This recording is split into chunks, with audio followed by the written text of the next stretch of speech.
Oh man, hold on. Hey, oh, we're getting started in just a second. Hold on. Can I ever find my fucking lighter? Oh my god. I've been looking for this thing for like the past 5 minutes, and it's literally right here on my desk. Jesus. You can't be a superstar cop if you don't have a lighter on your person. I just realized that I've been playing this game as a drug-addled detective, smoking cigarettes and doing drugs, and I don't think I've once found or picked up a lighter. Anyway, I'm still setting up, so be right back.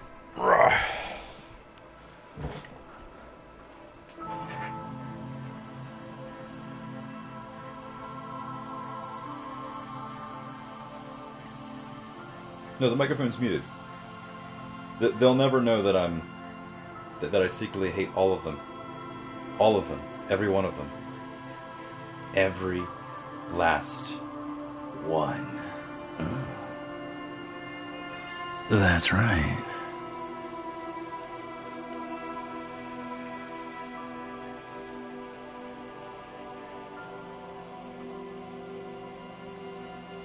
Oh my god. Welcome to the most disoriented, disorganized, whatever stream.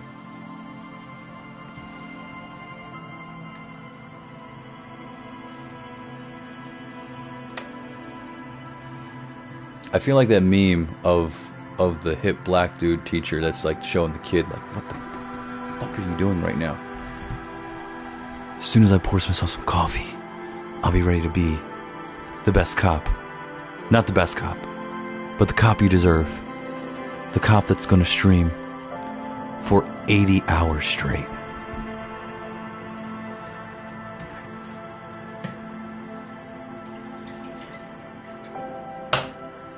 Maybe not 80 hours straight. It's gonna be a little gay.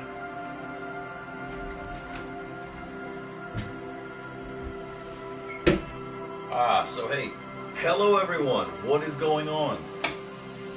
As I spill the coffee all over my secondary desk, and hopefully my children are okay. I left them alone. I'm just kidding. My wife is with them. They have a really good mommy. But the little boy's a little sick, and that's a little sad.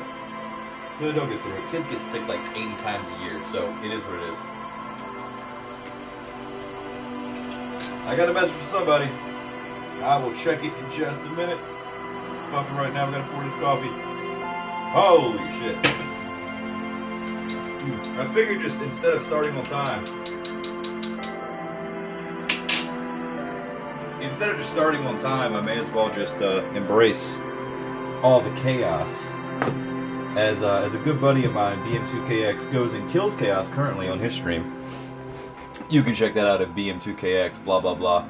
Shameless shelf promotion. Shameless self-promotion. Shameless shelf promotion. However you want to do it, however you want to call it, it is what it is. Yes, Bong Shapers, 80 hours straight. Not really. It's more going to be, let me get the cans on. Oh, Jesus Christ, there's that beautiful soundtrack. Oh, God, it has been a minute. Oh, and my Parkinson's is kicking in. No, shout out to Parkinson's. I don't fucking know. Shout out to whatever the fuck. Oh. Get this all set up straight.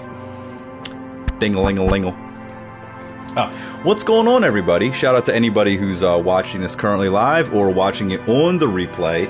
I always try to give the best amount of energy possible because there might be just that one kid somewhere or man, woman, child in war-torn Uganda. I don't know what's going on in war-torn Uganda. I'm not a political commentator. I just know that there might be someone out in the world that's watching this on the replay, either here or on my YouTube channel. So, hey, try to give the best type of content. It never works. Before we start, I just want to say, I've been looking more into alternate Twitch channels. I've been really starting to. I've always kind of, dug Twitch and got into Twitch. I always liked that it was like a different type of vibe. It's kind of like, hey, just start streaming. You can stream whatever the fuck you want. But I went down a rabbit hole of just really strange streams. And, hey, man, everybody to each their own. But all I'm saying is if I can lay in that poolside and just tweet on my phone and say literally nothing to the camera to 6,000 people watching, I think my life might be a little more complete. Or I might just going in the wrong direction. I have no idea. But hey, we're trying a couple new things on the stream. There's still going to be a couple things. I mean, this thing's always a work in progress, in flux. We just got the mic arm and the mic set up and all that. But it's more on the software and technical side now. We're just kind of trying to get through things, just to kind of give the best presentation and experience. So, with that all said, we're going to get back into this. This game has been so much fun, but it is a lot of talking. So I may have to divide this game up as the weeks go on, depending on how much longer this game is. And I will say I really would like to do a second playthrough of this game. Possibly a third. Maybe not on this channel. But there is a lot of cool stuff. We're leaning really heavy into being superstar cop, big dick cop, just being a complete asshole. Of course, now I'm kind of thinking maybe I should just be a little more like, hey, who gives a fuck? Right? Hey, go fucking sell your drugs to the kids over there. I don't really give a shit. Keep the party going, motherfucker. That's kind of, the energy we're trying to put out. So, we're going to try and put that out there more. We got a full night ahead of us. We're just getting started. I'm going to sip my coffee, and I got plenty more in the background. So, it might be an 80-hour stream. Who knows? So, yeah. That's what we're going to be doing. The lovely ASMR portion. This is Twitch ASMR. Check it out. Here it is. Ready?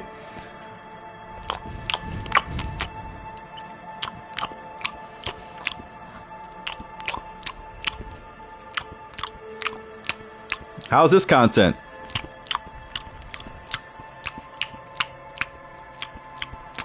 Yeah, don't chip your teeth on this content pipe. Alrighty. Let's get into it. When we last left off, I was talking to a very boring person. Actually, not really. I found the cryptozoologist, but the problem was that I was so fucking tired last time. And I ain't gonna say the game is or isn't boring. I enjoy it. But when you get up at like 6 in the morning, and you also raise children, and you also have to do a lot of other things, yeah, you get pretty tired when people are just talking at you. So, apologies for the energy last stream. We're going to kick it up. I did a whole line of blow. We're ready to go. Blow is in my cup. You hit me in the cup. Alright. Let's get back into it. People are starting to thinking. Waking up. Whatever. I can't read right now. It's almost impossible to get a fire going this near the ocean. I agree. Alright, Kim, you're cool. Kim, you're cool. You're always cool. Alright, come on. Hello, hello. Hello, hello. What can I do for you, officer? I'm a cop with a crowbar and a bag of bottles. Come on, bro.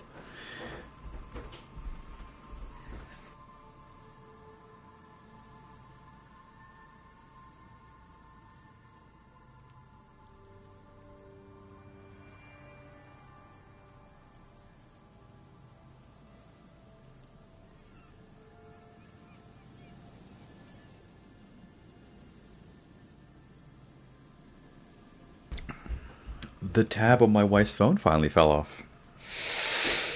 Ooh. Those rubber OtterBox cases, I'll tell you, they're great, but those tabs fall off after a while. Look, I will mute my private life when I can. So let's see. Hello, hello. He gets up. What can I do for you, officer? One watching. Tell me more about these traps. may not look impressive, but Lena designed them quite cleverly. So I'm sure they'll do the trick. Lena designed the traps? Yes. He says with some pride.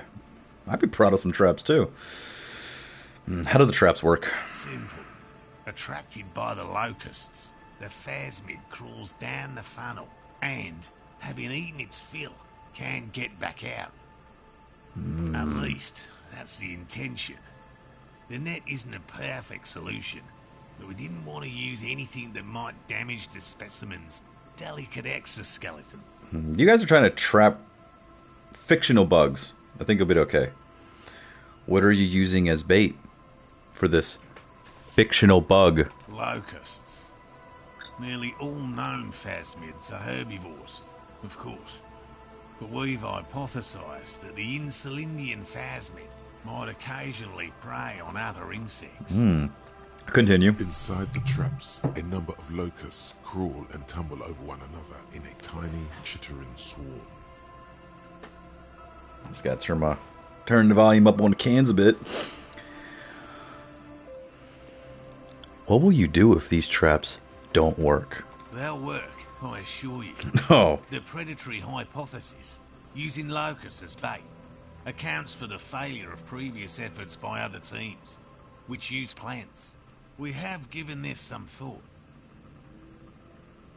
The traps do seem to be deftly and thoughtfully constructed. It's clear the cryptozoologist's wife knows what she's doing. That's my interfacing where I can just be like, this microphone was developed by Blue Yeti. If I put my fingers near the microphone tip, it will annoy all viewers. That's interfacing. Alright. Let me ask you about something else. Yes. What? How did you become a cryptozoologist? Did you listen to too much of Joe Rogan's podcast? I've just always liked animals and puzzles. Searching for cryptids is a bit of both. Yeah, why didn't you just become a regular zoologist? Real animals are puzzling too. Real. I know you think one is a respectable profession, while the other is superstition. Everyone does. Look, clowns aren't real.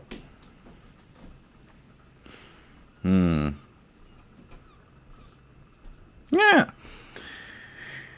Honestly, being a cryptozoologist trumps most of the garbage I've seen people do. My methods do not That's a very differ real from statement, other too. Scientists. I simply draw upon a wider variety of evidence. And I have more hope that something truly surprising might happen. Your nerve endings tell you there is no such thing as a positive surprise. There is not a such thing as a positive surprise. And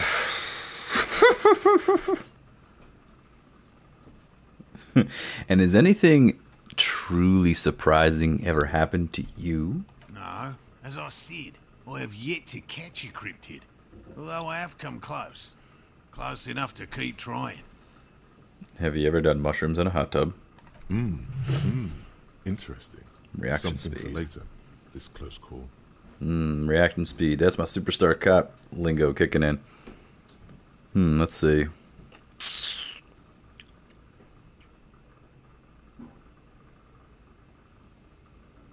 So you're living out your childhood dream out here? It's not child's play. Just because I have to trade through the mud every so often. His eyes narrow. He takes the dangers and discomforts that come with his work for granted. But just imagine the unforgiving desert heat he's endured. The wetlands filled with venomous reptiles he has crossed.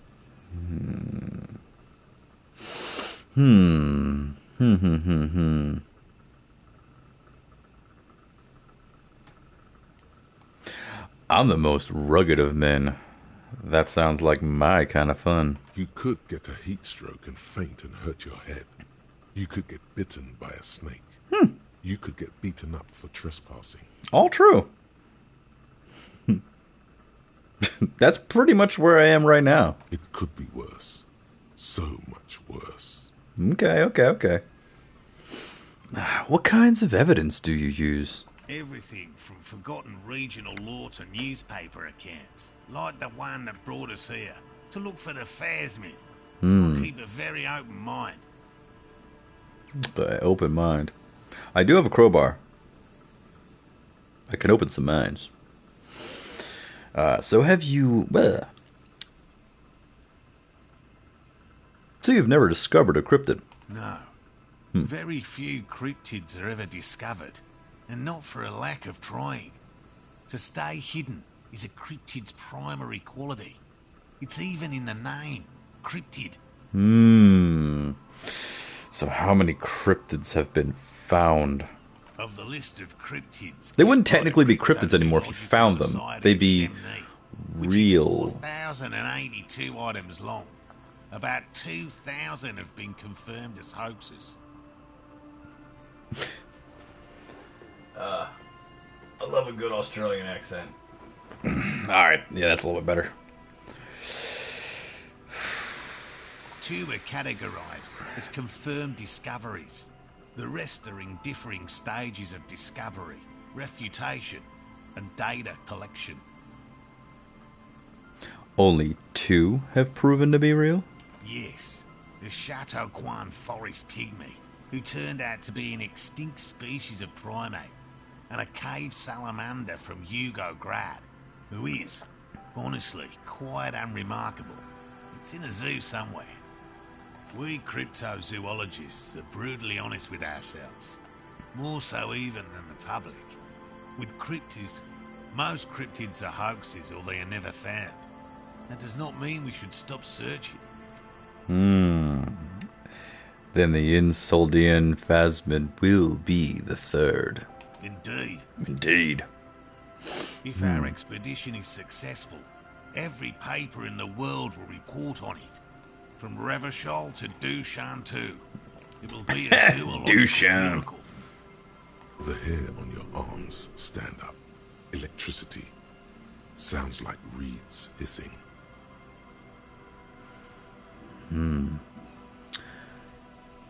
Thanks for explaining that. Now about something else. Yes? Alright. What? You need to ask him about specific cryptids. Okay. Cryptids you've heard about from Lena. I thought this was dialogue we already went through. Didn't mean to skip it. Okay.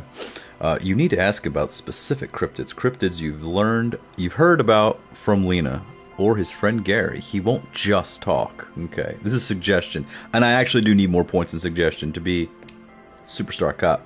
The best Superstar Cop. Which cryptid did you almost catch? You said before that you almost caught one. I know about most the dangerous cryptid, the Gnome of Joma. I know the biggest cryptid, the Giant of Cocobonor. I know about Cryobacter calenicis. Tell me about a cool cryptid, any cryptid. Nah, I need to know a specific one. I know about the most dangerous cryptid, the Gnome of Jeroma. Formerly the most dangerous, yes. Oh, formerly? Do you know the most He's gonna big league me. living cryptid? Don't gatekeep cryptids, dude. You'd be lucky anybody wants to get into this shit, alright? I can try to guess. Believe me, you won't guess it. You either know or you What a don't. dick. What a dick. He corrects his hat and says, as if it's the most sensible thing in the world. The most dangerous cryptid is a carnivorous ruminant, known colloquially as the Dread Moose. Get out of here! No, but we're not get out of anywhere. The Dread Moose is a widely reported cryptid from Arda. It subsists entirely on flesh, and has even been known to dig up fresh graves in search of sustenance. Hold on, does it also attack people? Human remains have been found deep in the forest, Have. torn apart, then trampled into the mulch by large hooves. Infer from that what you will. Okay, what does the Dread Moose look like? Just like an ordinary Arden moose. Then how can you tell if it's the ordinary or the dread kind? You can't. That's what makes it so dreadful and hard to identify. I am 100% behind the Dread Moose. I utterly believe it exists. Of course you do. Fuck you, Kim. The bodies found in the forest are just one piece of physical evidence. There's more. Sightings in Vasa, reaching back 4 centuries. But, of course, nothing satiates the skepticism of bullshit. A detective. Pardon me, I did not wish to seek conflict. It's simply my training to question things. That's right, Kim. He finishes the sentence for him. Then his tone turns surprisingly mild. Understood, Lieutenant. The man tips his hat slightly and then looks to you. I know about the biggest cryptid, the giant of Kokonur. That's impressive, I guess. But have you seen it with your own eyes? Fuck no. Have you seen it? I haven't had a chance to travel to Kokonur. Yeah, don't big league me, dickhead. Likely never will. The Samaskil desert region has been embroiled in a small civil war for the last 8 years. I want to say something clever here, but cryptozoology is like Yu-Gi-Oh cards for whatever. I don't know. Shout out to Yu-Gi-Oh cards. I'm just saying. You're not going to get like a lot of general conversation about it. I actually had a coworker that was really into cryptids, and not the passive like Bigfoot might be real or Loch Ness might be real or whatever. Like legit, just like hardcore believe this shit. It was a little sad. I fear this mindless barbarism may have wiped out the elusive creature entirely. Sightings of towering luminosities have grown rare recently, while they once used to be constant. I know about the Cryobacter I don't even know its name, but I know about the Cryobacter. Oh, everyone knows about that Man, one. fuck you. Thanks to Professor Mijanu. Trying to talk to you, form a relationship. For a time. Stick you for information. I'm a cop. Come on, man. He coughs in his fist. Are we 6 feet away? A bit of jealousy there. He'd want that glory, truth be told. He would. Even if he'd have to inject himself with bacteria to get it. I would. Although, probably because her life ended as a result of her work in Gutler, no one remembers her contributions to the search for the Nongok. Yeah, the Nongok? Yeah, keep talking. A flightless cursor owl found in the Seminine Isles. Its long legs permit the Nongok to run faster than any other avian, perhaps any other animal, who knows? When it's not hunting its prey in this manner, the Yok hangs from tree branches, like a bat, waiting to dive on hapless prey below on the jungle floor. Mijanu liked extreme animals, you see. One of the few figures of the academic establishment I respect. Really a shame she disappeared. When did she disappear? Oh, decades ago. In the 30s. I didn't know her personally, of course. The chasm of academic pretension still stood before us, even though she had unusual courage for someone from the other side. Which cryptid did you almost catch? You said before that you almost caught one. A willow person. It's a long story. One non-specialist would find racist. rather dull.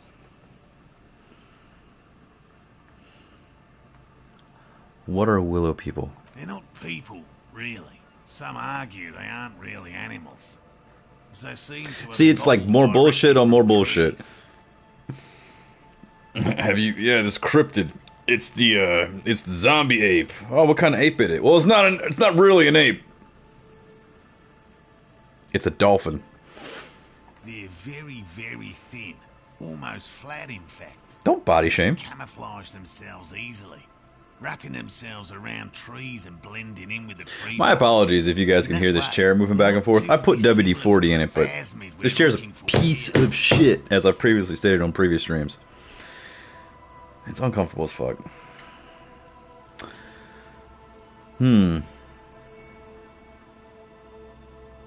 How did you almost catch a willow person? Gary and I painted it. Cut straight down to the bullshit. Worth of trees in slow-drying paint.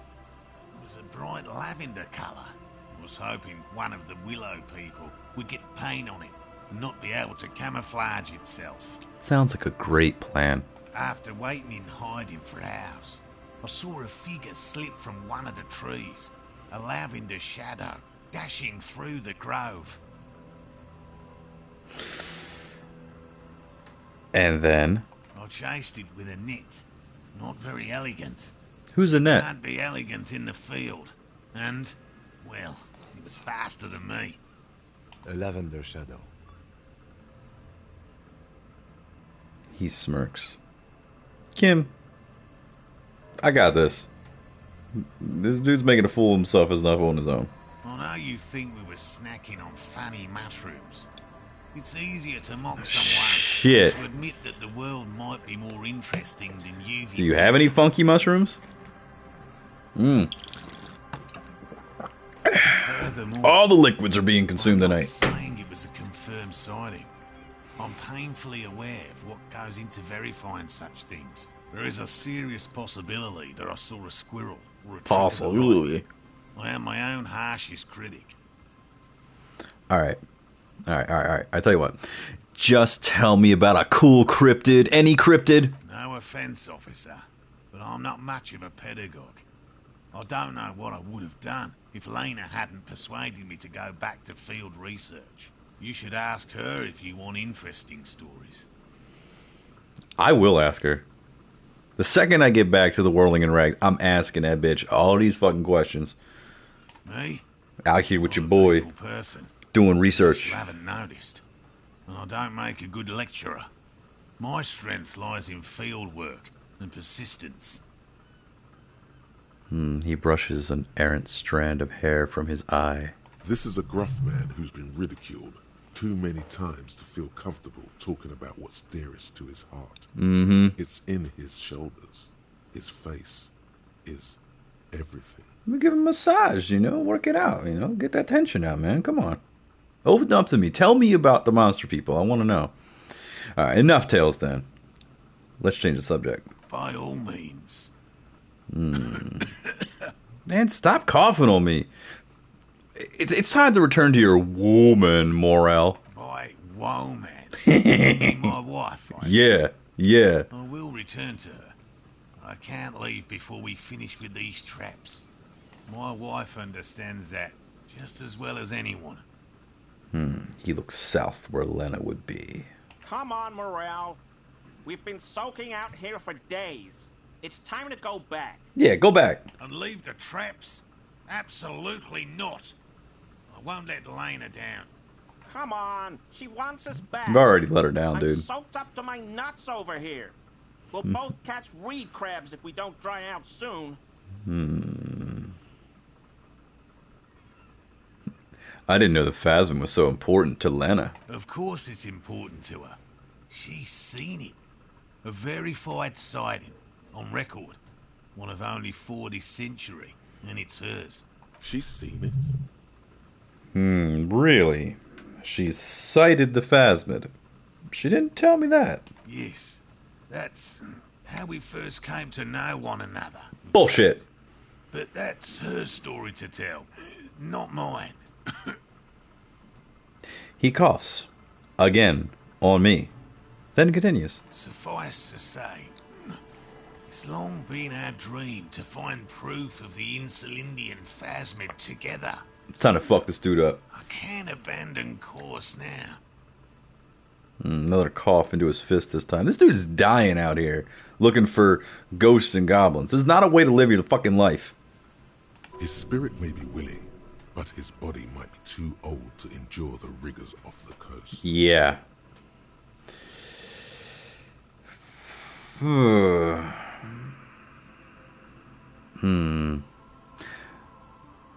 Maybe you could go back to the whirling, warm up, come back to check the traps later.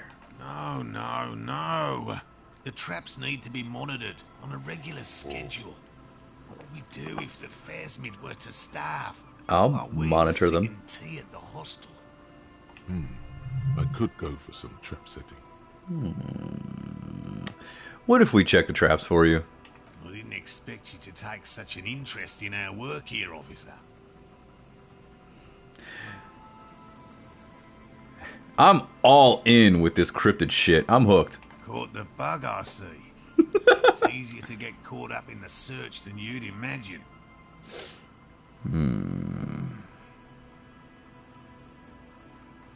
Where are these traps? There are 4 in total. One is to the south, on this little peninsula, by the boathouses there. It's very near. Another we set in Land's End, to the northeast. It's behind a small sand dune there, on your way to the old radio tower, after the church. The third is set near the canal, where you crossed, by a concrete slab. A big thicket of reeds going up the slope, and among them, you should check at least one of those before returning to this one, since I just said it. This one's more of a technicality, but still, better safe and stupid than sorry. What do I do if there's a phasmid in one of the traps? Bring it to me at once. Just make sure the trap is closed tight. What if I encounter the phasmid in the wild?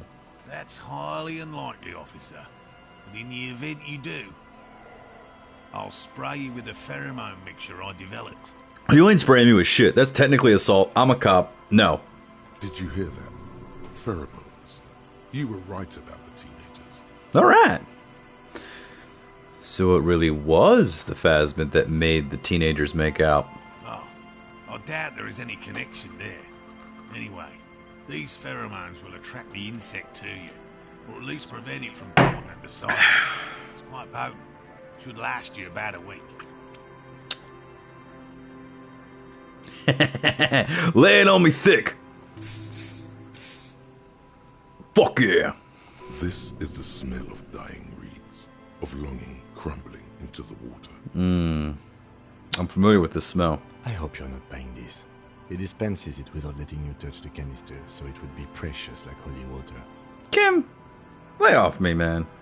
It is precious. A single dose cost me 50 real to develop. Not that I expect you to understand self-financing one's own research. He looks at the lieutenant with disdain, then puts the spray back in his pocket. I'm ready, let's get to it. Right, which means you two can pack up and go back to the whirling. Get the fuck out of here. Finally, someone's talking sense. Thank you for your help. Gary and I will start breaking down camp. If you have any more questions, now's the time to ask. We'll be gone once you get to it. Nope, fuck off. What about his eager to leave friend Gary there? Talk to him too, perhaps. I am. Thank you, reaction speed. Let's get going. What's up, Gary? Hello, I'm Gary. You Very sound like a generous Gary. of you to help us out, officer. Hey, shout out to any Garys out there. Yellow man. I mean, officer. The lieutenant raises his eyebrows slightly and takes out his notebook. Yeah, I'd make a note of that too. Keep an eye on this motherfucker. Yellow man. That sounds awfully familiar. Something to keep in mind for later. Kim, you're a yellow man. This game will most likely get me banned on Twitch if I just repeat the dialogue. I'm just waiting for my friend Morel to finish up with his insect traps so we can return to civilization. Not a lover of the great outdoors. I like nature, just not this bloody coast. It's mostly drunks and degenerates that come here. Function degenerates, that's my crew. Dark times will do that to good men. Do you know anything about the man hanged behind the whirling in rags? Oh, so that's what the RCM in Martinez is about. Great. Great to hear someone's finally taking care of that. So you do know something about it. Yeah, you just fucking told on yourself, bro. No. Nothing. He was some kind of mercenary. Look, when in doubt, But never everyone say here shit knows to that. cops. Seriously, you don't have to I'm say just glad shit to hear them. you're looking Ever. guilty. That's all. He's not feeling very comfy in his clothes, is he?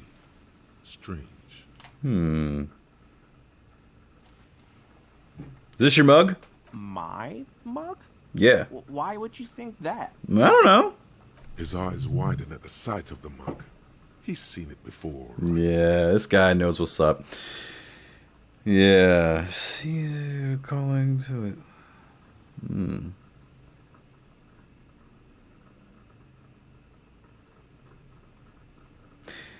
It seemed as if you were calling out to it longingly when you cried, "Yellow Man."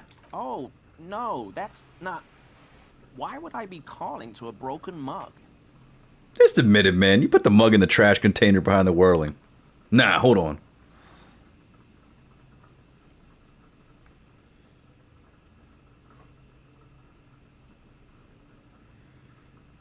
Alright. Alright. I believe you.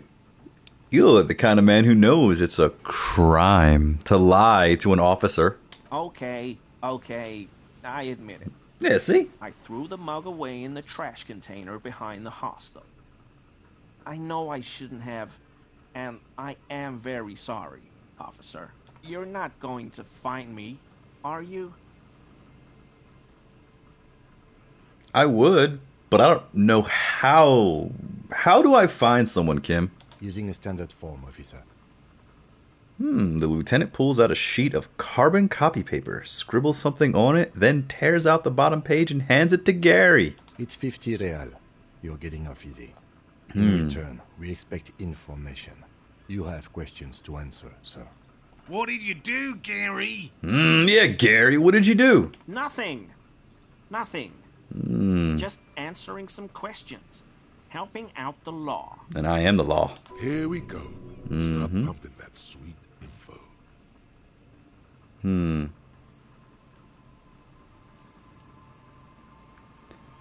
How did you get into the trash container? I know a guy who works with the trash collection services, CS Municipal. He gave me a master key for the trash containers of Martinez, Why would you need to get into everyone's trash? so I can use the Whirling's trash compactor to store my own stuff.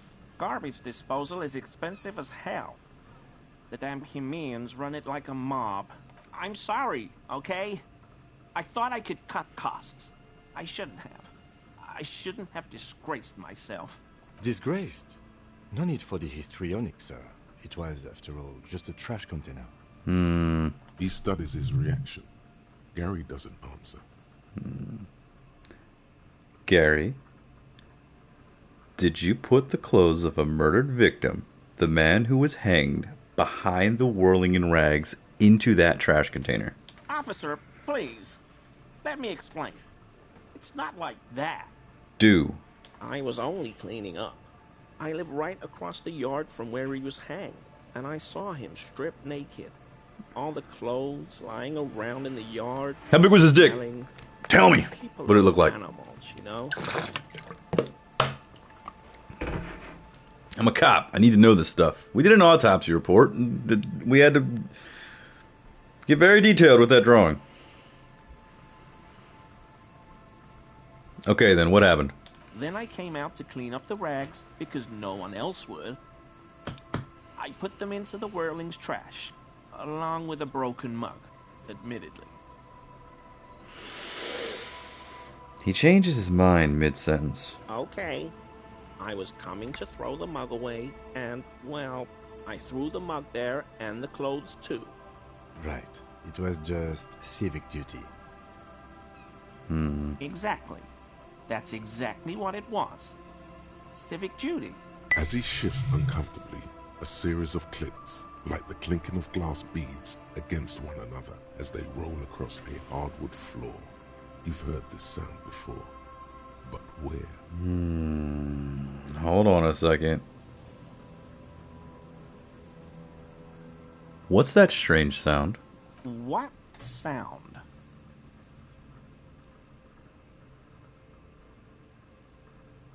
Don't mess with me. I think you know what I'm talking about. I haven't the slightest. There's lots of weird stuff out here in the reeds, though. Insects, trash. Could be the wind shifting some garbage nearby. I better quick save. Because look at that morale. One wrong move, and I gotta do all this over again. Every day, the wind shifts the reeds and whatever was left in them. Tambourines and condom wrappers, plastic and glass bottles. The smell of decay. People out here fucking dead bodies? What? At least they're wearing protection. The sound you heard was not the sound of something easily abandoned. You wouldn't know anything about the victim's missing armor, would you? Armor? No. I mean, yes. He knows! Of course. I know he was wearing armor. You know something. But I don't know anything about it. There's something going on here. You should observe him more closely after this topic is concluded. Let's move on. For now. I hope I could help your investigation. In my small way. Don't be so relieved yet, Gary. This bad cop may have been in your apartment, admiring your mug collection. Perhaps a little intimidation?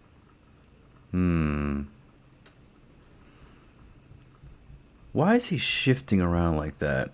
Let's analyze his composure. That shirt looks very uncomfortable on him. Look at the buttons, barely keeping that thing together, as if something is ready to rip out from underneath. Something's worn underneath of it. Yes, like a piece of ceramic armor, for example. One that makes a clicking sound when the plates meet each other, resembling pearls or marbles, stolen from the corpse in the yard near where he lives.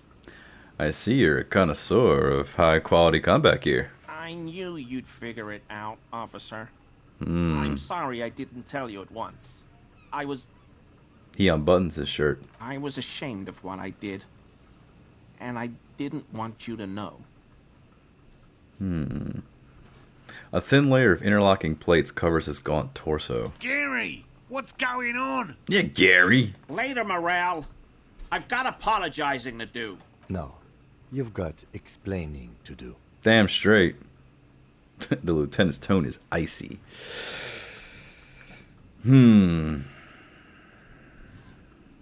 Why did you lie to me, Gary? Because I was weak. That's true. I should have told you the moment I saw you. But The hell, Gary? You in trouble? I'll explain later. He doesn't muster up the strength to yell. Why did you really put those clothes in the trash? Everyone was picking those pieces off him, and I was watching them do it. And they scattered his clothes all over the yard. Everything was smelling. He looks at his feet. So I went there to take out the trash and started cleaning up.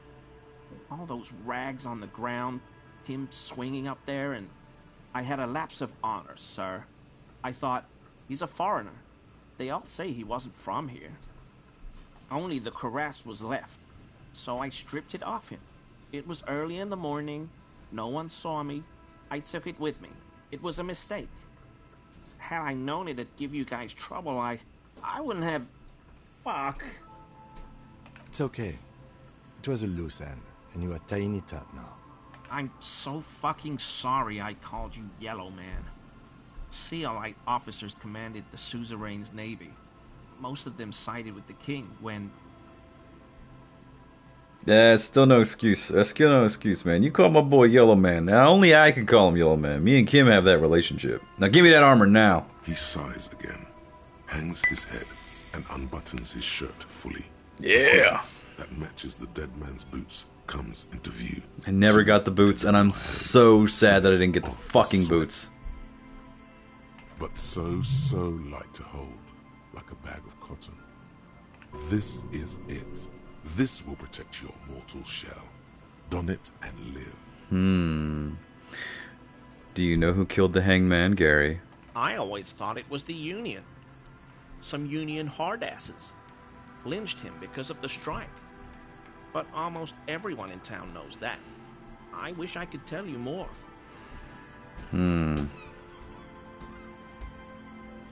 Are we done here, Gary? Yes, absolutely. I will never do anything like this again. Alright, let's ask him some more standard questions. We could say thank you for your cooperation, but I kind of want to get a little more questions. Because look, it is now 2000, which means 8 o'clock. So, almost time to do karaoke.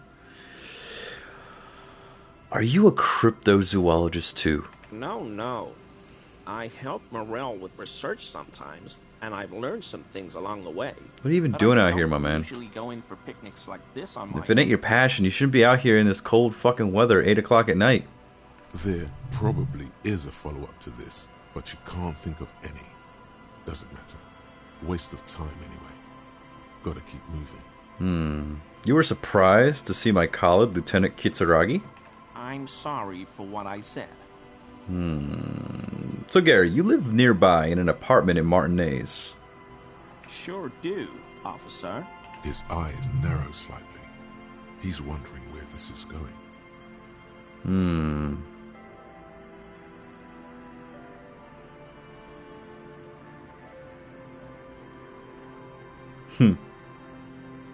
That's more sorry cop shit. And you're a big man from Hendal Fan? How?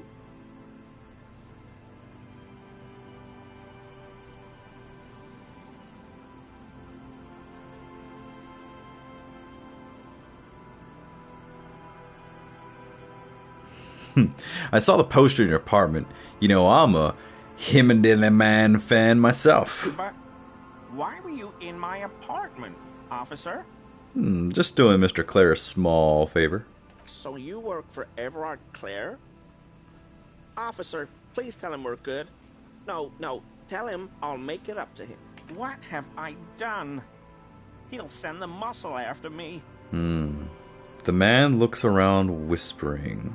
He makes sure no one hears you talk. As he lowers his tone, he hunches his back. My composure's kicking in. That's good for morale.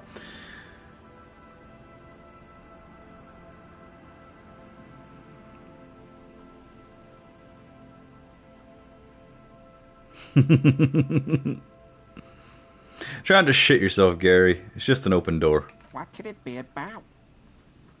I probably talked too loud. In the whirling. About some theories I had. Whatever it is, I'm done with it. I won't do it again. If there's anything I can do to assist you, or the Union, just ask, okay? I'll try to help if I can. This scared him proper. He's positively melting from fear. Has to prop himself up with a lot of anger to keep it together. That's that fear kicking in. Everyone's out to get me. Half-Light is looking at the world with a fear-based mindset. It's like, what the fuck? You say that shit? The weather vane has turned. He cannot be unturned. He clearly liked his squirming. He may even have changed his mind about the whole door-opening operation. Thank you for your cooperation. Righto, I'm going to quick save because that was a lot of talking. Okay, so we got these traps to do. Let me check this out real quick, okay? Because I want to do these traps. These heavy military blockades are riddled with bullet holes, crumbling. Let's go over here. What's this one?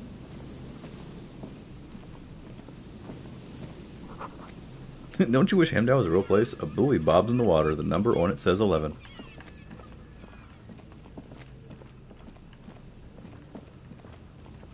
So let's see here. Up the coast. Piece of candy. Alright, so my controller's vibrating. I don't know if that means anything. No boat in the boathouse today. Okay, no boats in the boathouse. I'm fine with that. Ooh. Yes! Morale. Thank you. Thank you, magnesium. Healed morale. Thank you. Of course, I'm probably just going to go ahead and drink and do drugs again and kill my morale again. But hey, that's part of being a superstar cop. It's all about. There's a trap in the reeds at your feet. Looks like the same one you saw Morel set before. Same mesh, same wiring. Let's look around. Behind you, the ruins of a residential building loom over the reeds. They whisper amongst themselves. Confidentially, snowflakes cling to their shivering stems. When this district was booming, the reeds were kept at bay. Nothing obscured the freshly painted facades. Nowhere for drunks and adventurous teenagers to hide. Now only the wind blows. Let's reach for the trap. Locusts are crawling around in the trap, confused but uneaten. You see no carnivorous reed phasmid gorging on them. Big surprise. Anyway, 1 down, 3 to go. I don't think you have a lot of faith in me here, Kim.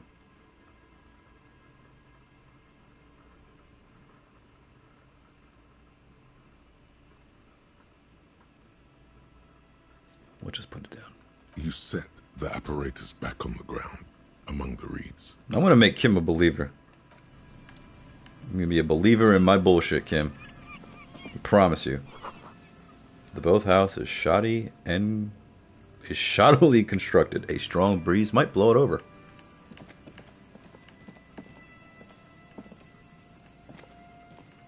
Okay.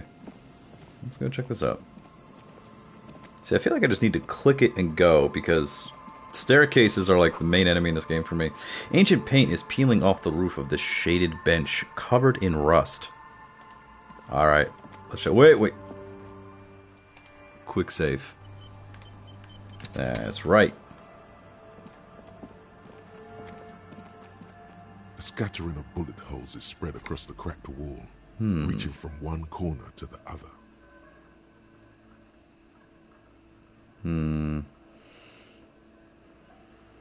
Look, Kim, even more bullet holes. Something's definitely gone down here.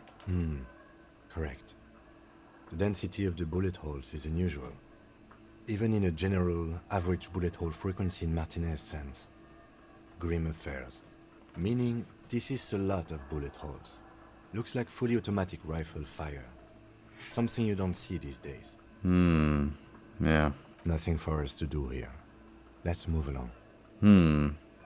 This is a white check. I can retry it. Visual calculus. Give me a second here. Let's see what we got. So I do have some stuff. Ooh, can I do some more? Let's see here. You know what's funny? I have a 6 in physique, right? And I went full physical build. I actually would like to see how it would go if I went full physical, like just put nothing into these, but really put a lot into Half-Light, and just be super fucking paranoid. That's gotta be something. It's gotta be something, right? Something's gotta be something. Suggestion, visual calculus. Excuse me. Perception, reaction speed, interfacing.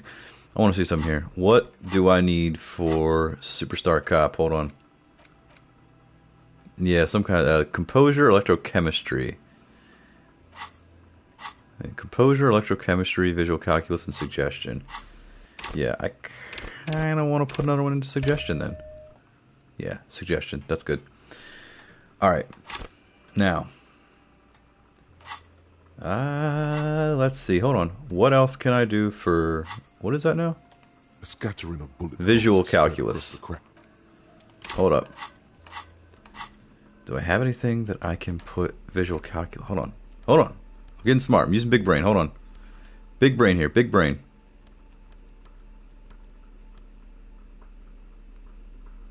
Visual calculus. Visual calculus. Hold on. Visual calculus. Visual calculus. See, I'm learning. Hold on. Okay. Now let's see if that goes up. A scattering of bullet holes is spread across the cracked wall. 58%. From one corner to the other. Unable to piece Fuck! the big picture just now. I'm dumb. The scattering of bullet holes looks like one giant smiling mouth, smiling its deadly smile, laughing at you and the world and the living.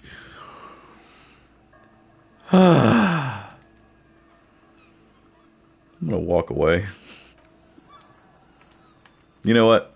It's not because I failed that check that I feel like reloading the save file, because I do not want to do that. I want to reload the save file because it feels like I so hate having just no morale. I really do not. I'm gonna do it just once. Just once. This will be my one. This will be my one. My one mulligan. My one. Sure hate to do that to him. but this is how we gotta have to do it. Alright, let's do this again. From the top.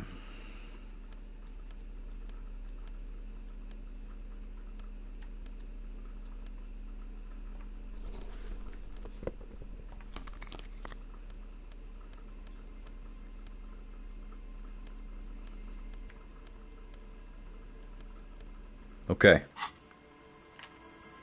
Let's try it again.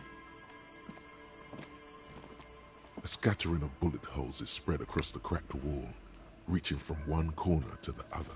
A row of ghostly shades stand facing the wall. Woohoo! There are many of them, a dozen at least, their heads lowered and eyes blindfolded. It's quiet. No sound. No movement. I just want to say, I don't want to keep doing that. I was kind of hoping it would fail again just because I didn't want to say the I'm dumb and lose my morale, but again, one time. 10 meters away, other shades are lined up in an orderly manner. Automatic rifles prime. A gust of wind blows by. The coats of the firing squad flap slowly in the breeze. A single person stands on the side. A long time has passed since the moment of this fusillading. Rain and brine have since washed all the blood away. Not a trace remains. What is this? The abundance of bullet holes leads to two options. Either an inordinate amount of executions were performed here, or they did not use a conscience round, where only one soldier has the loaded rifle. Looks like this was a mass execution with everyone fully armed. Yikes. Let's look at the people against the wall. A host of men, probably in everyday clothes, ragged from the conflict and covered in dust. They were not sitting, a common practice for executions in some nations, as demonstrated by the height level of the bullet holes. They stand, facing the wall. It's impossible to discern any details about their personality or background. Let's look at the line of soldiers. 7 men in combat uniforms and dark coats, holding automatic rifles aimed at the people. Soldiers from some side, but from which one? Let's look at the person standing on the side. The commandant, the one who gives the order. Machine gun fire crackling through the air, the lights of the muzzle flashes dancing on his face. Kim, who was who in this execution? I don't know. I don't know who died here, lined up beside that horrible wall. It could have been any of the parties involved in the revolution. Perhaps the ones executed here were the loyalist conservatives, killed by the communists at the start of the Civil War. Or it could have been the communists, put to death during the last stretch of the conflict by the coalition forces. See, this is the stuff where I get quiet. I do like learning about the history of Revachol. What if it was the Feld? I know that's a word. I really was expecting it to say field personnel, but okay, sorry. What if it was the Feld personnel when their assets were being seized by the revolutionaries? Another likely scenario. Lieutenant nods. Or maybe. What about people from the coalition, the so-called moralists? Yeah, it's very unlikely the coalition forces were the ones who died here. They were always the last ones against the wall.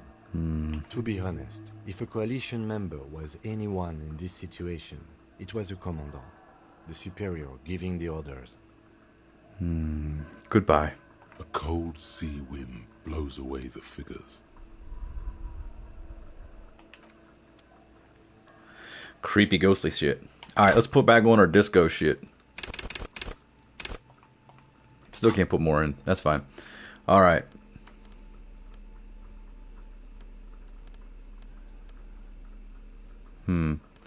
Do I have stuff to boost that?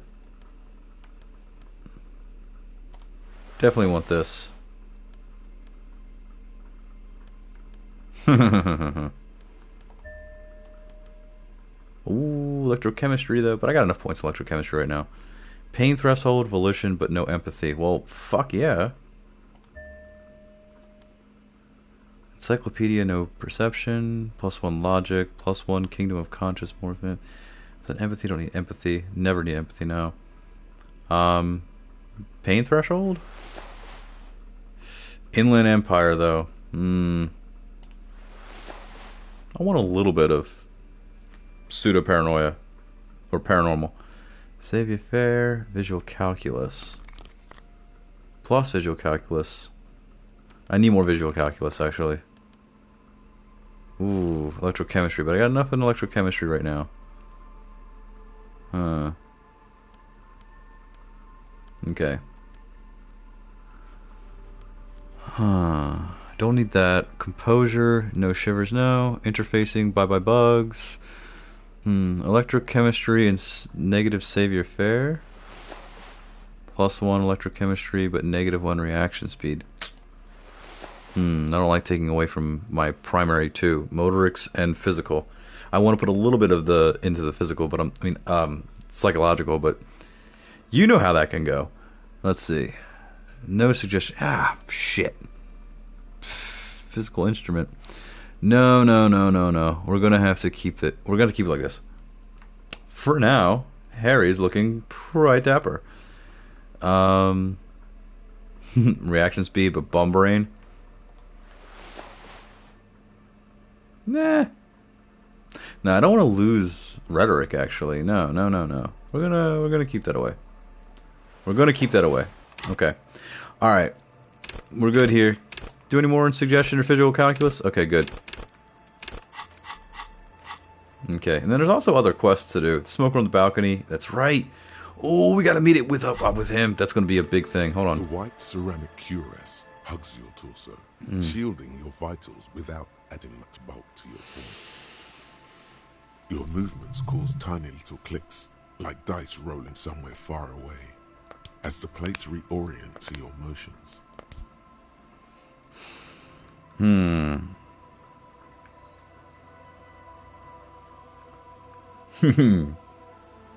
Decked out in future armor, like a cop ought to be. The hardened vitreous enamel, at once sleek and light, Fuck adds yeah. a glow to your cheeks and a spring to your step. Just imagine what a full suit of this stuff could do. I will never get the full suit because I let the body go with Kim and I couldn't sneak in to get the fucking boots. Fuck! You really do feel more confident. Invulnerability does that. Even partial invulnerability.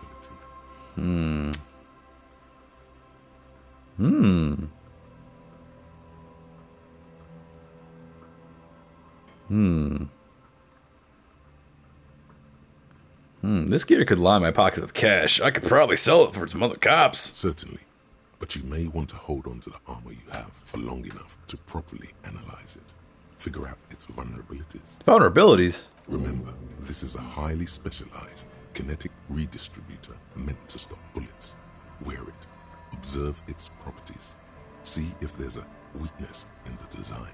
For the day you have to fight someone covered in the same material. Shit! That may happen. Do a quick save. Quick save.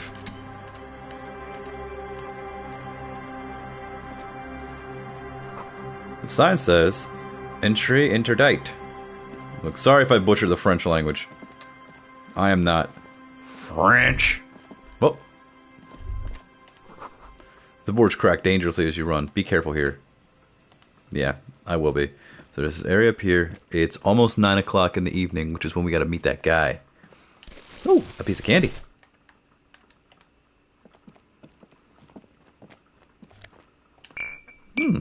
Alcohol. Yeah. Alright, let's see what's going on over here. A piece of candy. Is this a way to get into this building? Do we need to get into this building? The door is not only barred shut, it is inaccessible. Inaccessible. Inaccessible. Inaccess.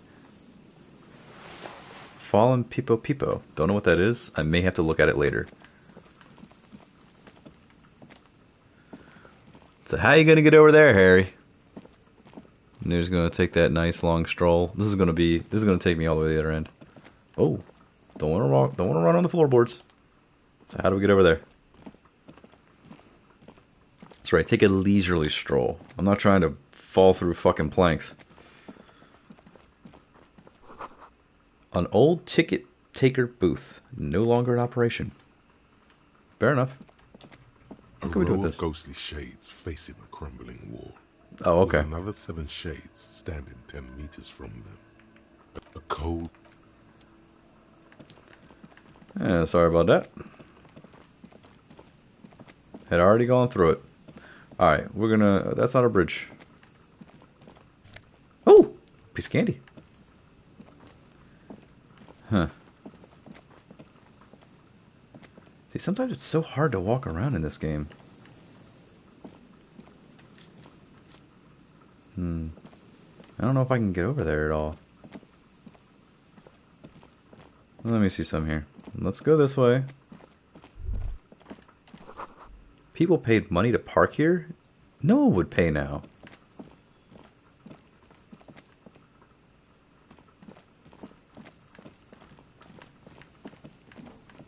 Yes, that. So we're gonna watch Harry walk all the way over there. So yeah, it is now 8:28 p.m. on day 3.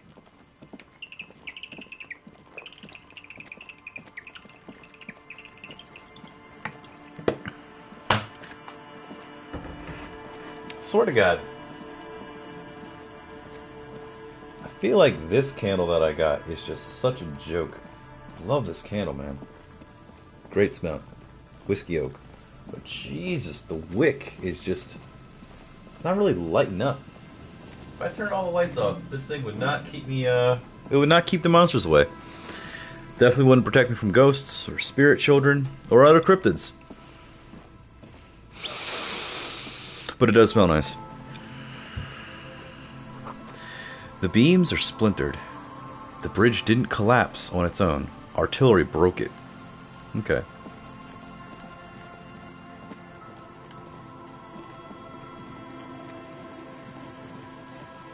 Alright, so he said that the other...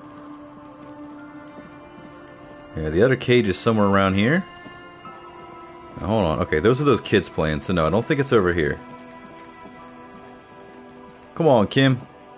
Let's get through this. Let's find this other cryptid. I want to find the cryptids.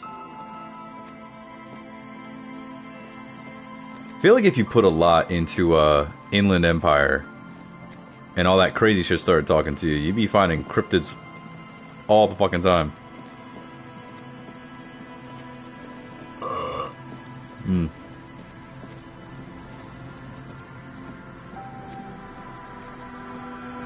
Alright, so hold on.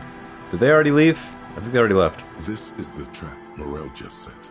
Checking it over, he said, is just a technicality. But Let's look around. the reeds hiss and shake in the darkness that has settled over the abandoned camp. It's good the cryptozoologists left. This isn't a very cozy place to stay night after night. It really isn't. The later it gets, the colder. Remnants of the camp can still be seen in the sand. The fire that's gone out. You feel strange, somehow. Let's reach in the trap. This trap is also full of panicked locusts. No sign of any cryptozoological beast inside. Another empty trap.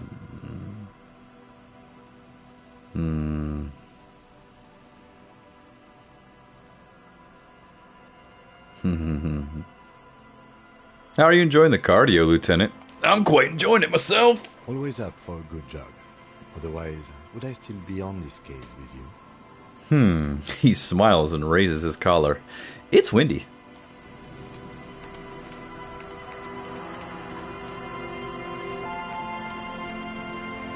Okay, so I can only explore these ones. Okay, what's over here? Ooh! A piece of candy. Alright, so let's see here. We explored that one down there.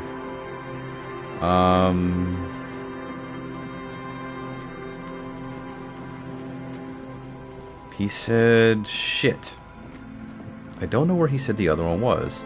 I went down there, already saw the one. Let's look up here, maybe?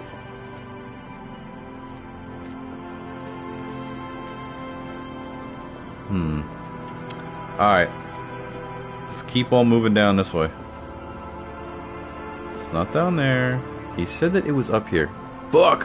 Why am I so stupid? See, I'm glad I didn't put any points into thinking. It's very accurate. Alright, so look, we have this one here, right? Nothing has changed.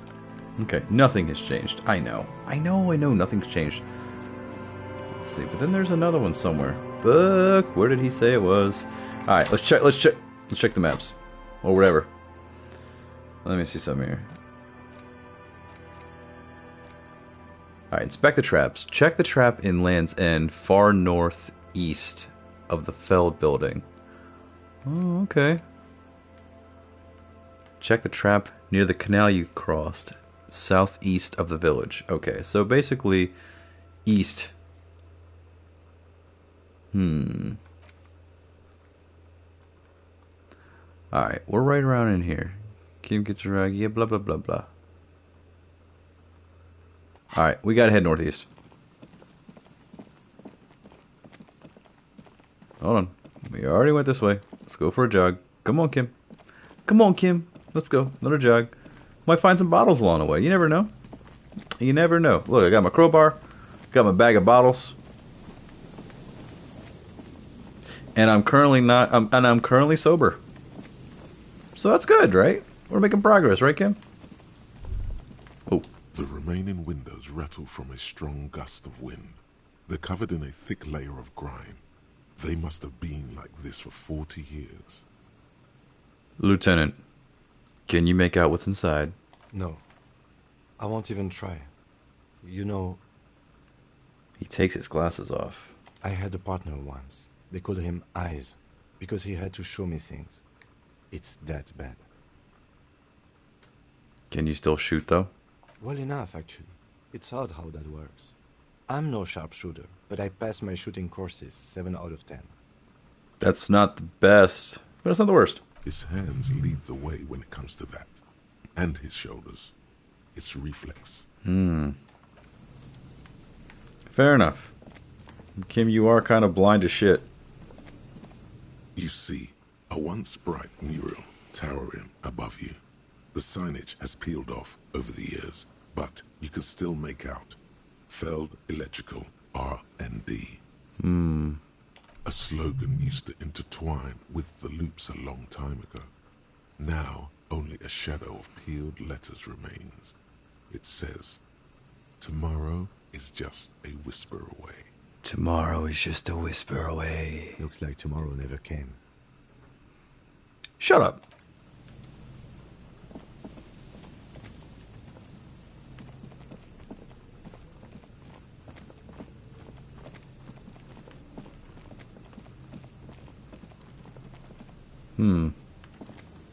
Yeah, how do we get to that? Walk automatically to it. I don't think that's one of the traps, though.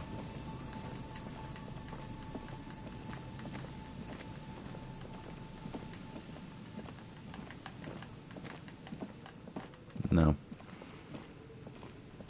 Yeah, I want to find the last 2 traps. And then head back to the Whirling and Rags. You pick up the handset. There's a tone. The machine is operable. No. We're not doing that. We're not doing that. Okay, hold on. Yeah, check the trap in Land's End far northeast of the Fell building, and then check the trap near the canal you cross southeast of the village. Okay, so northeast of the Fell building. Let's go. Northeast of the Fell building. Come on, Kim. We're making things. We're learning things about each other, right?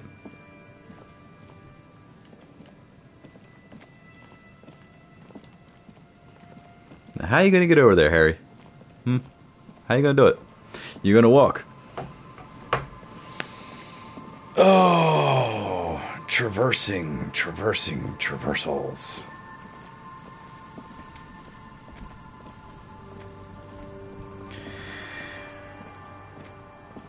I feel like this like isometric style of game is nice. I do love isometric looking games. I was a big fan of like RTS games way back in the day. But you know what though? This game is on PS4, PS5, it's on Xbox, it's on Steam, which means it's on PC, and I think I would much rather prefer playing this game with a keyboard and mouse. Just saying. It would give me more of that feel from like back in the day. Ooh, piece of candy!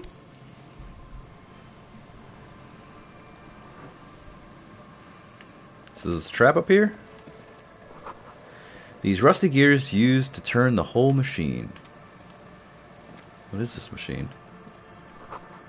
The chain trails off into the ocean, to who knows where. This barrel has been recently discarded. It still smells of fuel oil. An old door, worn by elements, guards the depot. The wind has blown a sand dune in front of it. The door hasn't been opened in a long while. You see a handle. What is this thing anyway? What the hell was that? It's Is that a cryptid? A service depot of some sort. Used to service what? The washerwoman mentioned a depot at the coast. She said it was for moving ammo and cargo across the bay. This might be it. Yeah, let's walk away. We're not going to get anywhere in there. Oh, please tell me that's the trap. It said it was far northeast, so... Ooh, money gain, piece of candy, and a white polo shirt. Nice. There's the trap. Yeah. I hope it's not a trap. Like one for me, because fuck. This trap's not too hard to spot. Okay. As you know what to look for. Keeping it hidden has not been a priority for the cryptozoologist. Let's look around. The reeds shake sadly in the coastal breeze. Snow specks the stalks. Most of it melts quickly, relinquishing form to darkness.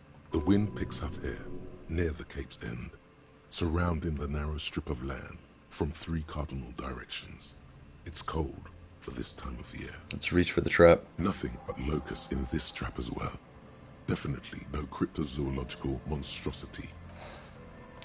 Empty as all of them. One more of these and we are done.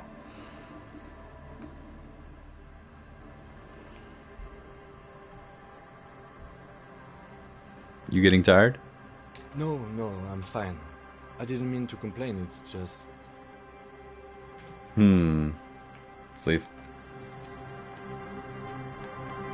Alright, so there's some up here. Oh, quick saving. I'm not fucking around. God, it's like the worst thing that happens in this game. You go through like 30 minutes of dialogue and then, ooh, cigarette butts. Cleaned away under a rock. Brand Tumini. You take a mental note. Tumini. Seems unimportant somehow. Someone's made a campfire here. A long time ago. What is this place? A rusted, broken control box for the radio relay tower. This ladder is too rusty to climb. The sea air has eaten away at it. Interesting. Thank you, autosave. Ooh. Scented scarf. Okay. Tiny inlets here, off the far distance where the posts trail toward. I read that kind of weird. Alright, so now it's northeast of the village we have to go. Could fast travel there, but I might pick up some things along the way. Who knows? Can't not have the piece of candy. Oh.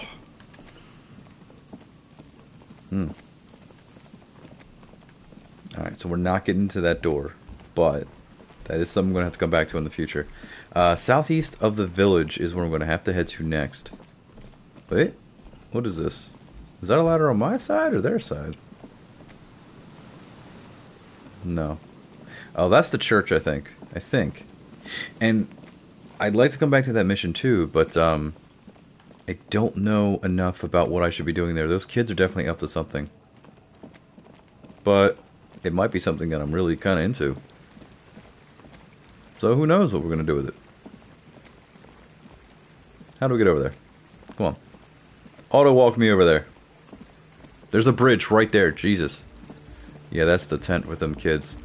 That is not where I want to go right now.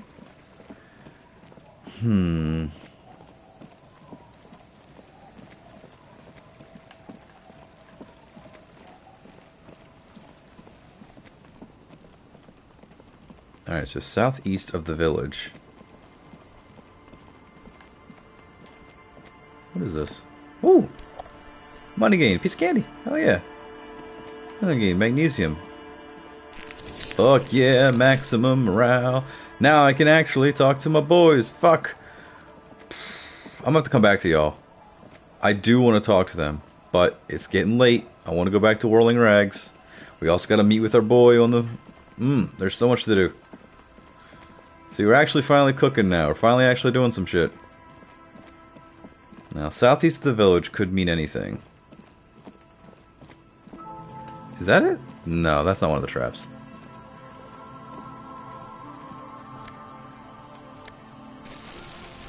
Took something. Oh, get down the steps, Harry. Come on, man. Get down those steps.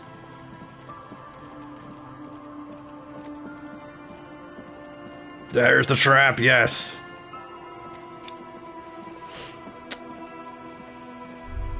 It takes you a moment, but finally you spot the last of Morel's traps. This one's partially obscured by the reeds. Let's look around. The reeds bend forlornly toward the water. Some tufts have been crushed. Broken stalks, sickly pale against the darkness. In the east, the city center hums to you. The constant, distant song, louder on this part of the coast, nearer somehow. And there's that cold again. Always the cold. Let's reach for the trap. The trap feels light and silent as you pick it up. Something is different here. Let's look closer. No locusts. It's empty! Your voice echoes on the coast, carried by a gust of cold wind. Let's look closer. Well, the bait worked on something. This doesn't mean it was a reed monster, though. Unless you see one in there. I just see an empty trap. Shut up, Kim. The netting is a little untidy, messier than the others. Like someone or something picked up the trap and shook it before dropping it back down on the ground.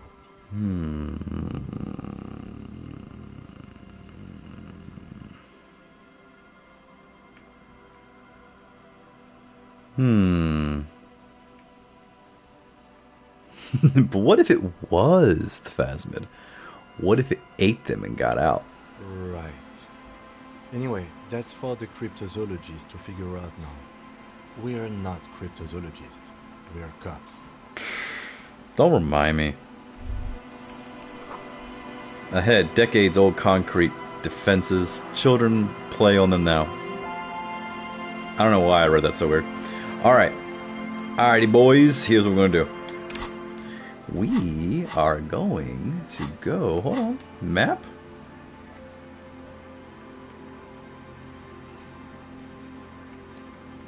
How do we do this again? Hold on. How do we do this? How do we do this? How do we do this? I did this before.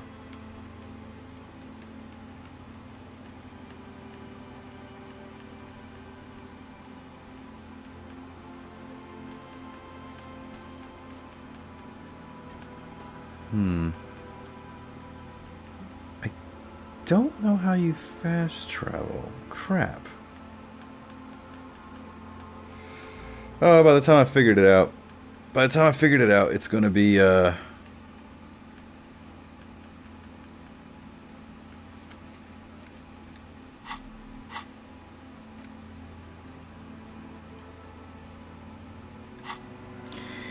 Alright, fuck it. We're just gonna have to run back. Alright, we are going to try to run all the way back to the Whirling and Rags, if I can remember how the hell to get back down there. Which is going to be a little tough. Because I don't know how to read the map in this game. I don't know how to read a map in real life. Actually, scratch that, man. I'm old. I know how to read maps still. Here it is. It's right here. So there's no reason to fast travel. We're right here. Come on, Kim. Let's run. Come on, where's my horns? Where's my horns?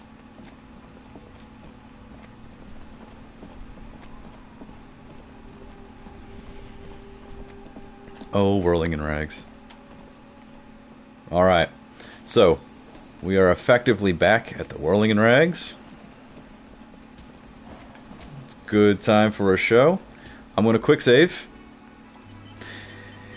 And I am going to take a quick break. If you're watching along, I urge you to take one along with me because it's going to be a bit. I got more coffee in the back for later. I'm going to go ahead and go to a pee-pee. And I will be right back.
We're back.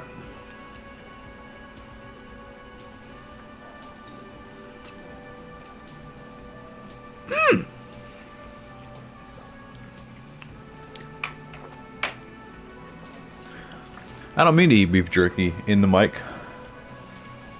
See, this is what happens when you wear headphones. I got 2 levels of spikes in my hair. Pretty sweet. Ah! Let's get the cans back on.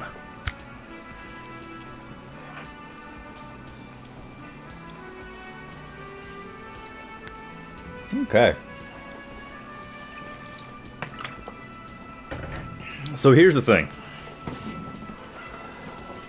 I need to meet this guy at 9 o'clock. Should I do that first? Or do the karaoke? Let me check.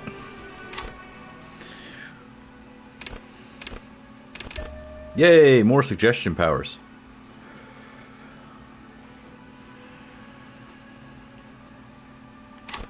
Okay. Still quick save. Let's check this out. Hold on. Alright, so this is inspect the traps. Okay, return to Morel. Okay, cool. Call the station with the dead body. Uh-huh. Right.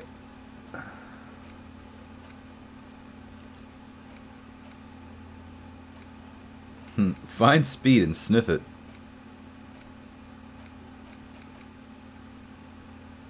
Smoker on the balcony. Oh, hold on. Oh, hold on one second, guys. Life stuff takes priority. Hold on.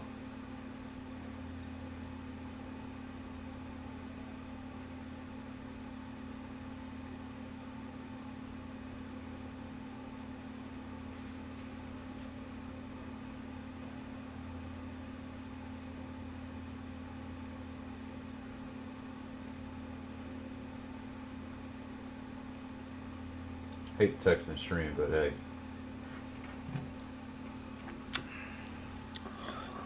Alright, the smoker on the balcony. Visit apartment 28 sometime after 2100 to see if anyone's home. Yeah, you met a mysterious smoker smoking on the balcony of the apartment building in North Martinez. He knows something about the murder. Find out where he lives and question him again. Oof.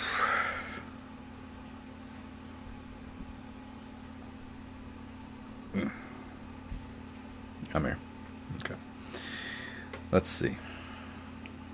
That's at 2100. I think we can talk to dude.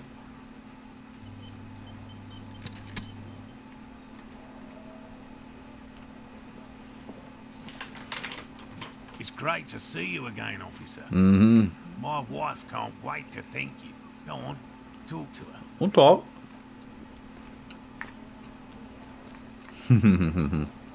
Your wife. All right, come on, let's talk. Oh, sweetie, I don't even know how to thank you for finding my husband and helping him out. I hope we haven't been too much trouble for you.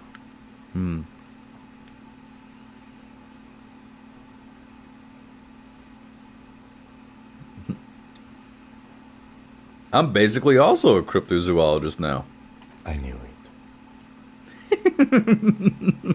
Shut up, Tim. Well, in that case, sweetie, let me give you a small token of my gratitude. It's a tie, Mexican origin. The pin is an antique, quite special to the cryptozoological community.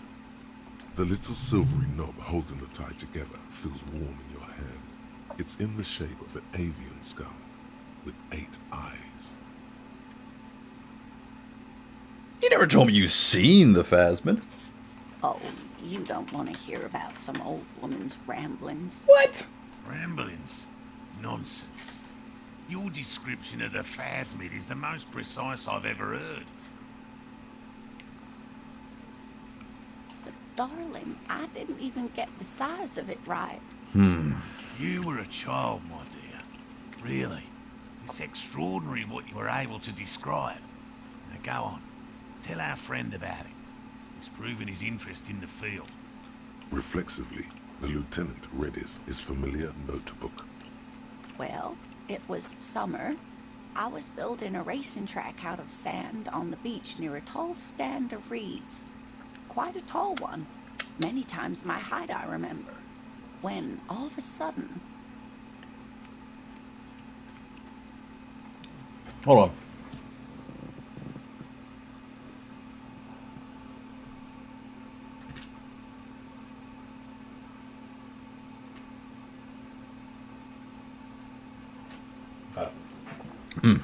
When all of a sudden... Wait, where was this and how old were you? I'm getting ahead of myself. I was 5.5. Tell the story right. In the suburbs. My grandmother had a summer home there. What happened? The strangest moment of my life. I looked up and one of the reeds moved. Not like a plant, but like a living thing. It stood up and looked at me. Its body unfolded like some antique toy. I've never seen anything like it. She had no fear, just surprise. I didn't know this can happen, so I reached my arm and touched the thing. It felt just like a stalk of reed, but it moved, swaying, towering above me. After a while, 20 seconds, a minute maybe, it left, went into the reeds. Did you follow it? I tried, but I was only a child. There was mud and high water. I couldn't see it anymore. I was just standing there, knee-deep in mud, looking around me. Then what? I ran back home to my grandmother and asked her if reeds could walk, and told her they were looking at me. They can't. Of course, she just laughed at me, but I knew what I'd seen. For years, it was a story I told at parties when I wanted to impress boys. That sort of thing. Of course, I am most people impressed. just took it as a strange, amusing anecdote. So did I, honestly. But then I met Morel. and he took your weird obsession and ran with it. We were on a date. Can you imagine? She tells me a story, and it's the most detailed report of the Insulindian phasmid I've ever heard. The sounds.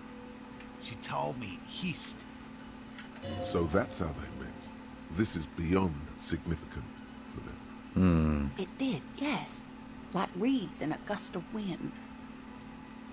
The way it moved, the colour, how some of its limbs were white, like marble. It matched perfectly with what I know from other accounts. It was amazing. If it weren't for Lena, I might have given up hope years ago. It's no exaggeration to say that she restored my faith in my profession.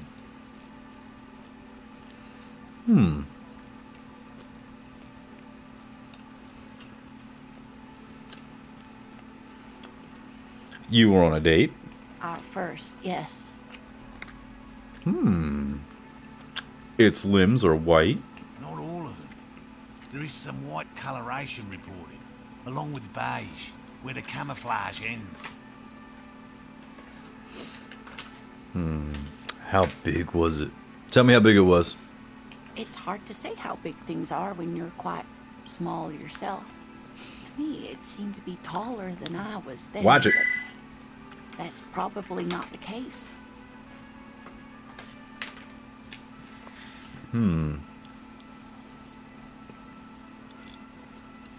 Maybe you imagined it, Lena. How could she? Who imagines this? She didn't know about the phasmid. This is the main thing here. What makes it a confirmed sighting? She had no previous knowledge of the insect. Okay. I buy it. That's true, yes. I'm almost certain neither my mother nor my grandmother knew of it. It was only when I started telling my story as a teenager that boys would tell me, Lena.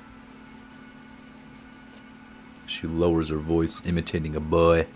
You trying to tell us you saw the Insulindian phasmid out there in those reeds? Get out of here.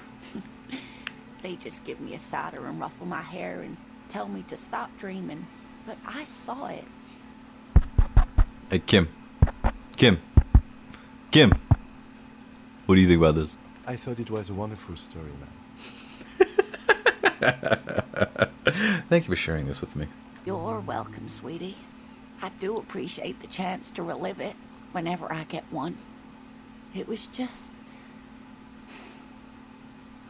such an impossibly sunshiny day. So warm. That's all for now, ma'am.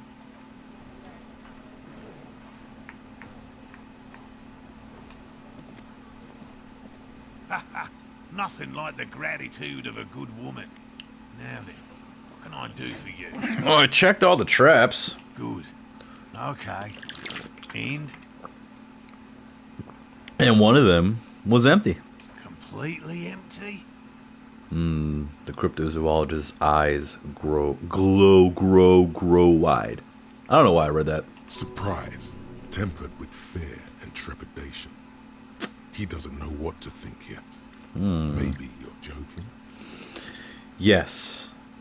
There was nothing in the trap. No locusts, no phasmid. No locusts? No phasmid either? That's not ideal, but He rubs his chin. It just means the Insulindian phasmid is even more clever than we thought. Yes, that's what it means. Of course, more clever. You're dealing with a subject near and dear to their hearts. It might behoove you to tread lightly. This is true. yes, the Phantasmadeia picked off the locust and escaped. This is good news, though we'll have to reconsider the design of the traps, make them more secure. Another trip to the reeds.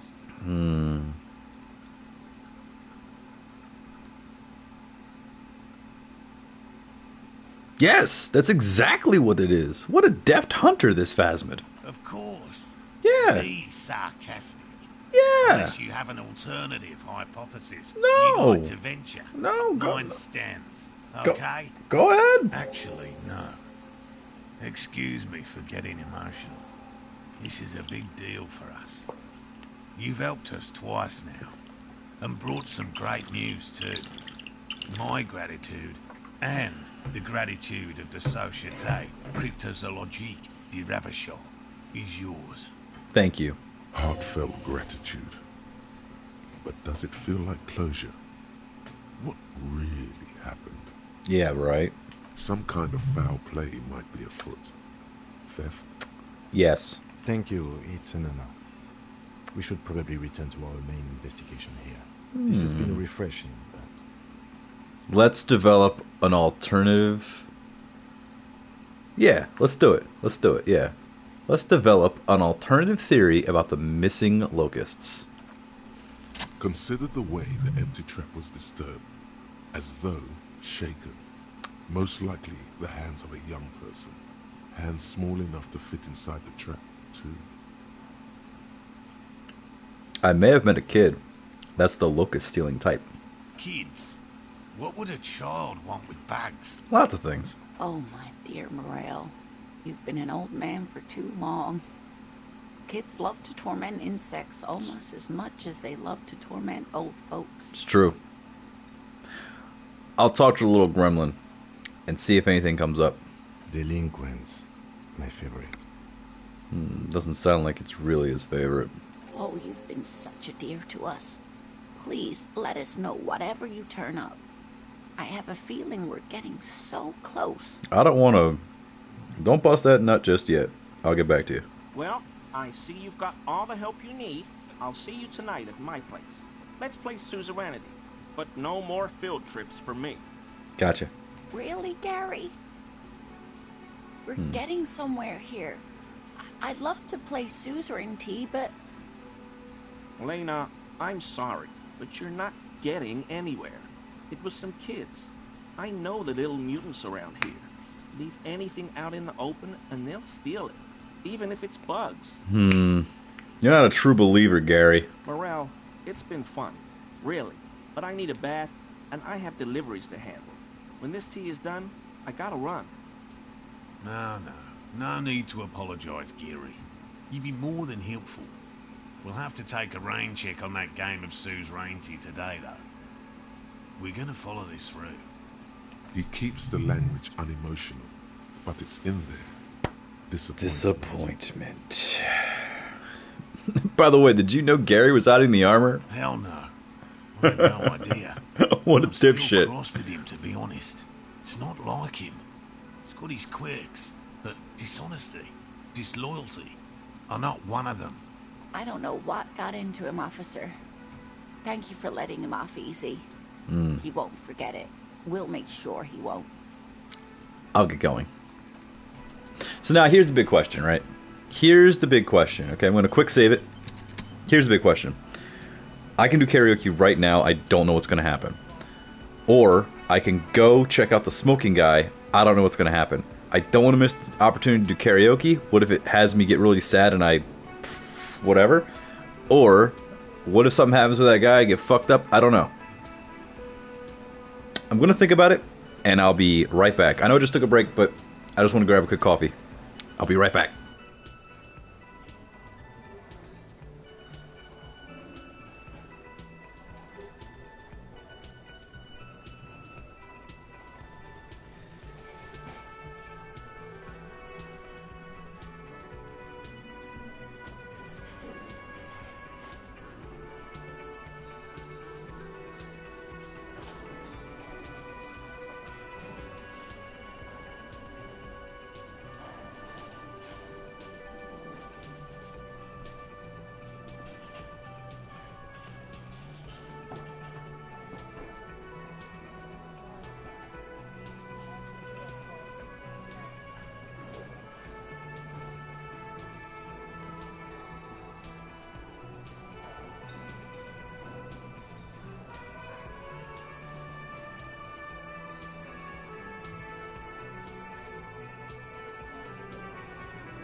still here.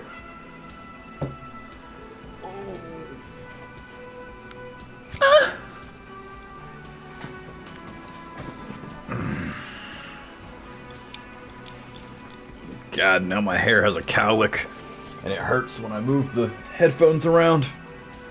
I brought the pot.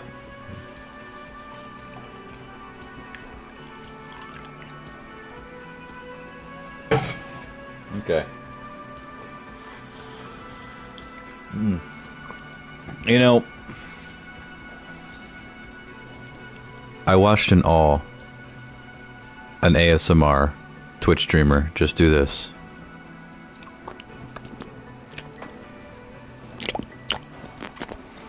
So if that's the kind of content that you're enjoying, you're getting it on the stream as well.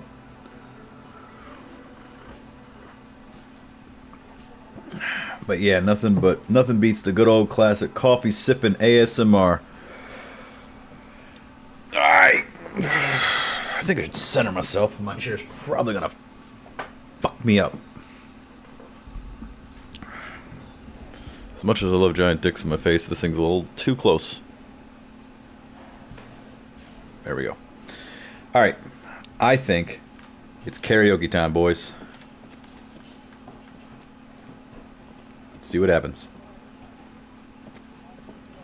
Yeah, BM2KX. You're just in time. Performance feels silent. You can hear the pellets creak under your feet. You feel a little dizzy, a little unsteady suddenly. See, this is what I'm afraid of.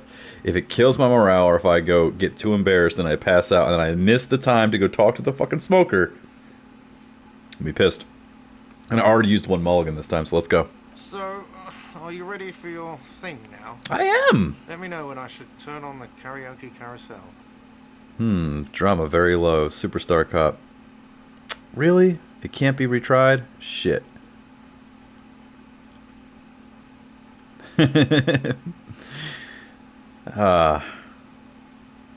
See, this is the thing, right? This is a red check. It cannot be retried. I have 0 drama? Do I need more drama? Let's look around the room first. The bar is full and buzzing with chatter. Yes. No one is paying you any attention. That's fine. But still you feel your knees turn to noodles. Okay, now a couple is looking at you. Even worse. Wait. You're sweating. Not sweating. Just make sure you move, okay? Don't be stiff. That's right. Let's leave. I know what we need to do. We need to take more drugs. Let's see here. Nothing is plus drama.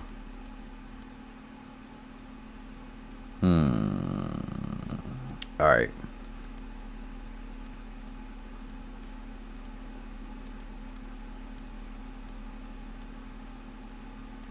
Okay. We're going to equip this. And then clothes. Anything with plus drama. Plus drama? Anything? Plus drama? Plus drama? Plus drama. Come on. Come on, drama. There we go. +2 drama. Theater kid. Boom.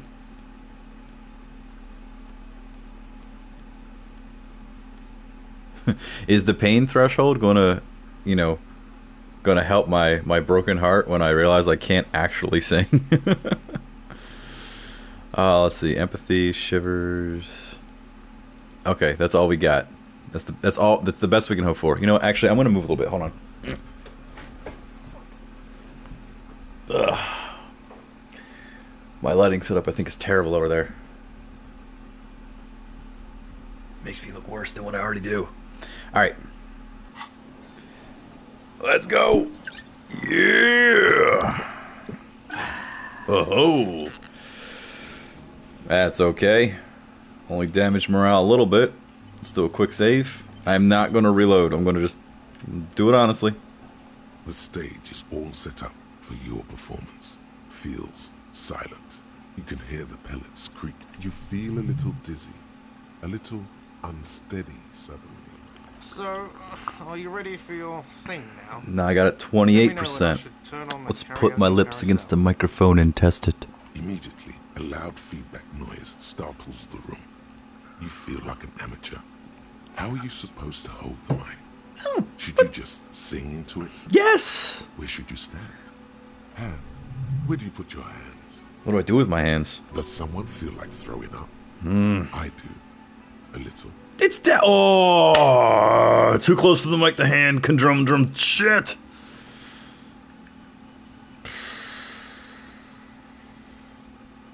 Okay, I'm gonna sing karaoke. I can see that. Man, shut up. I'm ready. Hit play. The air Fuck! is thick with anticipation. This was gonna be my coming out performance.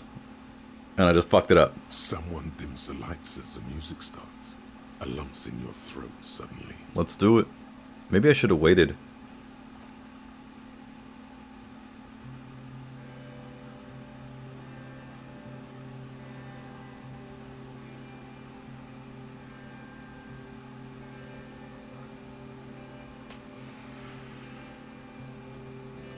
I would often go there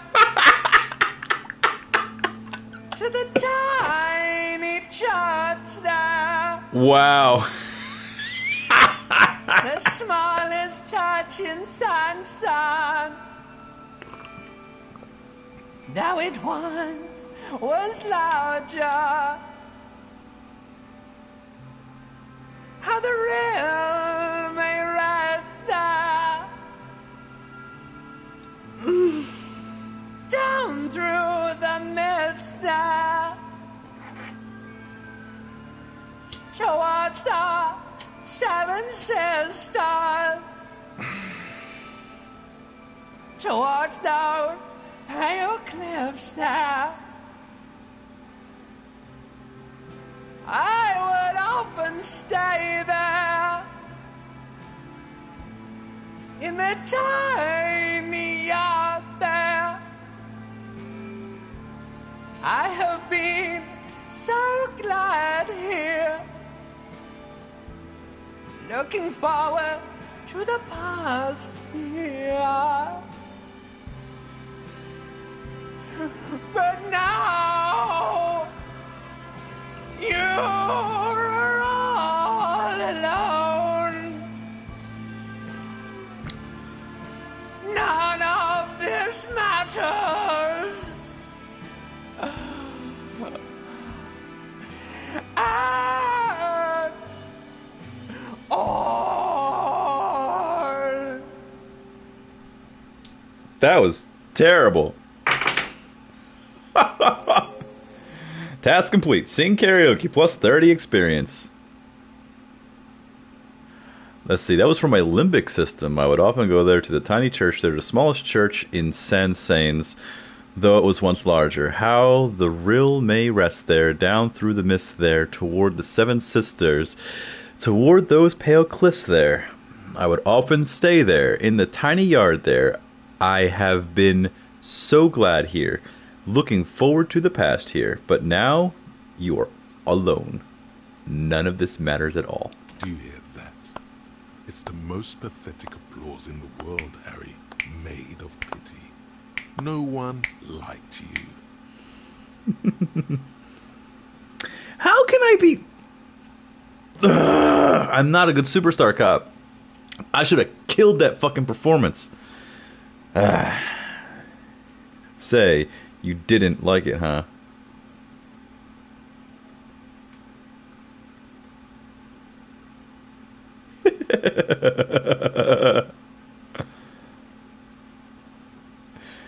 You didn't like it, huh? Your words echo in the karaoke mic. People talk in the distance. A couple tries not to look at you. I wouldn't look at me either. That was sad. Quit yelling into the mic. I hear it from the union booth.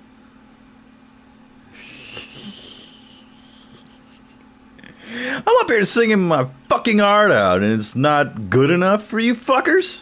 You hear, or think you hear, uncomfortable shifting around. Time to beat people up. Laughter, maybe. No one's saying anything. I'm gonna unplug the mic now, okay?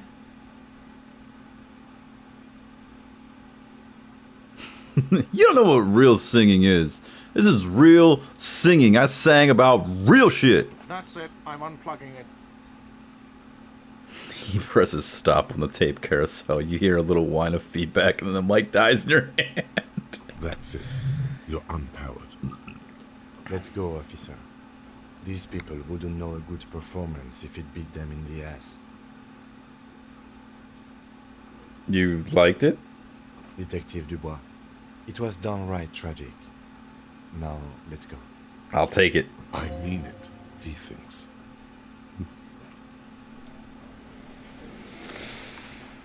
I already used my mulligan. It would have been so cool to... maybe I should have waited. I feel like I shot my shot too soon. I feel like what I should have done is maybe waited until after some shit went on. Because there's no time limit on this shit, right? Alright. Fuck it.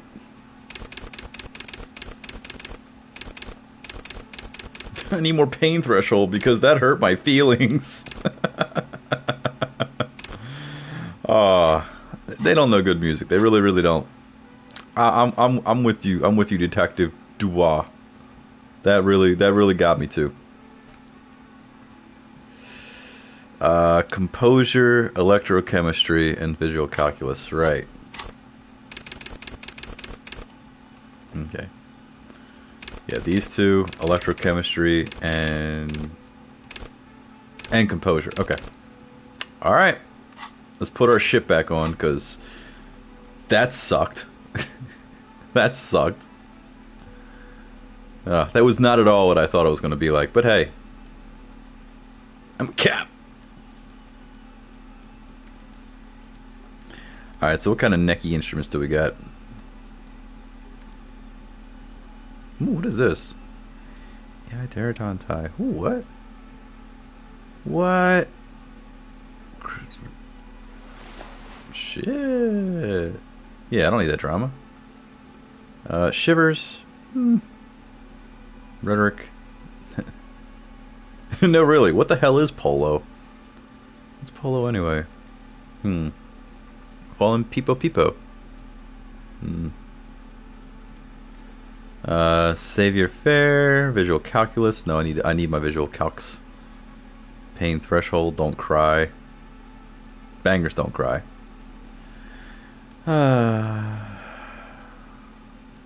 Pretty sad about that one. Physical instrument shivers and I lose authority though. That's all good. Electrochemistry. Yeah. Perception, Inland Empire. Visual calculus.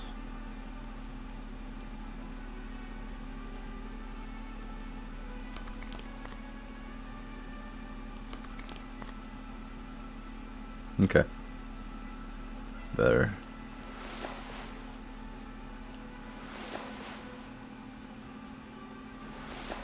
Those are better. Those are better for me. Those are better for me. Let's see. Endurance. Nope.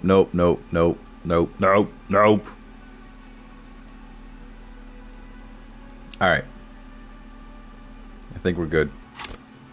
Kim, I am so sorry. Should have done something about that, but hey. We're all good. Let's talk to some people. Always a pleasure to see an officer of the law. Fuck you. I mean, officers. Nah, whatever. Wow. Just wow. I hope you really enjoyed yourself up there. Had a cathartic experience. Because for the rest of us... Shut up. That really sucked.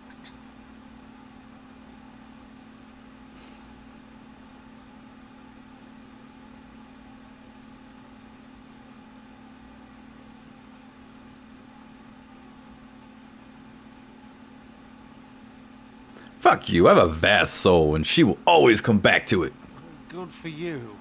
I'm not letting anyone up there again. Ever. Now, what did you want? Goodbye. Hello, officer. I think I almost have it. A new trap design, that is. I know you're skeptical, but I have a good... How you going?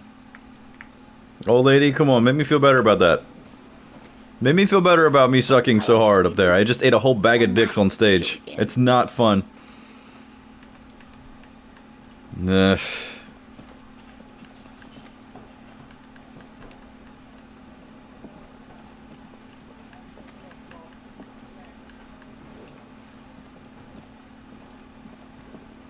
Again? I can't believe... Fine.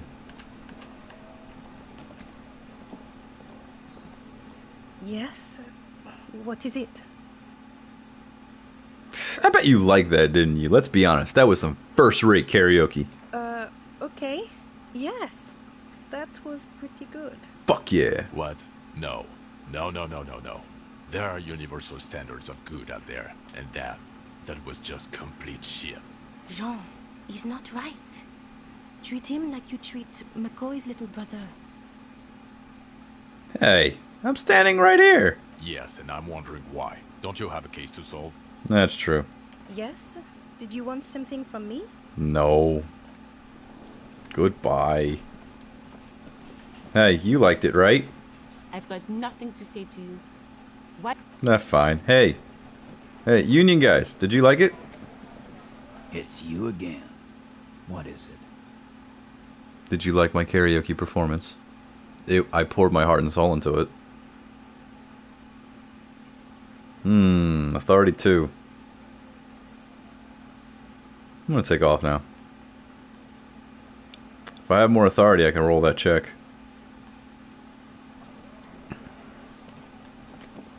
Man, that sucked. I'm getting the fuck out of here. Come on, Kim. You liked my performance, didn't you? Alright, where's the apartment building? Past the bookstore. It is getting late. It is 9:15 currently here in lovely winter Revachol.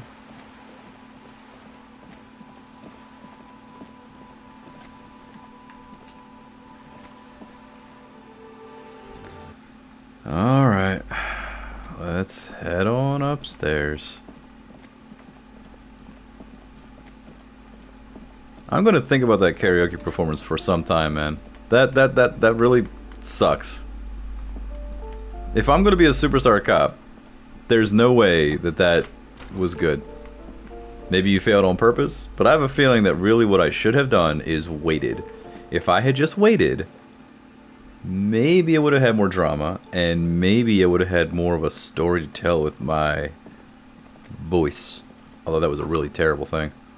This door, nothing here for you right now. Alright, cool. Hey, you. Gendarmerie, you found me. The young man on the balcony gives you a bright smile before taking another drag from his cigarette. And his shirt is still unbuttoned. We got your hint. Found the key right under the stone. Beautiful. He replies, smiling as he looks at you. Something sparkles in his eyes. So tell me, are you here to make things right again?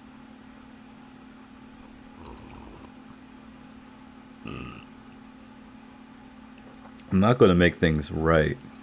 I'm going to make them spectacular. Beautiful. He says again. A nearby street lamp casts shadows on his chin, drawing out the slender cheekbones. I have some good news for you. My Sunday friend is visiting me tonight. I told him about you and he'd like to say hello. Step in. He's already waiting. That sounds like a setup. Why would I want to meet your friend? Trust me, you do. Very well, I'll talk to him, but first I want to talk to you. I have so many questions. That's nice, but I don't have anything to tell you. It's my friend you're looking for, not me. This sounds like a trap. He takes another drag of his unfiltered cigarette and looks around. It's getting dark, and the neighboring windows have lit up one by one. Downstairs, a cat crosses the yard, disappearing into the bush. Besides, I've got to run. Something tells you you're never going to talk to an individual this cool or mysterious ever again. Go if you must. I don't care. I don't care about people leaving me all the time. Run where? To the city. It's a beautiful night. A man on high heels stumbles out of a basement club, music blasting over the entire district. It's chilly, and as the chemicals hit his nervous system, 1,000 shivers ripple through his body. Only if you promise that we'll talk again. It's important. Something flutters in the corner of the lieutenant's mouth as you're saying those words. We'll talk. Just not tonight. Take care, alright? New skill point. Interview the Sunday friend. There's something just so different about him that I can't put my finger on. Different, of course.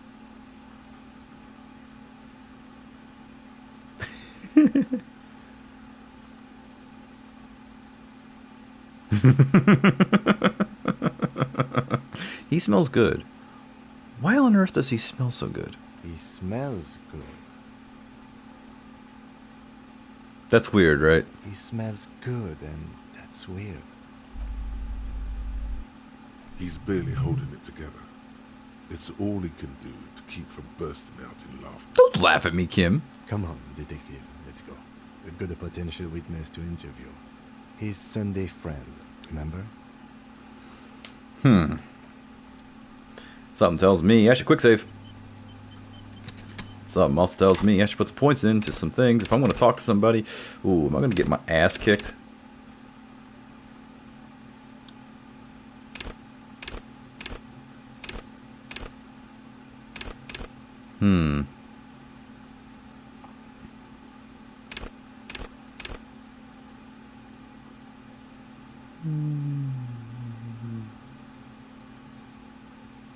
I want to put more into this so I can be a better superstar cop, but I feel like I need to put more on my base stats. I mean, hand-eye coordination, ready aim fire, I should be awesome at that. You know, perception, see, hear, smell everything, let no detail go unnoticed. The quickest to react, an untouchable man. Sneak under their noses, stun with immense master machines, pick locks and pockets.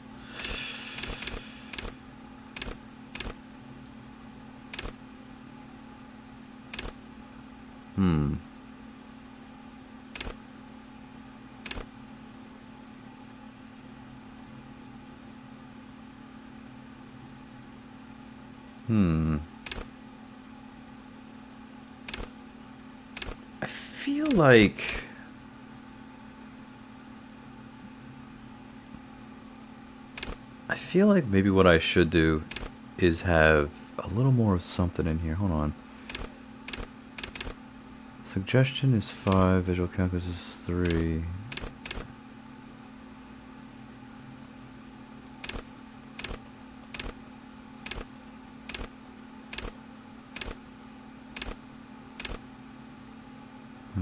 How are your bodies built? Plus 2 plus 1 plus 2. Okay. So it's 7 because it's plus 1 because of the alcohol. Yeah. Okay.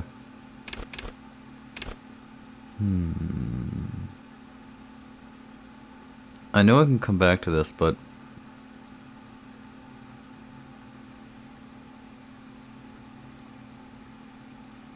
alright, screw it. I'll put one more into visual calculus, that way I can have a little bit more towards superstar. But after that, I think I'm going to need to start putting some more into something else in the physical tree or the motorics tree. I believe I might have to start doing a little bit more in maybe endurance or pain threshold, shivers? I don't know, but that's where all my stats are. I should probably put more in there. So here's the thing. Visual calculus. Here we go. Alright, visual calculus. And we also have some of these. Now, yeah, how about Royal Chilean Nationalhood? We have these.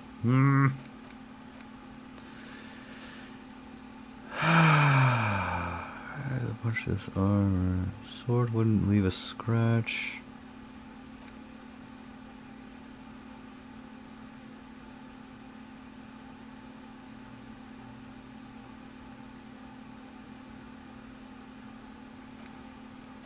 Okay.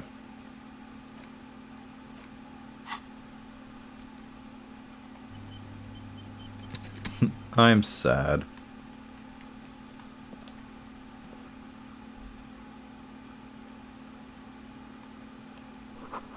A quarterly business magazine. An empty ashtray.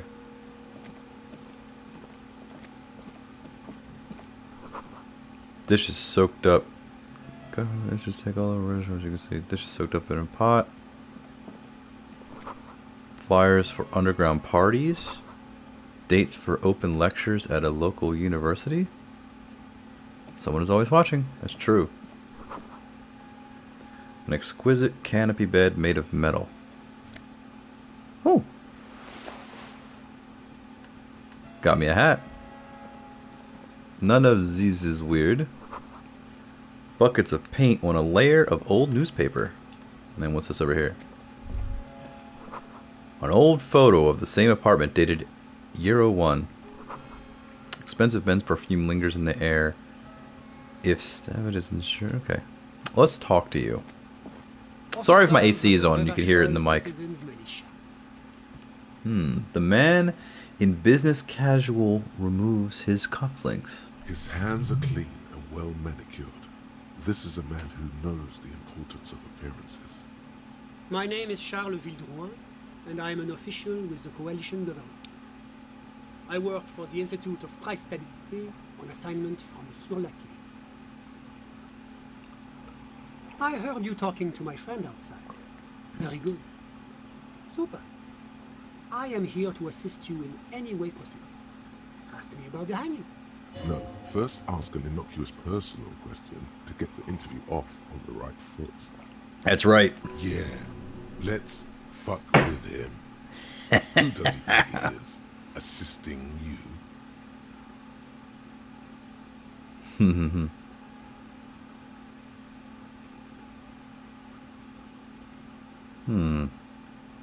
Before we go on, I absolutely have to inquire about this wonderful canopy. Oh yes, my friend has a great eye for these things. He refuses to tell me where it came from. It's a mystery. I believe they call this type of frame industrial. It's very good. That's really all I can tell you about it. He forms a little rooftop with his fingers. Cold air sweeps in from the balcony. What was that? You were supposed to fuck with him, not compliment the decor. I'm sorry, me. The lieutenant takes out his notebook and nods to you to proceed.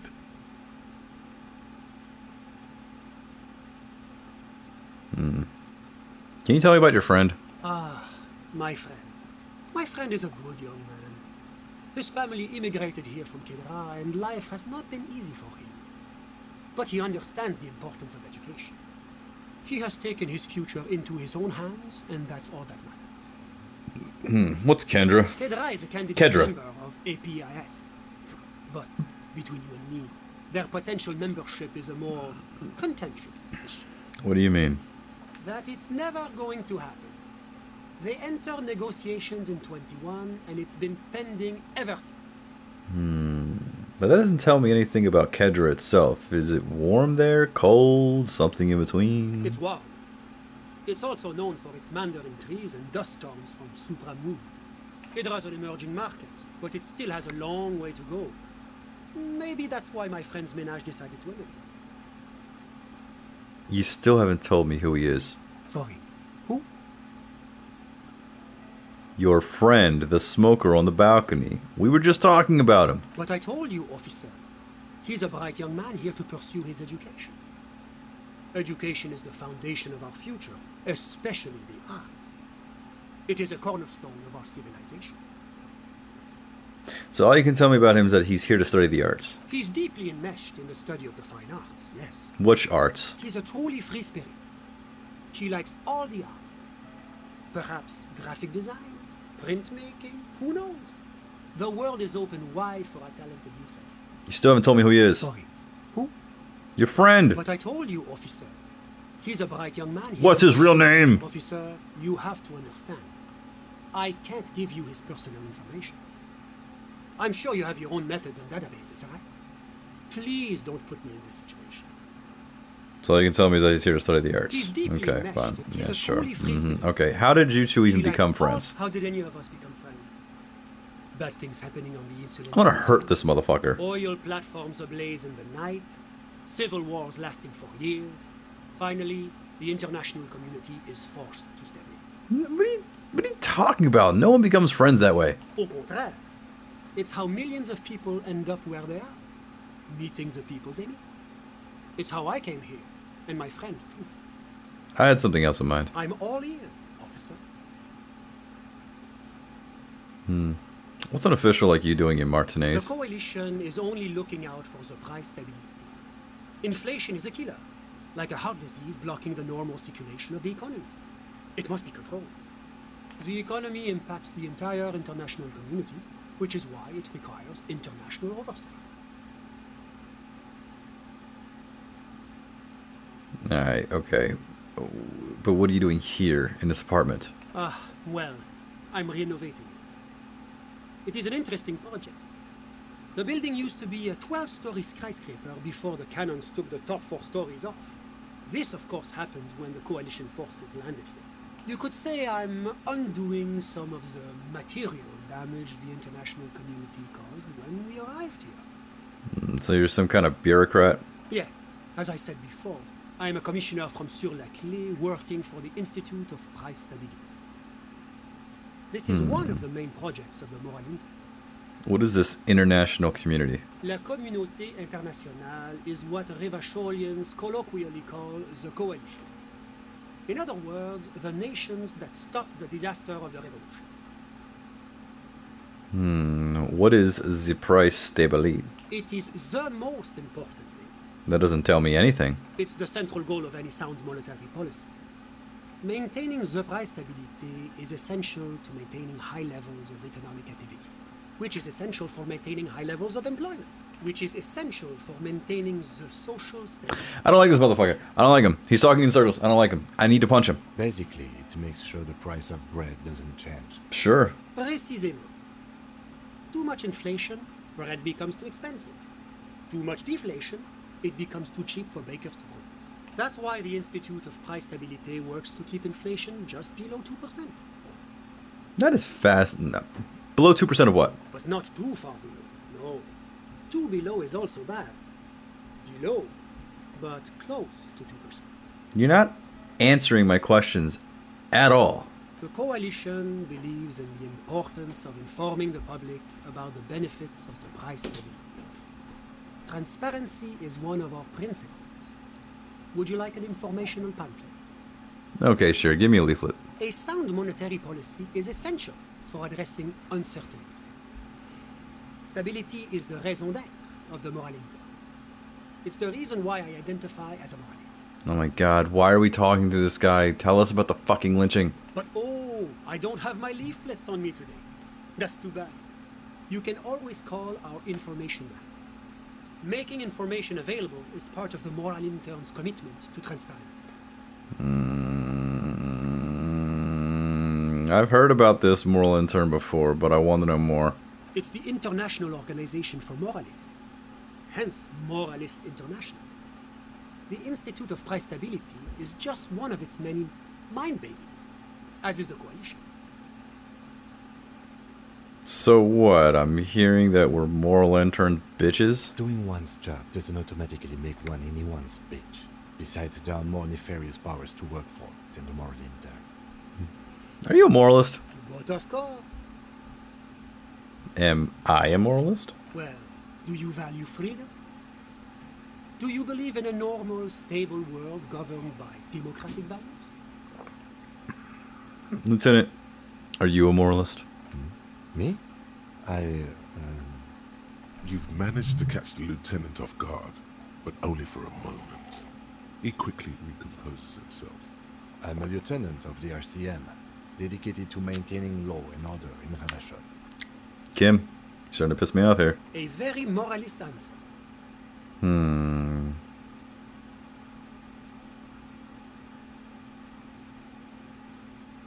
Martinez doesn't seem to be very normal or stable to me. Martinez? No. Martinez is something else. What about the rest of Revachol? Is it part of the normal world? Revachol is generally difficult. It's led by an interim government, which means it hasn't yet achieved full democracy. All right. But they are working towards it. You're all doing very well here, relatively speaking.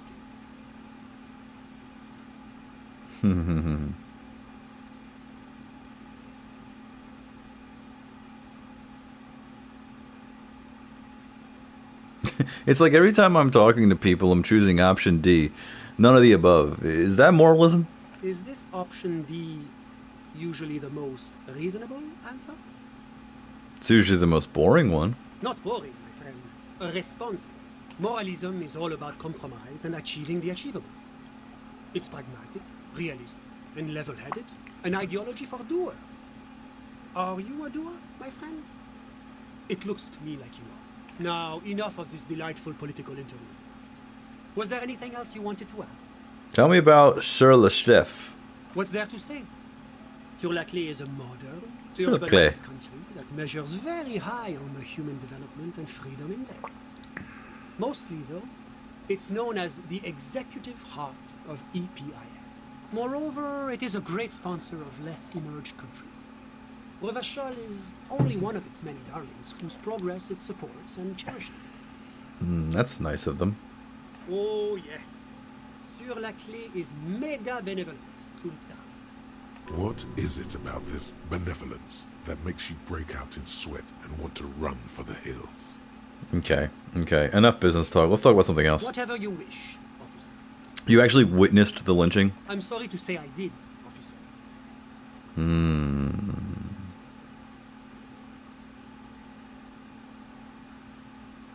Start from the beginning, if you don't mind. Officer, it's very difficult to describe what I saw that night. It was so surreal to me, like in a play. What do you mean, like in a play? It was just so strange. I could barely comprehend what was happening. I was on the balcony when it happened, getting some fresh air. I remember that first they came in, carrying what looked like a body. And then I saw all the surrounding windows go dead, one by one. That's when I understood. I should not be seeing this. Or did you want to see this? Sounds like the victim was unconscious, or at least incapacitated. Interesting. Who were they? Can you describe them? I couldn't see their faces well, and there were quite a few of them. But they were very loud and very Martinez. Let's just say that the laboring classes can get rather expressive with their profanities. How many of them were there? I couldn't tell you exactly. Less than 10. Maybe 8? The union workers. The lieutenant sends you a sharp look at the mention of that number.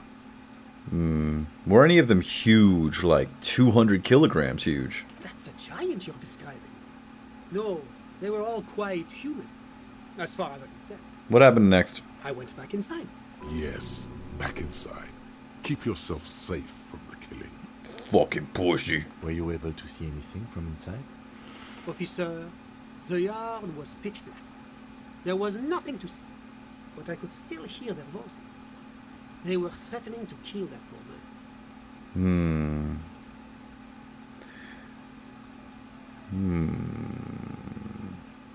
Were they men? Women? All men, I presume. But again, I couldn't see very clearly.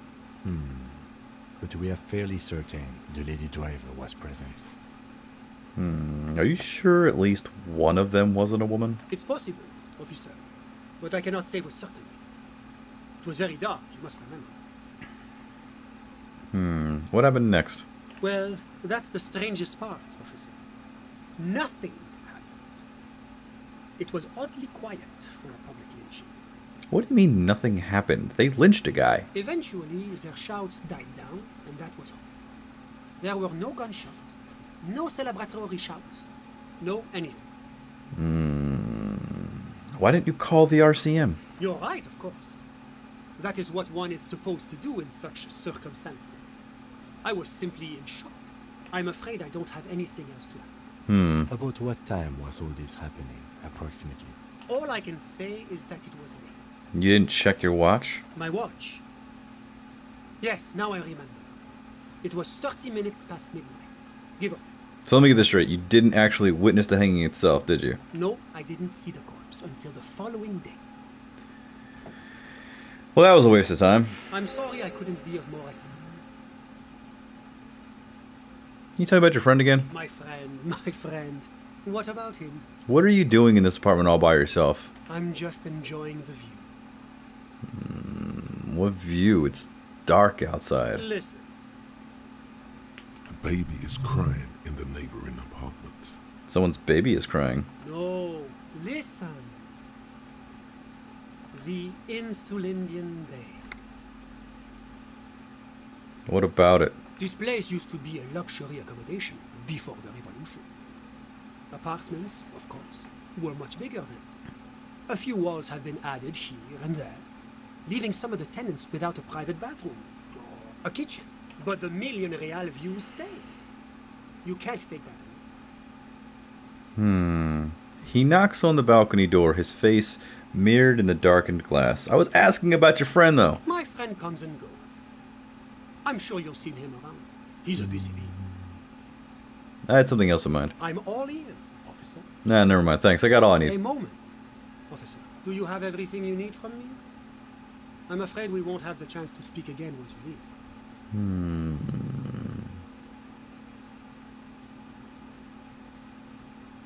Hold on. Why can't we talk later? It's against diplomatic best practices for an official in my position to be discussing murders with local militiamen. And I'm pressed for time. After you leave, I should be leaving as well.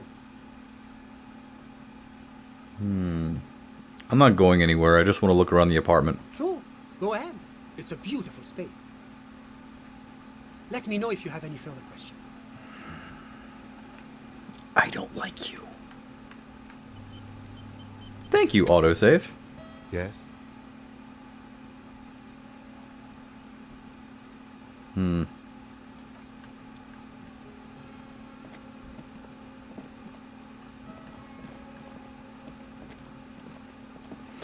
Well, that wasn't all that promising.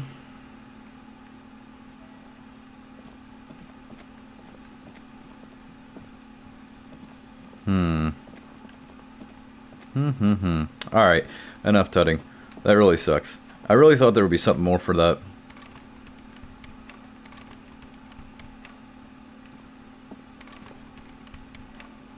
Can't open it.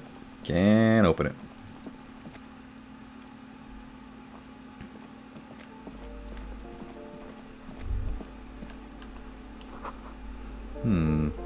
These shoes come in 3 different sizes.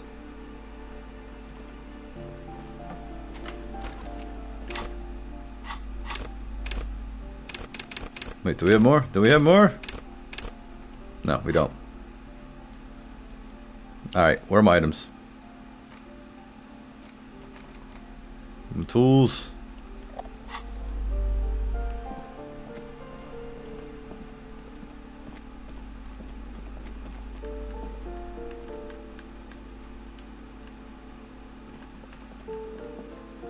Guess we can't come in there. Okay, fine.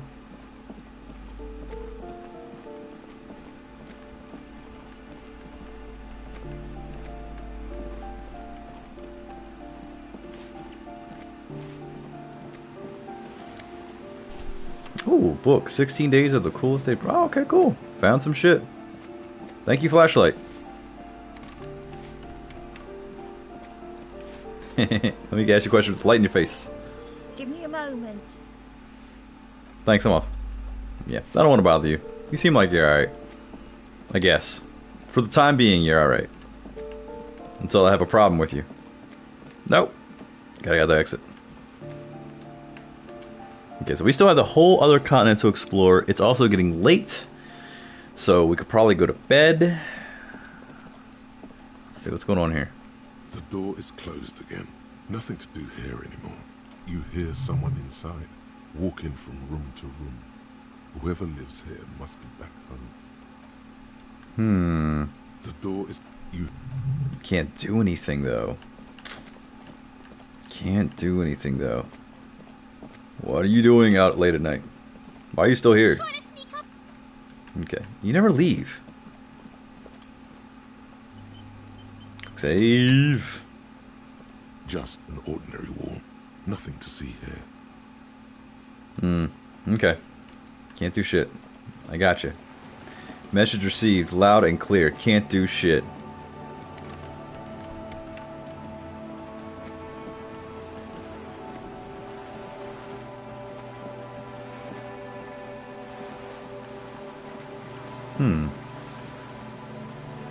Alright, so there's plenty to do over there. I can't believe I'm still pissed at the karaoke thing, but hey, we'll get through, okay? There's still plenty of things to do in the wide world.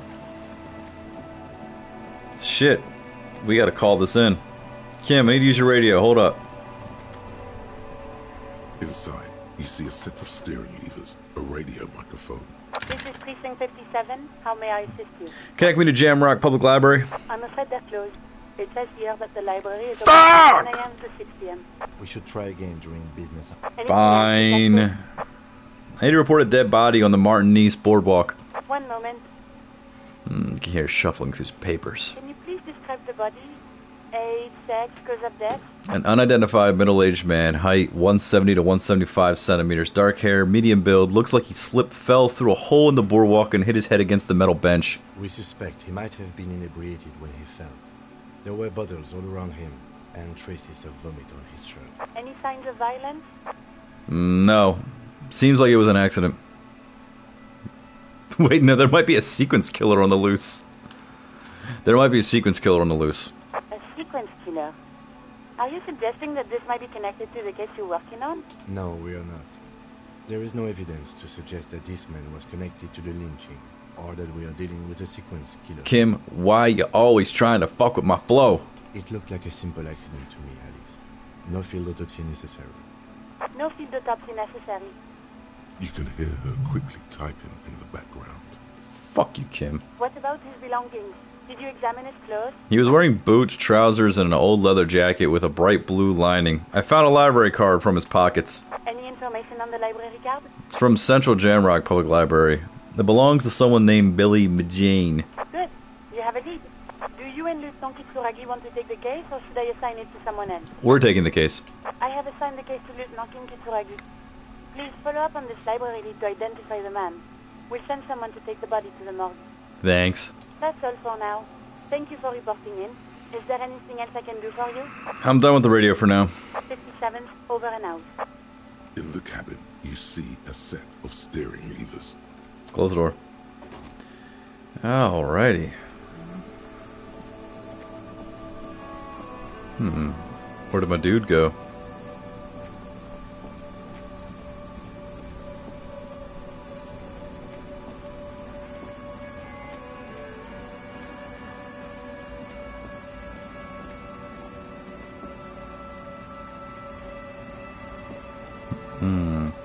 Now I could try to get them to sign a thing and get Everett St. Clair kind of moving here.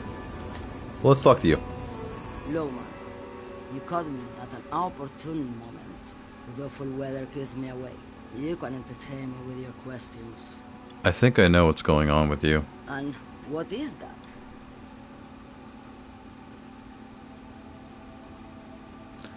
You're a pail driver. You transport goods through the pail. Great. He asked the Pines rep about the pay, and now he's talking to everyone about it. Fine then. Just try not to black out again, and don't contemplate. We don't have time for that.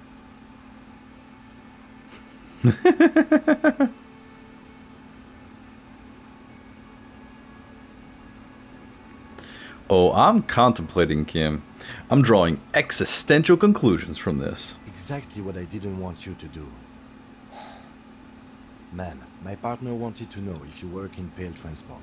No offense. But your partner?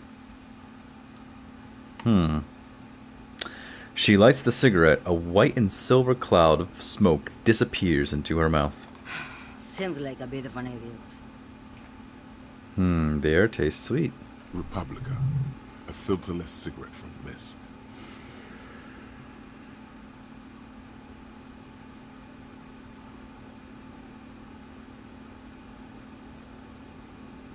Republica. That's not very healthy. Neither is spell transportation. life is transitory.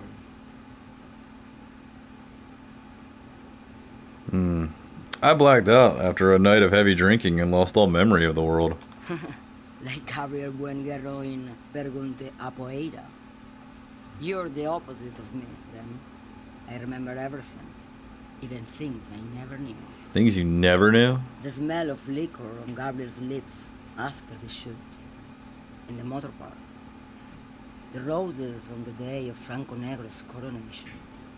On the grand stairs of Ryle. The smoke from the Fowling piece when Dolores Day was shot.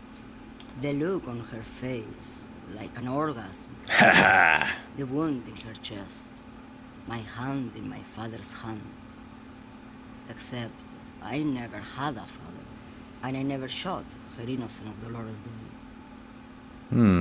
Overradiation? Heroic doses, Herifia. Heroic. Isn't that dangerous? Thought insertion? Dithering? The Grad Catalan Magistral? It's more than dangerous. It's sad. But at first I had to make a living. Now, when you've seen it all go away like that, rolling off like the sea, and then come back to this? She gestures at the square, the broken horse monument, the clanging of machines in the distance. What are we doing here? For thousands of years, Gabriel. It doesn't have to be like this. We can just give up. We can just become a vapor.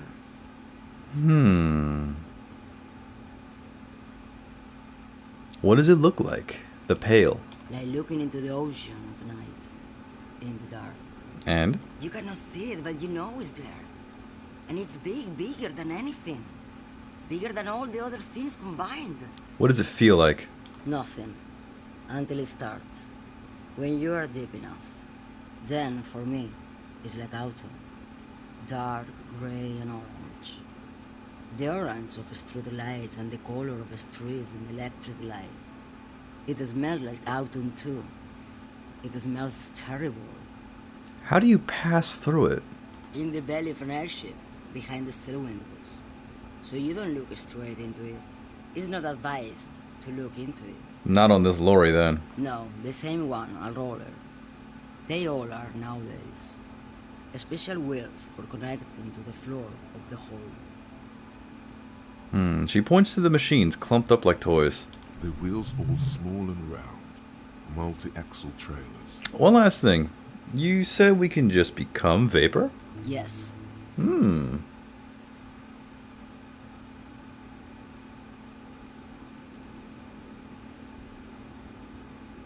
I already feel like I have what you have in some way. They say there's a point. One that I have not crossed. The Pale, super deep.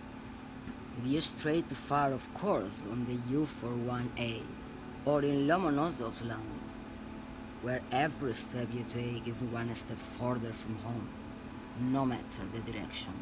It's a point you cannot come back from. Your mind becomes so radiant with the past, there is a flip. Instead of writing, it erases memory, nearing some kind of indescribable finale. Maybe you've been down the motorway south. She looks at her cigarette. It's almost out. She has swallowed it hungrily, then at you. The motorway south? It's a story as lone horsemen tell. Lone horsemen, Tarife, not Pale drivers. Way beyond the established Pale that's lit by radio frequencies, where it goes silent and dark, and the process begins. Erasure, kilometer by kilometer, in any direction. The motorway south is a road you cannot come back from. What's at the end of the motorway south? No one knows what's at the end. I've only glimpsed the beginning. I've only felt it in the distance, when I was a child. A child rowing on the lake. Ma'am? Josiane. You've fried both your brains enough for today, detective. He inspects her. No response. Let's get some air. This one's far gone. He shakes his head silently as he returns to leave. The woman looks at nothing, her eyes closed and her lips moving. Girl child, you hear her say. Girl child, girl child. Huh? What is it? What do you want? Thank you.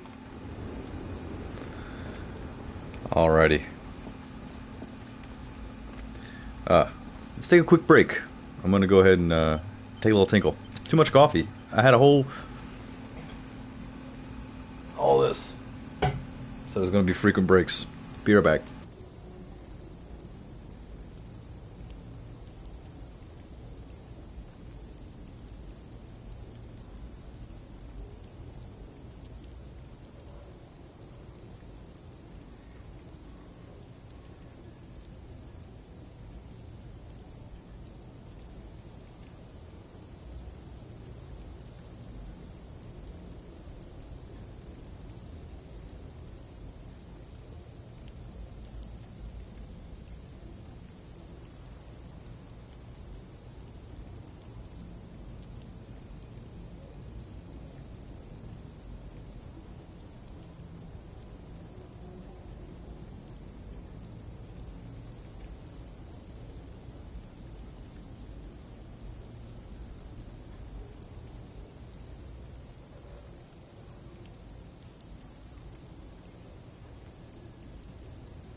Woo-hoo-hoo.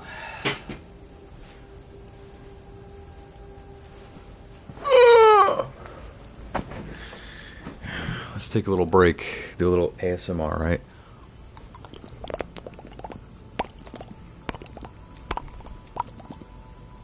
This is the path to affiliate. Ugh.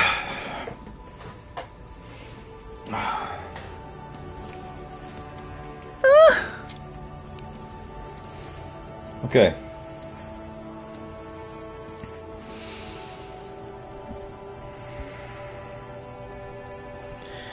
Alright, so here we go. Let's check out some of our stuff. Who made the call reporting the crime? Keep searching for the caller despite lacking any obvious leads. This might take some time. Yeah, someone reported the hanging of the RCM. Yeah, it's going to take some time. Read your letter and name the case. Alright, you know what?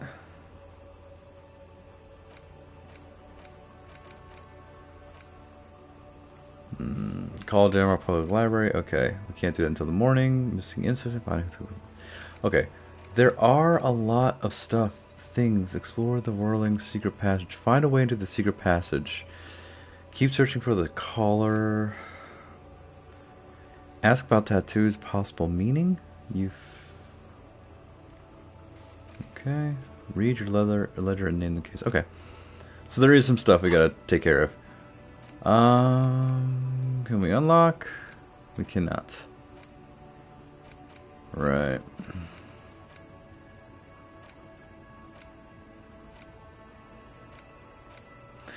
Motorway south. At the edge of the map, the landmass begins to disintegrate into pure trigonometry.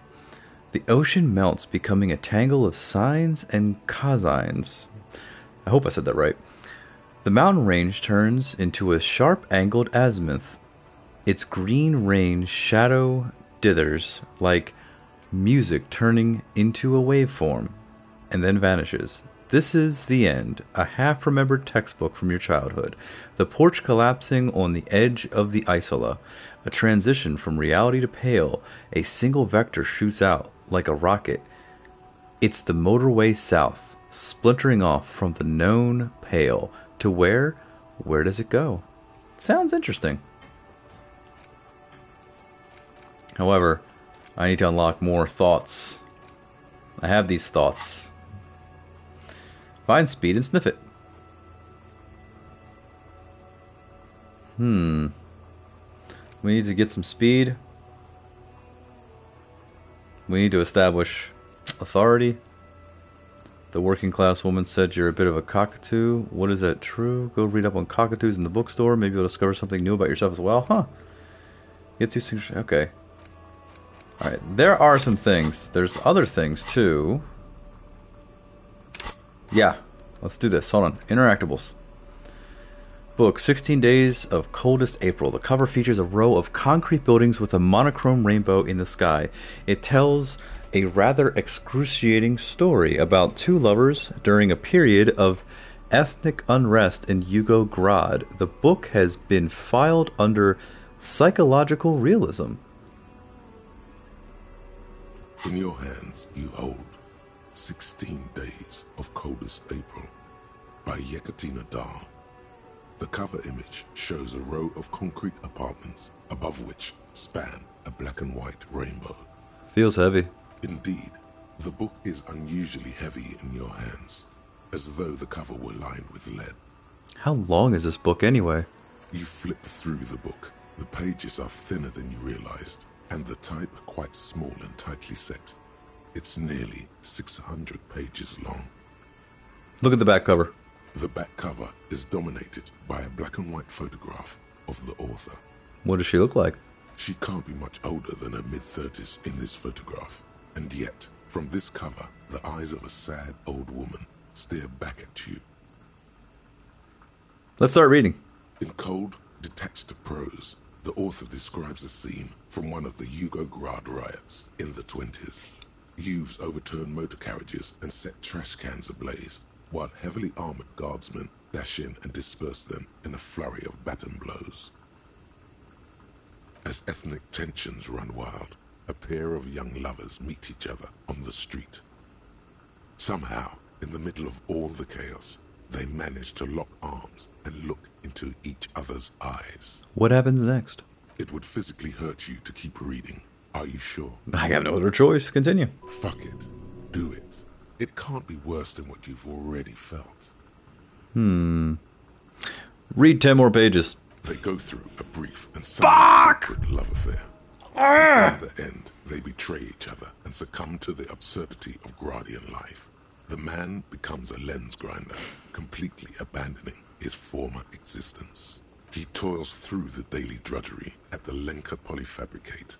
Happiness and fulfillment have eluded him his whole life. And, in the end, he has nothing to do but dedicate himself to the craft.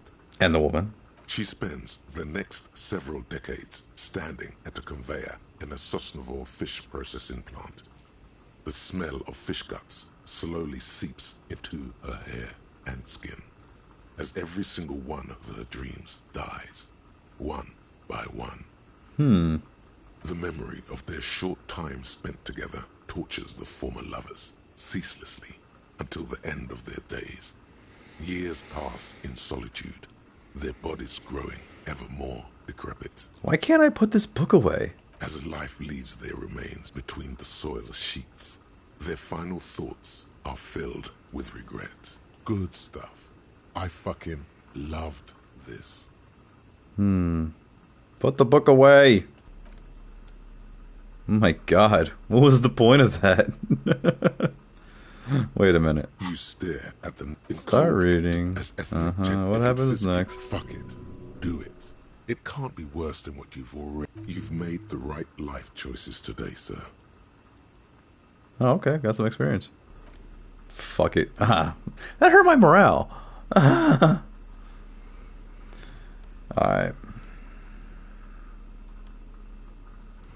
This filthy rag has been at the mercy of the elements for quite some time.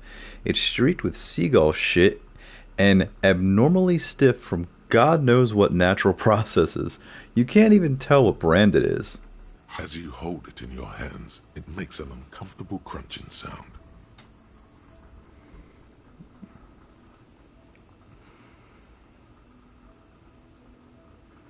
Man, How did this jacket get so disgusting? It's a sordid, filthy tale, not for the weak. Are you sure you can stomach it? Bug it. Some secrets are better left uncovered. Don't even try.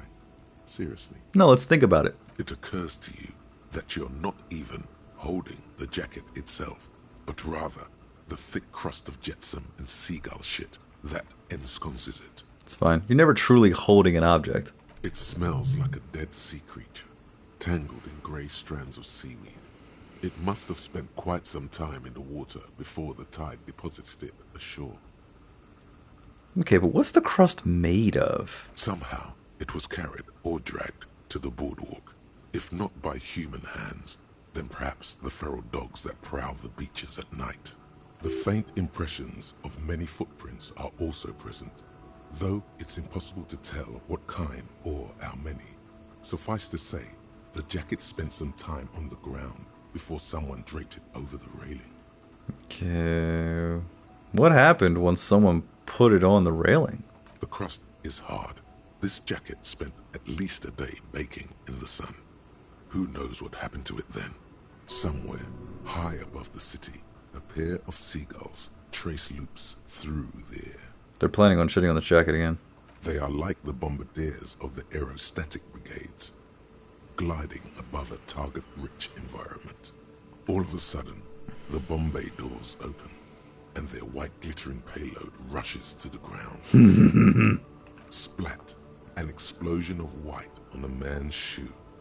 A curse goes up, but the birds do not hear.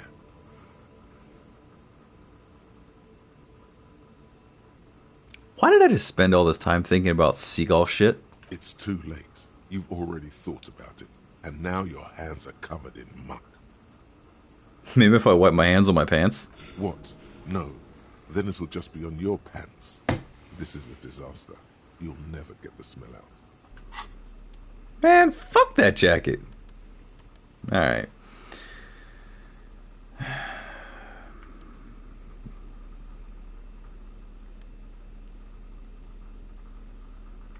There's a lot of shit.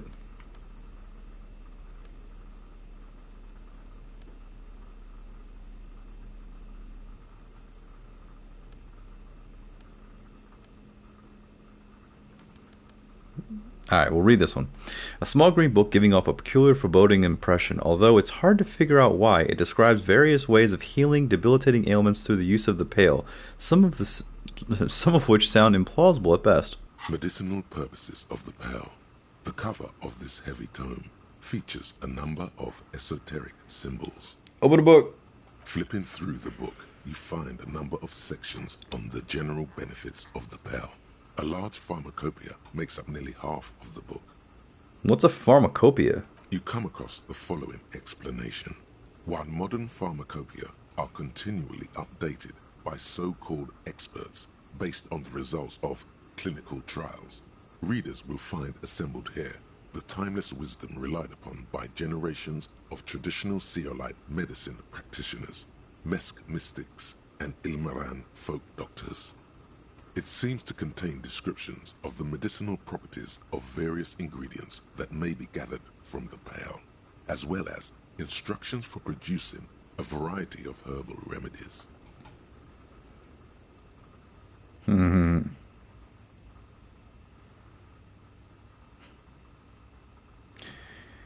Is there anything in there about restoring lost memories? There are a number of Seolite tonics that promise to improve your short-term memory, but nothing that speaks to your condition. I just want something that'll soothe the relentless torment of my existence. What you're describing is booze.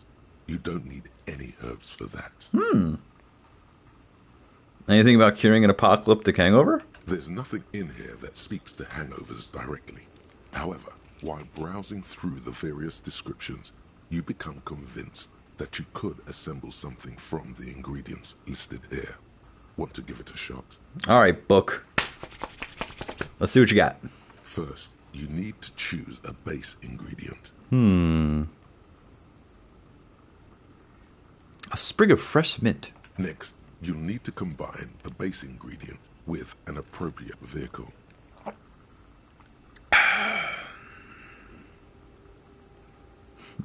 Mix it with a dram of whiskey. Lastly, is there anything else you'd like to add?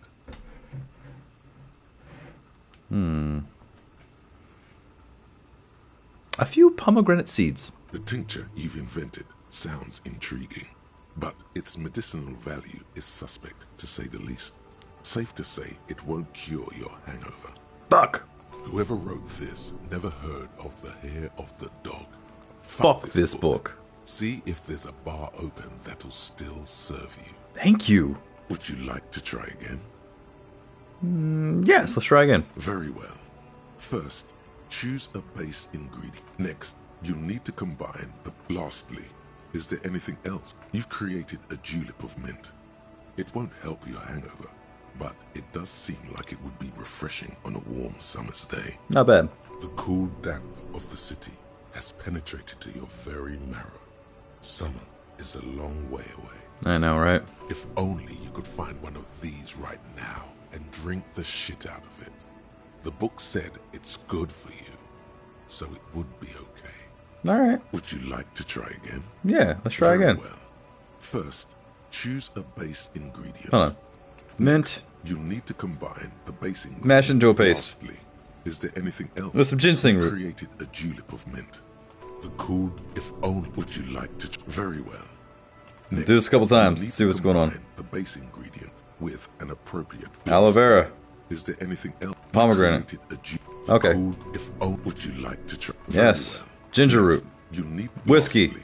Pomegranate. Created a delicious tincture of whiskey and ginger. Mm. According to the pharmacopoeia, it should increase your energy and focus, though, in your experience, it's only done the opposite. Hey, that's because I wasn't trying hard enough. If only you could find one of these right now and drink the shit out of it. Would you like to try again? Yeah. Very well. Common meadow root. Next, you need to combine... Aloe vera. Is that ginseng. You created a delicious tincture of whiskey and if only would you... Very well. Next, you need... Lastly, is there anything else you'd like? You've created a delicious... If only would you... Very well. I'm on! Next, you need... Give me something good! You've created a delicious tincture. If only would you... Very well. Next, you need to combine the base ingredient. Lastly, is there anything... You've created a delicious tincture of... If only would you like to try again? Oh, this is a bunch of hooey anyway. You close the book and find yourself staring at the familiar cover one. Fuck it.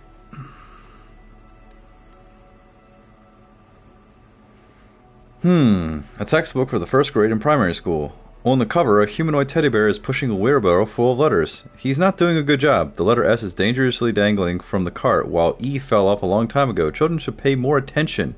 You hold in your hand the colorful primer. I already did the Kim. No, I know the alphabet now. Book La Fume #1, #4. Deleting.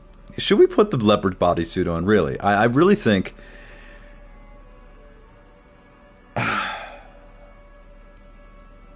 Fuck it. Let's fuck ourselves up even more. This is a slow and steady, boy. You know how to handle this. Drop it now. This thing will eat you.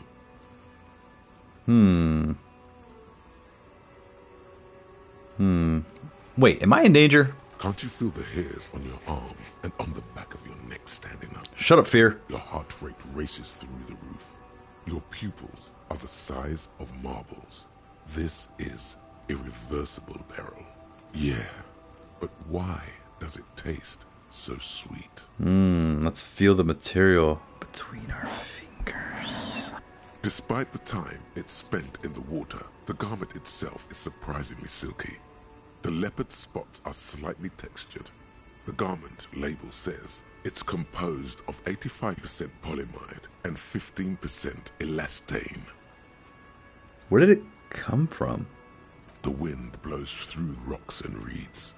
Days spent in the salt water have washed off any clues of its origin. What should I do with it? Run, you idiot. There's only one thing left to do. See how it fits. Just know that once the leotard goes on, it never comes off. You will change irrevocably. But don't you want to feel different? It can be a secret that only you know. Try it on, but only for a moment. You slip from your briefs into the leotard. It's very tight. You've never been cradled so firmly before. I will not regret this decision.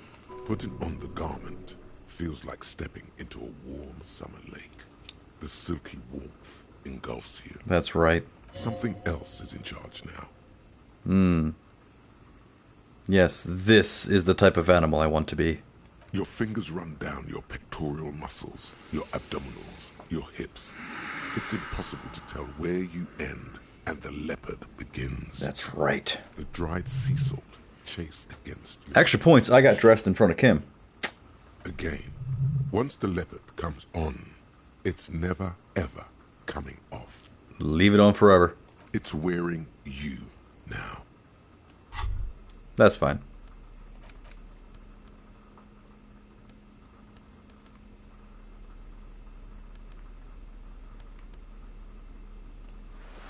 Huh? Super logical for a cop to wear this. Suggestion: insensitive bachelor party vibes. Yeah, we need to get this back on, and this back on, and this back on, and these back on, and these back on, and these back on, and these back on.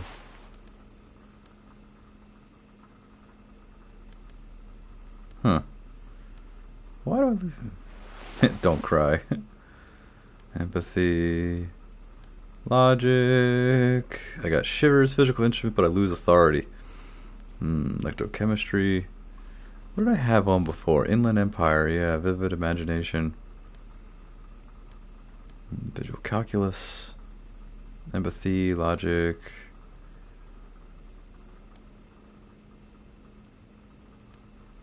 Interfacing, composure, shivers, endurance. Just going through. I probably will never remember what I actually put on.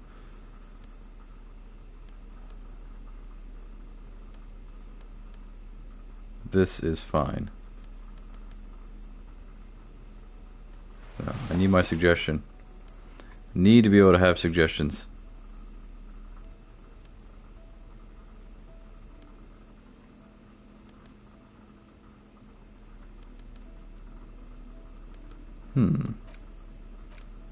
Now what tools? Of course.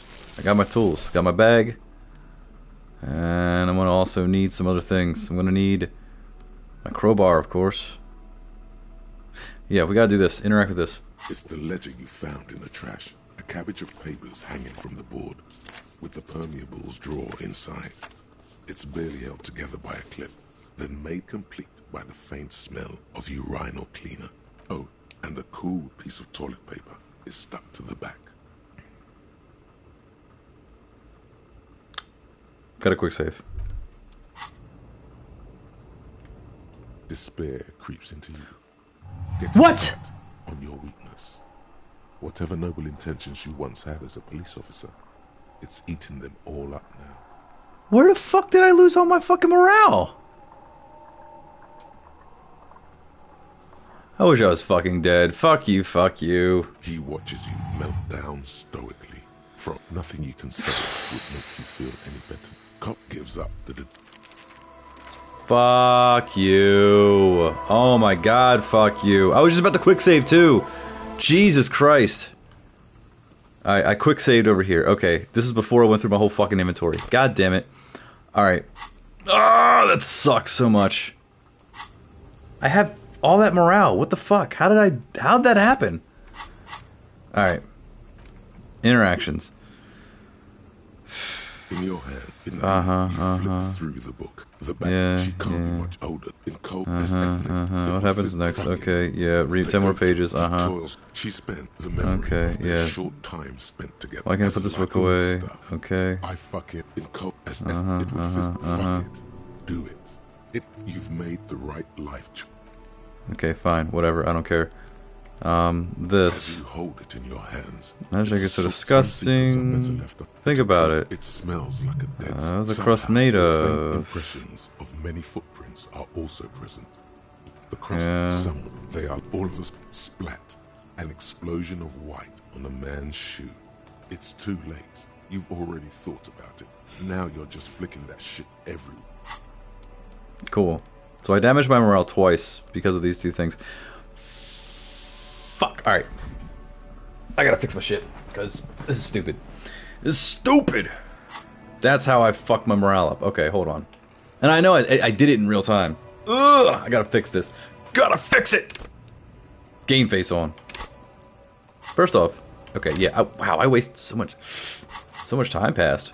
Jesus, just by going through my shit. Alright, interact. In your head, you flip through the book. The pages are thinner. The back, she can't be much older than it. Okay. You stare at in cold as ethnic. It would fit. Fuck it. Do it. You've made the right life choices today, sir.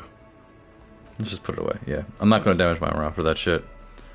As you hold it in your hands, some secrets are better. It occurred. It smells like a dead sea creature. Somehow, the faint impressions of many footprints are also present. Why? Why did you think about it? What? I don't know. This actually, drop it now. This thing will eat you. Run. There's a but don't you want to feel different? It can be you slip. Put in something else is in charge now. Your finger the drop again. Once it's weak. Medicinal flip it. You come across the. It seems to contain descriptions. There are a number. What you're describing. What you're describing. There's nothing. First, you need. Next, last, the tincture. Whoever would you like to try? Very well. Next, last, the tincture. Whoever would you like to try? Very well. Next, lastly, is that you've created. If only would you like to try? You close the book.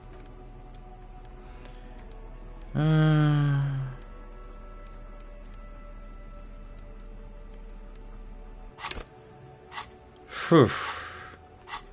Okay, this definitely made everything hit a snag, so bear with me, everyone.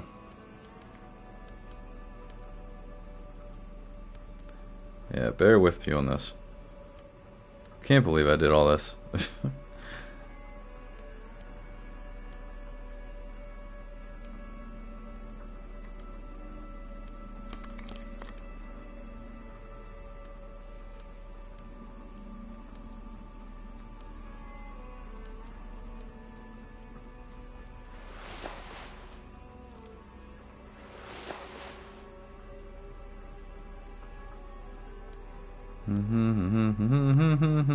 This is fucking... Ugh.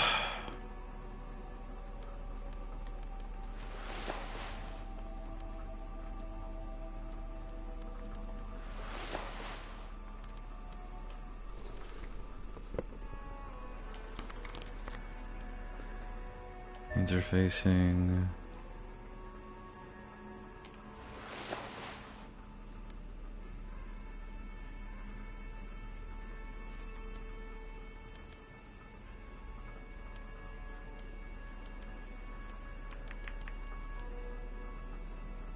No empathy, paint. Yep, there we go.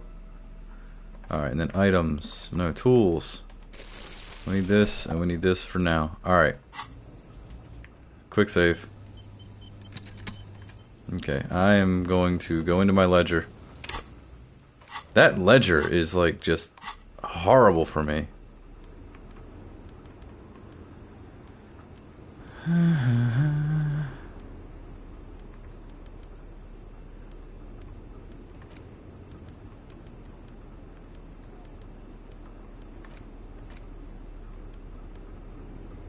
It's the ledger you found in the trash.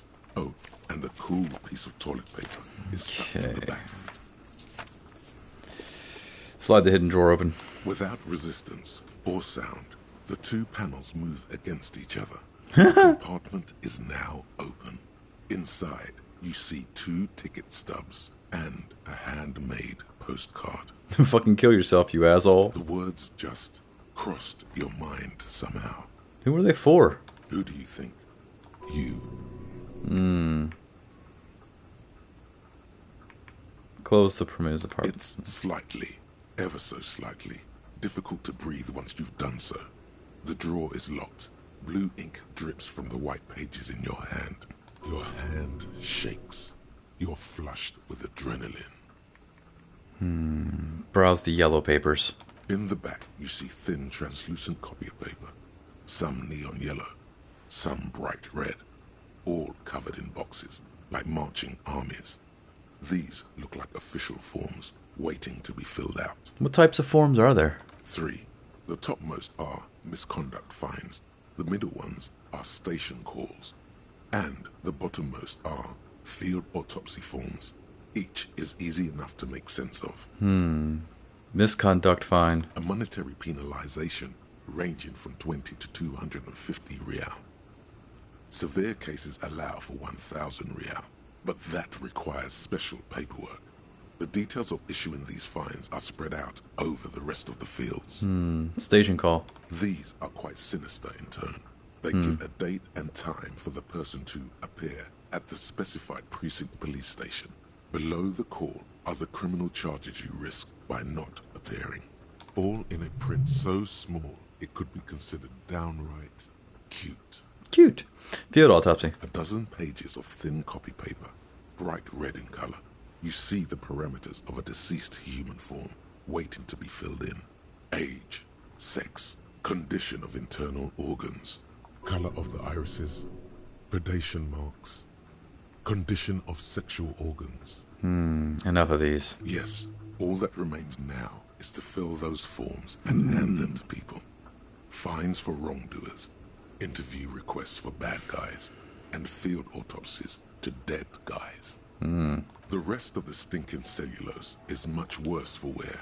Being sandwiched between the board and the rest of the paperwork must have spared the fragile copier paper. Browse the white papers. They're not exactly white. They're yellowed in patches by sunlight and alcohol, and covered in dense blue handwriting. Ink escapes into watercolor patterns, reaching its tendrils across entire pages. The paper itself is checkered, with faint red lines, forming short paragraphs. Continue. Once in a while, there's a red stamp that exclaims, "Case files commit to paper." The case files themselves are plenty. You count more than 100 sodden, crumpled up, earmarked pages falling apart in your hands. They appear to be sufficiently organized and extremely dense, if mostly illegible. What is in there? What are they about? Work, strife, poverty, the Jamrock Quarter. These are handwritten logs of investigations dating back to January 51, this year. The exact number is hard to estimate due to missing pages and an odd naming convention. But there are at least 20, maybe 30 cases undertaken, not completed, mind you. What do you mean? Is that all?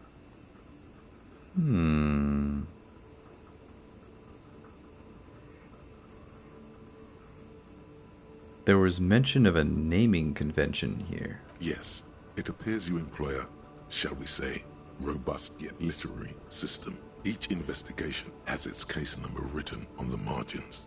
Yet, still more tellingly, most are accompanied by a name. Oh my. And they're written in capital letters too. Yes, all caps. One is called The Next World Mural. Another, The Square Bullet Hole Murders. Another yet, The Unsolvable Case. More? Others appear more light-hearted. The guys on a couch in an unexpected location, and the murder at the hookah parlor. Even the rare article-free collapsing tenement. Murder features prominently throughout. You like this grimy murdering, don't you? Wish there was one in there about a drug den. You love those. Gets the blood pumping. No, you don't. You're a human measuring instrument. Almost entirely intellectual. It's going to take an effort to piece these case files together, but it can be done.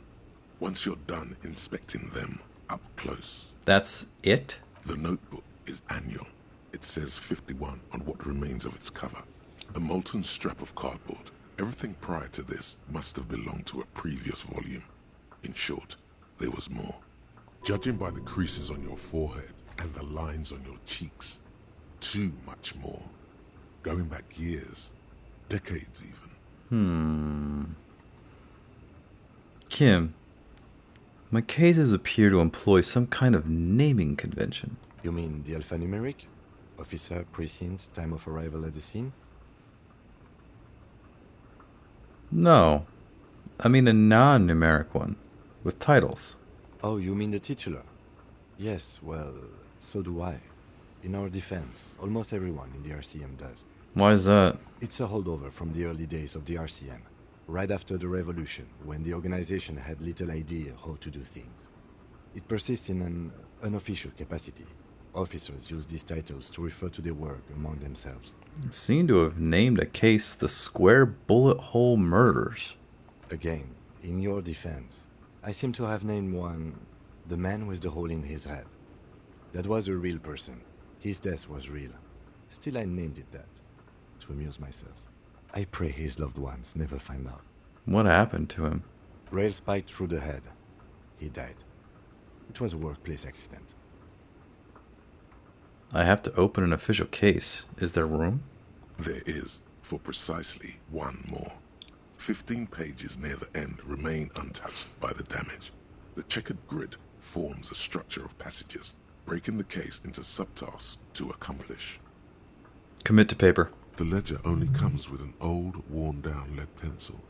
It will do, barely. But... Kim, do you have a pen? The lieutenant looks at his blue notebook. 2 fat, shiny pens hang from the binder, like large-caliber bullets on an ammo belt. It's downright incriminating. He has little choice but to give you one. Yeah. Although he really does not want to. He doesn't. He is not really saying anything, just standing there, looking at them.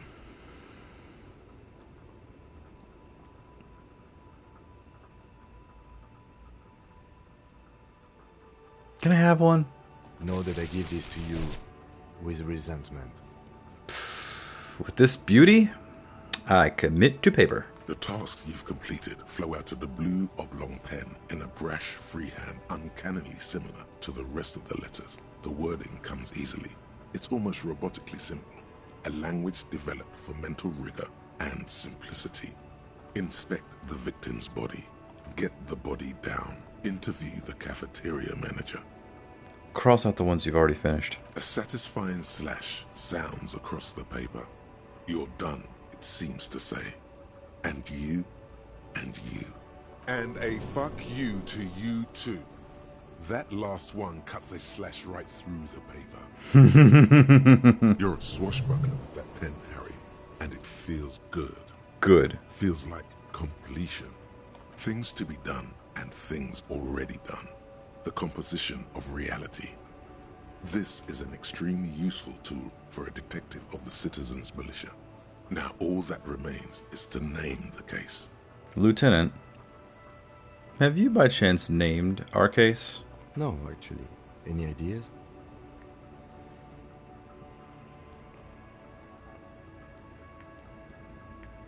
Shit on a stick.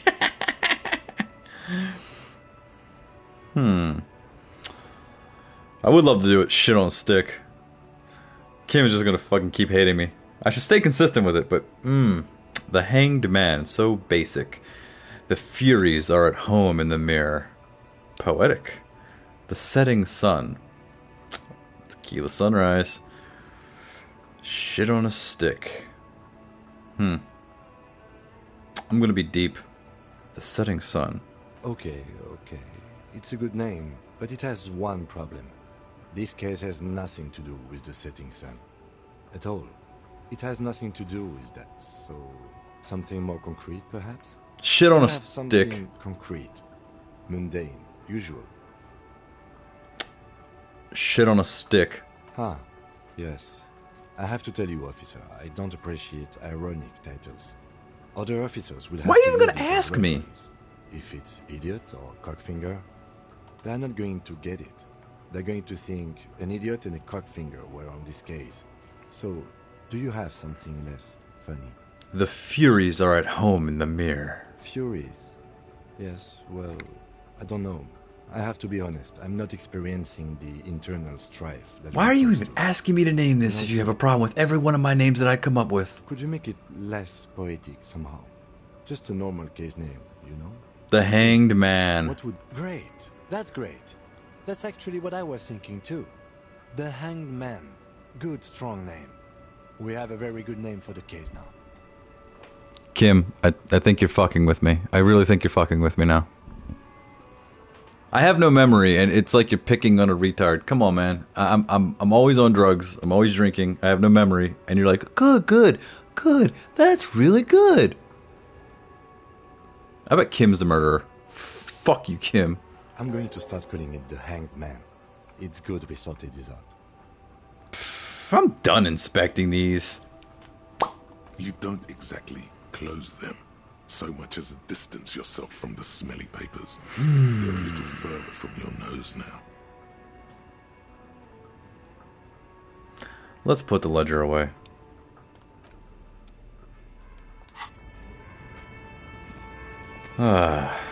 Kim.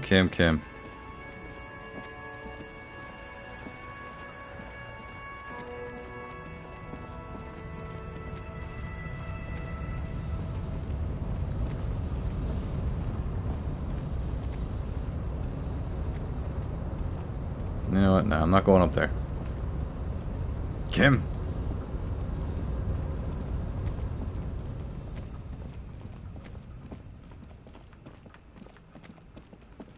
We may want to turn in for the night there, Kim. What do you say?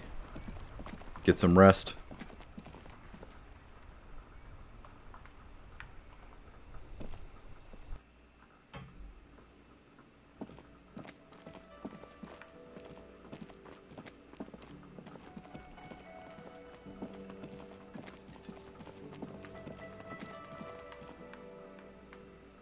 You see a heavy steel door with a prompt. The door does not budge. Fine.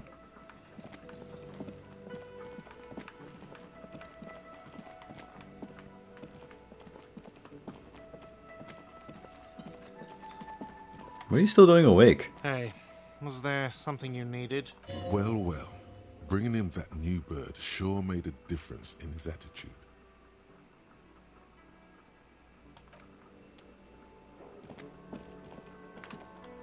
Yeah, we should go to bed.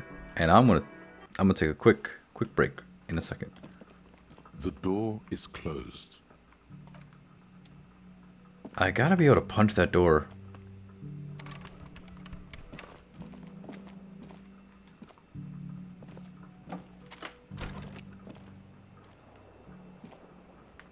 Bye, Kim.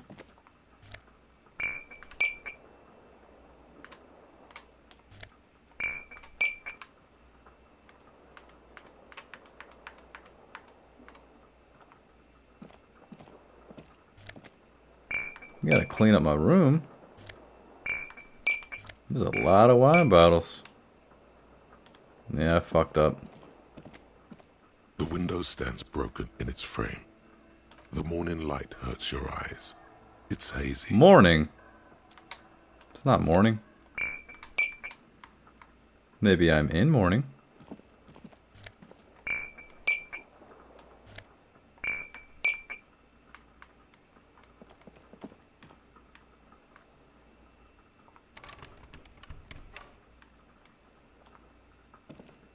A mirror hangs on the bathroom wall. In it, your face. Now without the expression. It's just hairy. It's just hairy. Yeah, we're gonna let that be.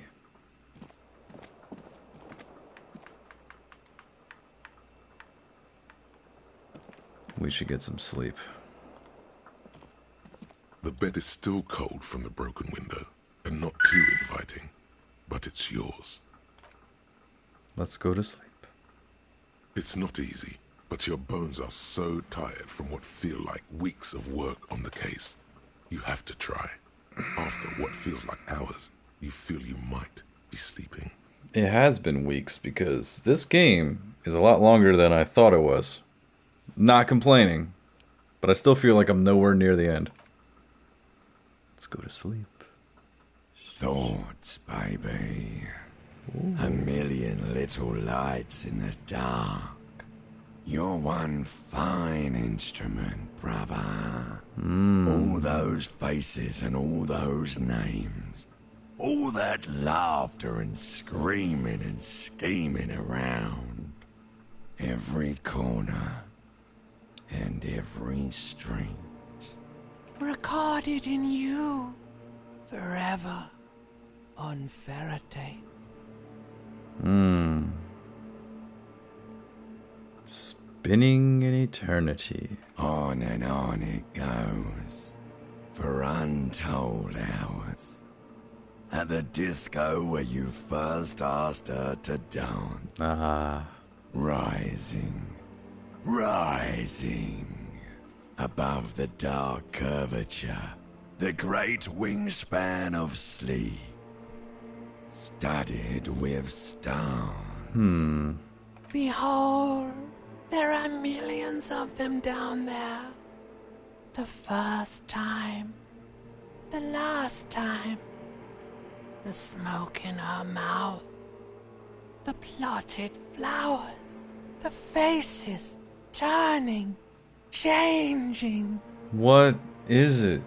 It's the world, Harry boy. And you're made of it. I am made of the world. Every day you're out there, you make more of yourself from it. I'm afraid you can't be unmade now. And I'm part leopard. You can never forget this shit.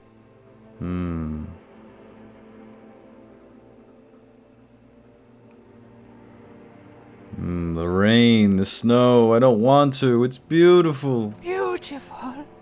It's stuck on loop, whirling, spitting out words and images. You're the son of the world again. Harrister.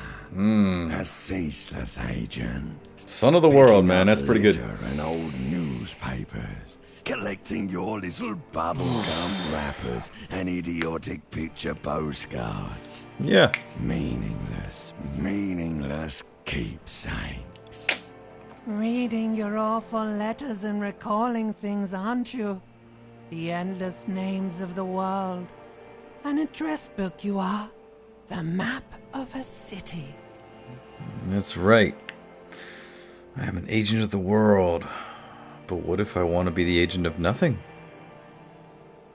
It's too late. You're not made of nothing anymore. You're something now, Harry. I tried to drown you in the black water, but you re-emerged, kicking and screaming, running. And for what? For the money, baby. For Revacol. Always and only Revacol. Solving your little crossword puzzles. Doing your tasks. Crossing names off lists. Trying to become some sort of world detector. It won't make it okay. It won't put smoke back in her mouth.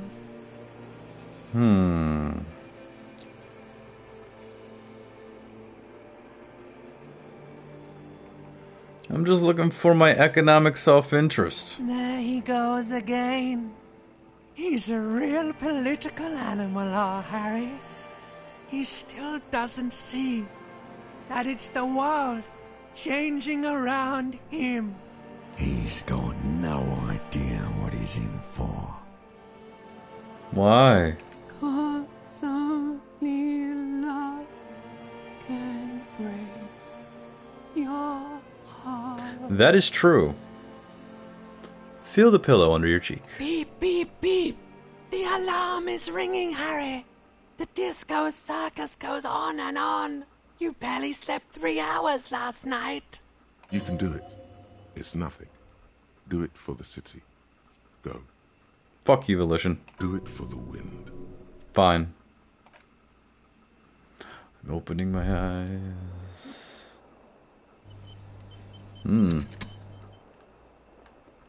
Why is it shaking?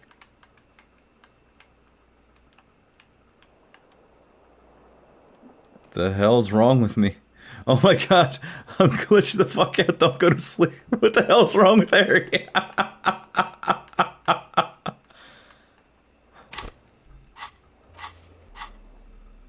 Look at him. Here, let's do this. That must have been a really fucked up night, right? Hey, Moneymouth. Indra, the impeccable hustler provider of the 7th generation. It's showtime with Savvy. Oh, it's Savvy. What's up, buddy? We finally going to solve the liching? That was about the 7th generation. Hey, what's up, buddy? Up? I'm worried about what's down, broke boy. I'm talking about your severe lack of money. Money? That's right. It's time to stop muttering about your economic self-interest and actually do something about it. Yeah. Yeah, I heard you back there. What the hell was that? Superstar talk. Don't try to keep up with me and my vast dreams. Superstar talk? Good one, hustler. Gotta keep the dream alive. But it's not really showing up in your net worth yet, is it? And it's what? Day 2, 3, 4? Shut up. Listen, if you really want to make it in the big leagues, you need to reconceptualize your entire portfolio. Collecting tear and moaning about taxes is not going to cut it. Go on. You need to become a millionaire. Now, how do you become a millionaire?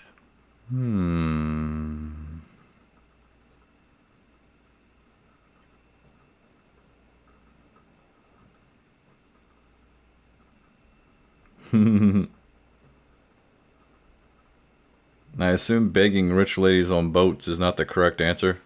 It should be the other way around. Old mighted money showing up at your doorstep, begging for a slice of cake. Does this giant check that Everett gave me help? Not unless you have thousands of them stuffed away in secret. Banana flicked me a coin. 1 coin. The first of many. Imagine so many coins you're going to need to hire someone to help you manage all your wealth. Really? That's it? That's all I have to say? Why aren't you guys helping me out? Those guys, they're all financially illiterate. Only Savvy here knows how to dazzle and embezzle money out of investors' pockets with the acrobatic prowess of a 4-time gold medalist in the Samaran Gymnastics Summer Games. This is the right way. You could force a coin inside you. Any hole will do. What? Not many more definitive tests of a man's mettle than the fortune yawn. Alright, I give up. I have no idea how to make millions. Of course you don't. You've never even been close to a sum with more than 3 zeros. Let's face it, you've been on a years-long losing streak. This is true. Please speak to me. I want to know what you're going to say. Is it making Twitch partner? But Savvy's got your back. Savvy's going to book you a charter flight with 80 birds of prey on board. To a land where the streets are paved with Krugerrands and fixed income securities. You'll try again, but this time with money. You'll win her back. Are you in?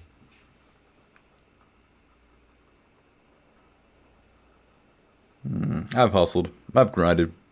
Show me the millions. Attaboy. Welcome to the final grind. Here we operate with money on a much higher level than the ordinary citizen. We feed it back into the machine. Stop saving. Start spending. Become a patron. Okay. Join my Patreon. Let's start by getting you into the lucrative art market to diversify your assets and increase your ROI. Speaking of which, know any artists? Kuno? Is Kuno an artist? He's also 12. We don't want to attract the attention of tax collectors by dabbling in unnecessary child labor. I'm an artist myself. Once we've brought in the millions, you can be a tree log for all I care. But first, we've got to work on increasing your net worth. Cindy seems the type. You're right. She has the poise of a struggling artist. Very tangible. You can feel the poverty on her. Plus, she has paint. Go and support her like the state never could. Everyone must know that you're a big fucking shark around here. Okay. Hey, Moneymouth. Indrak, the impeccable hustler provider of the 7th generation. It's showtime with Savvy. Yeah, Swindle Father. Papa Panier.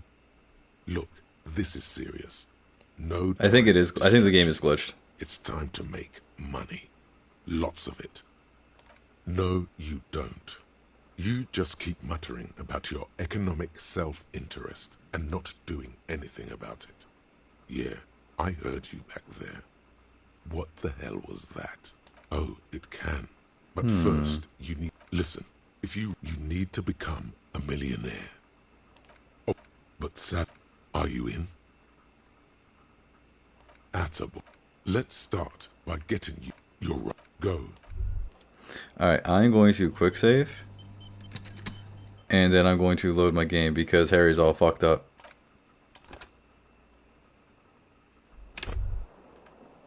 He's still fucked up. Alright, I'm going to be right back.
Alright, so something's happening to my Harry boy. Don't know what's going on.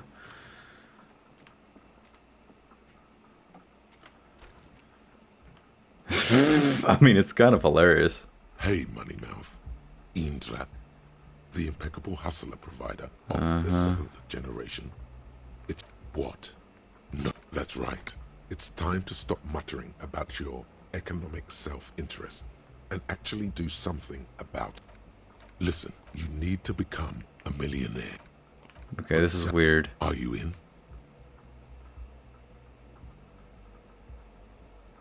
Atable.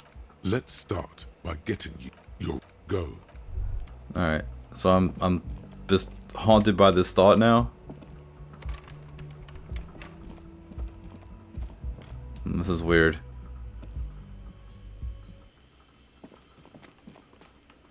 Good morning, Kim. I'm so fucked. Oh my god. Does this fix it? Like, did the flashlight seriously fuck me up that bad? Alright, the flashlight seriously fucked me up. Alright, there we go. Okay. We're good now. Yes?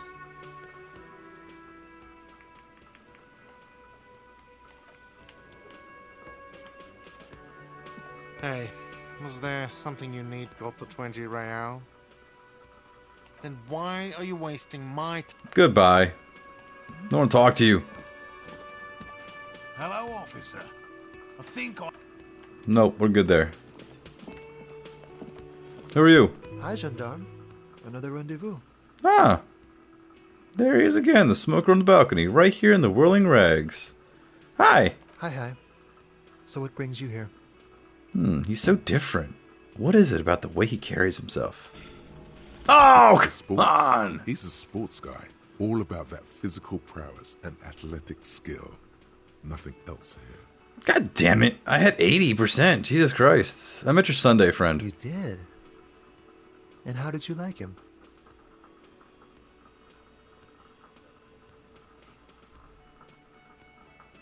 I didn't. He's a government official. I don't trust governments. Ah, shoot. Why not? Who is he? A visitor from the first world. He's not like you and me, gendarme. He can always return. Return where? To his opportunities in Occident, Sur la Clé. Still, his coming and going brings some life to the village. Or is it just money? I don't know.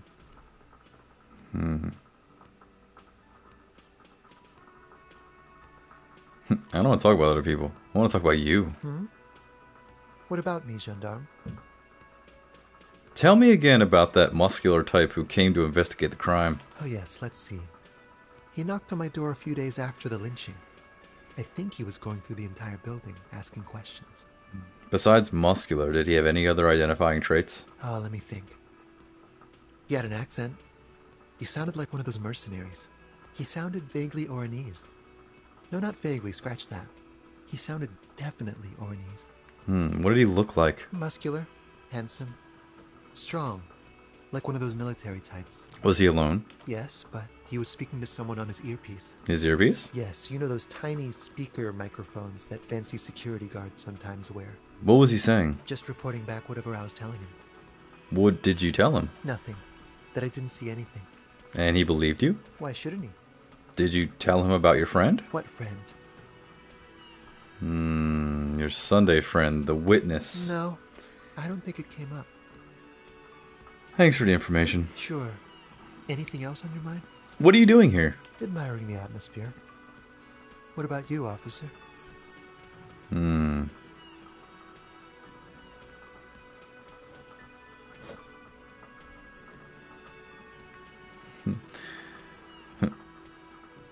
here to drink myself into oblivion. A bit too dramatic, don't you think?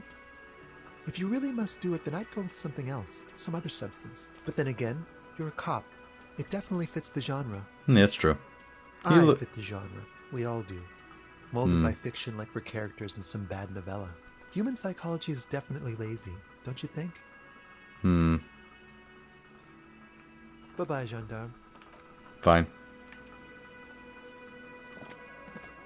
I've got nothing to say to you. Maybe we'll talk later. Alright, I'm gonna try this again. It's a new day. Why not? Let's quick save. Let's put everything on that gives us authority. Let's go. Wait, do I have any more points to put in?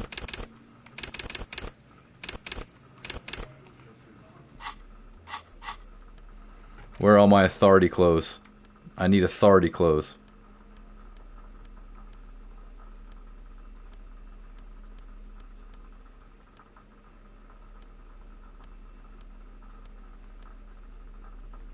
-2 authority. Come on.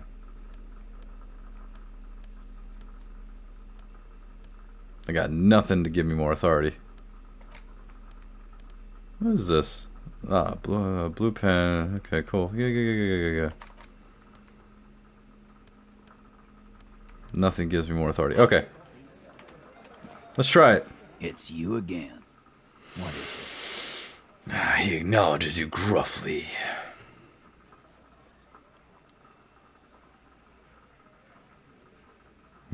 I found someone who saw the hanging. A witness. A witness?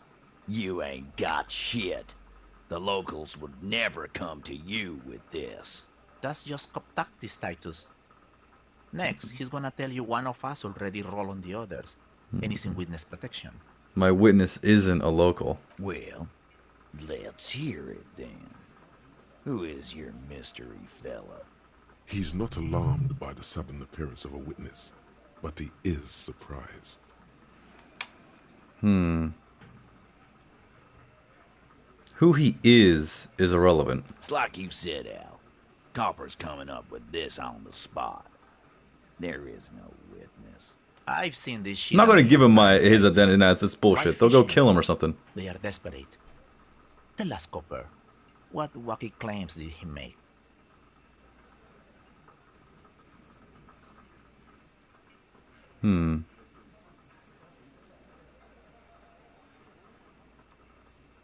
The witness said he saw 2 people of Aragopite descent and 1 mesquite. Arabagite? Boss, I think he's trying to say me and Theo. Well, yeah. What is confusing you?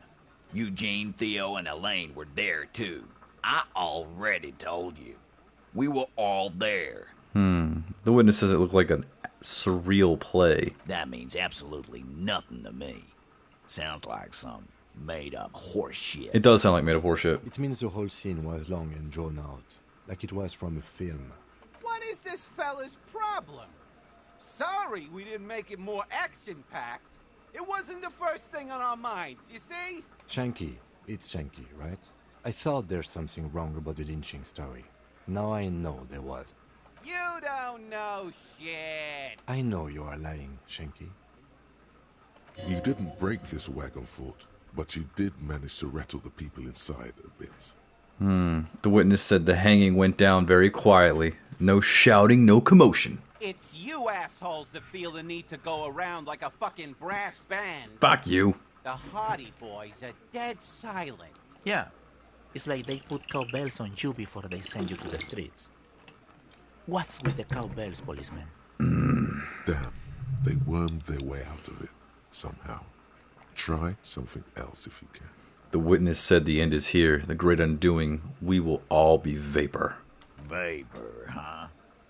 Well, that checks out at least. For the record, which I have to type up later tonight, no apocalypse-related testimony was provided to us by the witness. Check out the stand-up comedians the RCM has. When are we gonna get funny men like that? Actually, nothing. Great witness. Okay, maybe it doesn't feel like this did anything to them, but they have to be fretting a little. Everyone is afraid of witnesses. Witness is a scary word. Let's establish authority. As you look around this room full of sweaty men, swearing, drinking, spitting out tobacco, does this look familiar? I get it, Titus. You guys really are the authority around here. Huh? You must be. You're just like real cops, drinking beer and sitting around with your dicks in your hand. You got a problem with beer now? Not quite there yet. Push on.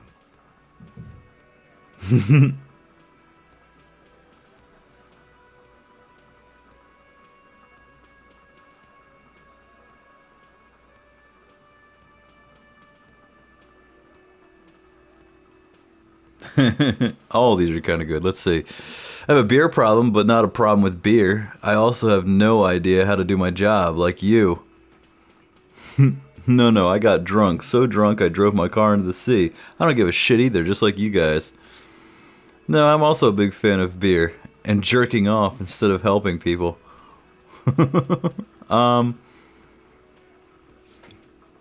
Yeah.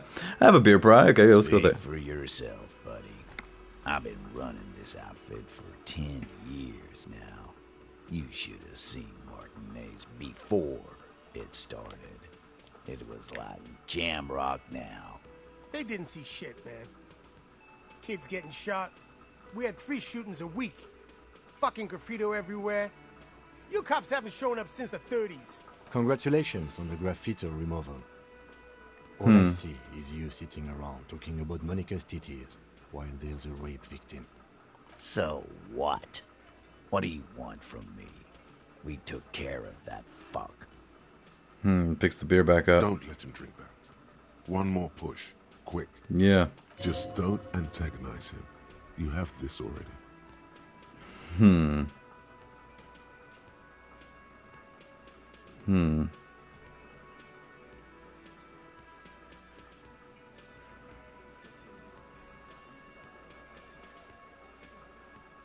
It's not about who did it. It's about the victim. She needs help. Titus? She stops mid-sentence. That's it.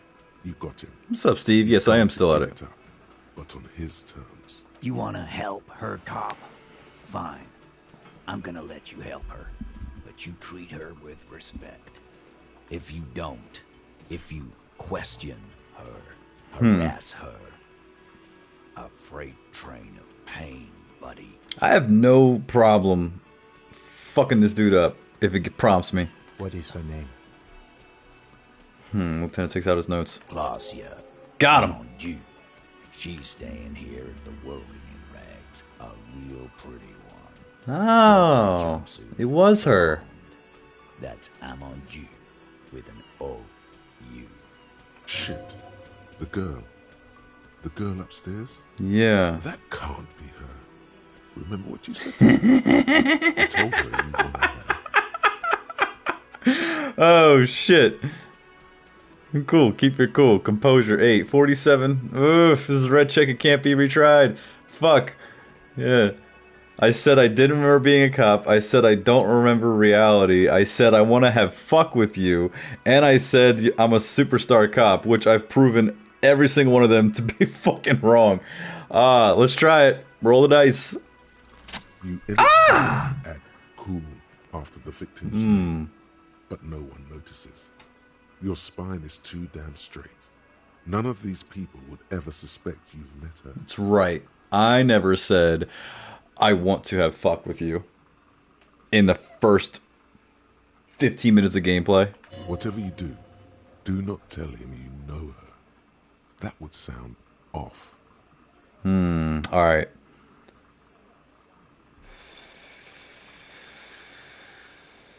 Alright.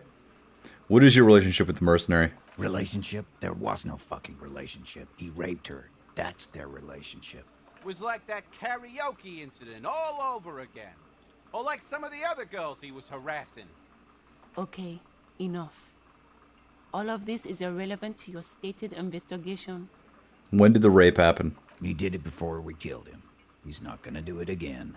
So what does it matter? It would help if we establish a timeline. All right. 2 weeks, maybe? I don't know. I need another beer. Here you go, boss.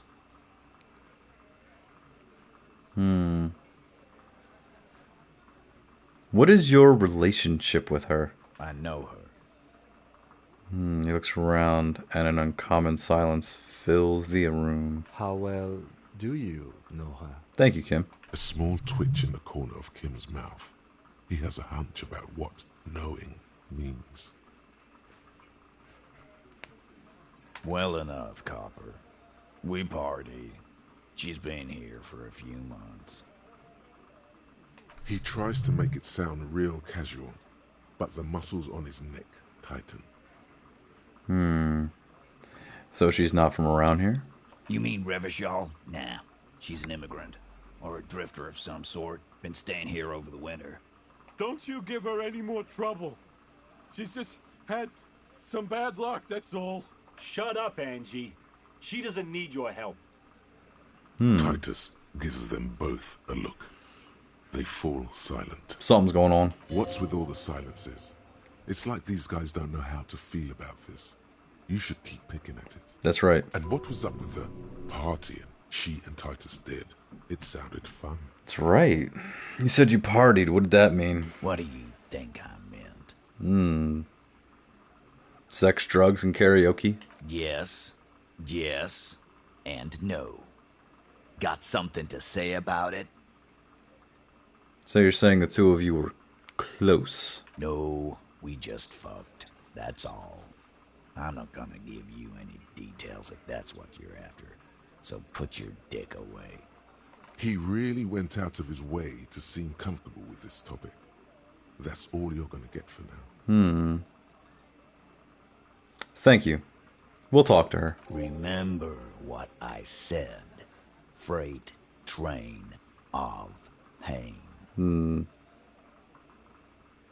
gonna take off for now. Yeah, fuck off. Get back in your fucking table. Drink your fucking beer, man. The fuck? I gotta talk to the fucking woman that I said I'm gonna make fuck to. That's not cool. Let's do a quick save. Woo!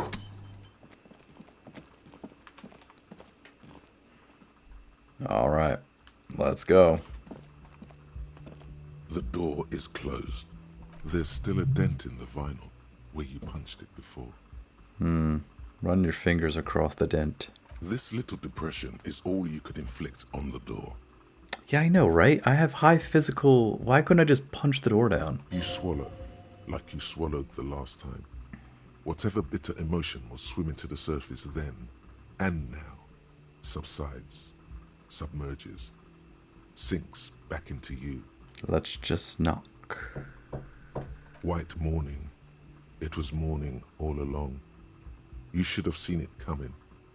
It was right behind her eyes. Yeah. The words still echo in the hallway. Fucking whore. Just knock again. The door feels cold. Knock once more. Who is it?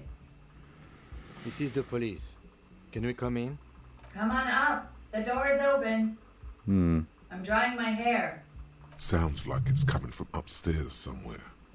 You could snoop around before going up.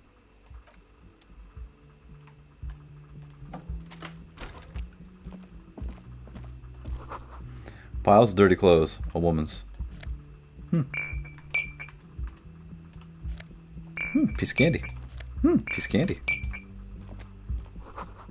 Hotel bill calculations. Looks like she's had an extended stay.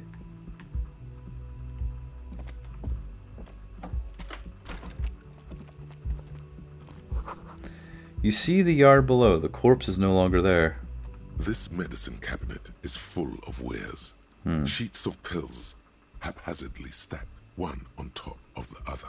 There's also a toothbrush somewhere in there. Look at the toothbrush. It's been used quite a lot. But not for scrubbing blood off towels, or anything else interesting, it seems. Look at the medications. Pharmaceuticals line the shelves. Sheet upon sheet of pill bottle next to pill bottle.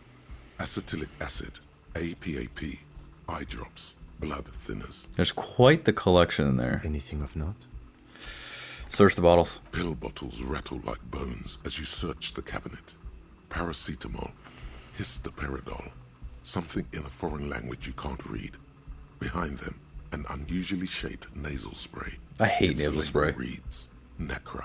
I'd rather suffer than put that shit up my nose. Fuck that. What's Nacra? An opioid receptor antagonist. It's used for diamorphine overdoses. You could say he's on the lookout. Yeah. Search the pill sheets. Among some foreign, probably Messinian or Ooh. Voldian, marked red blister packs you find. What do you find? This is going to take a little know-how. This is why police officers sometimes enlist the help of drug addicts, because they know what to look for. My electrochemistry is so fucking high. Yes. Is there something more interesting here? Nothing. What the fuck? The further you look, the more arcane it gets. I had 97%. The rest of this stuff does. That is some seriously stupid shit. That is seriously stupid. Really? Really?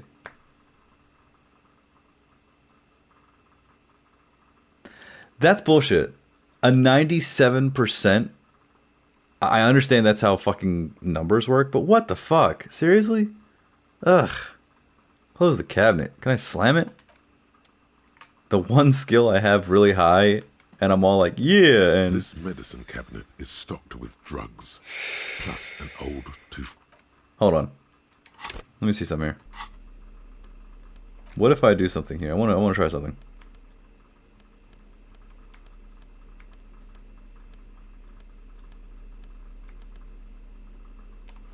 We got +1 to electrochemistry now. This medicine cabinet is stocked with drugs, plus an old toothbrush. I don't care. That's bullshit. 54.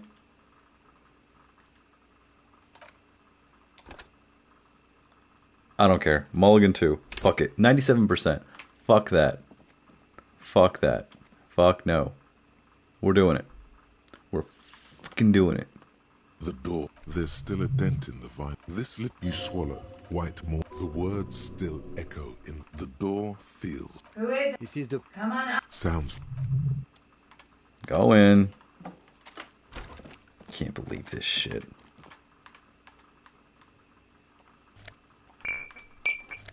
Yeah. I reloaded a save. I don't care.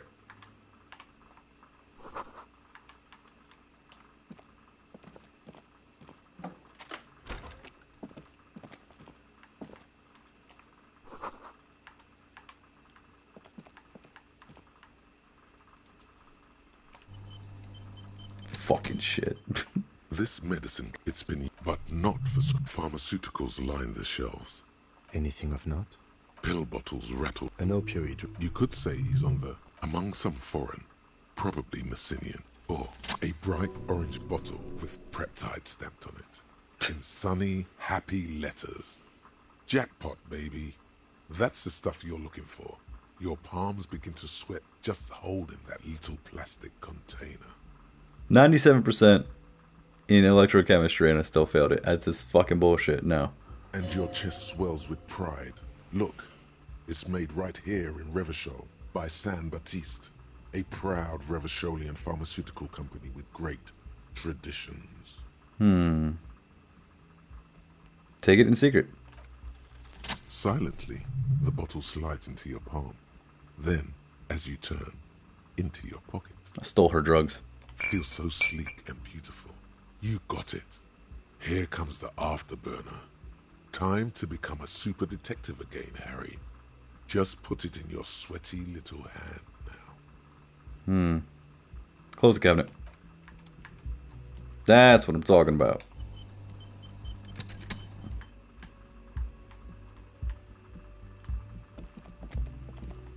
Alright, so let's see. Ooh, hold on.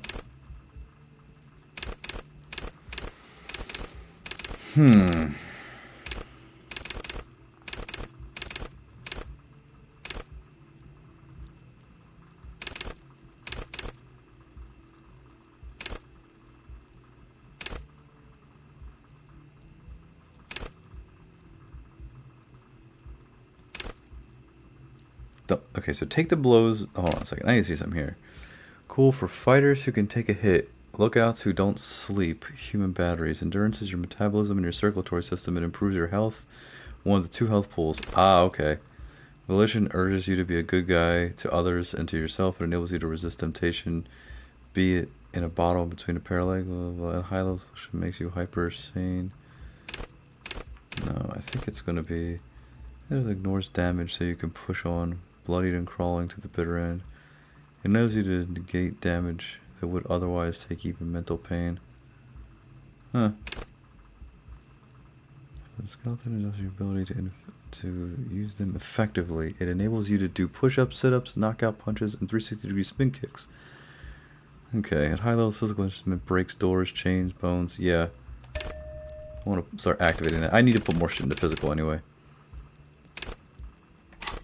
And then, let me see some here. Ooh, +1 to motorics. I lose a morale. Okay. Okay. Let's go.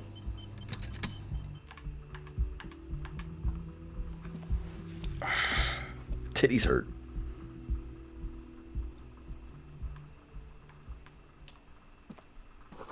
The bed has been hastily made.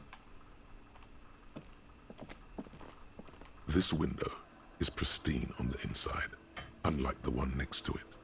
Light from the desk lamp reflects off the glass in an untarnished golden halo. Run your fingers across the surface of the glass. Smooth as ice.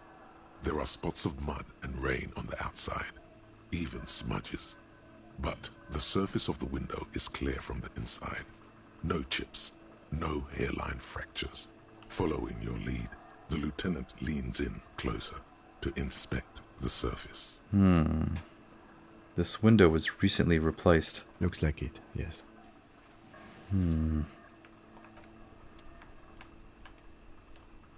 Nope.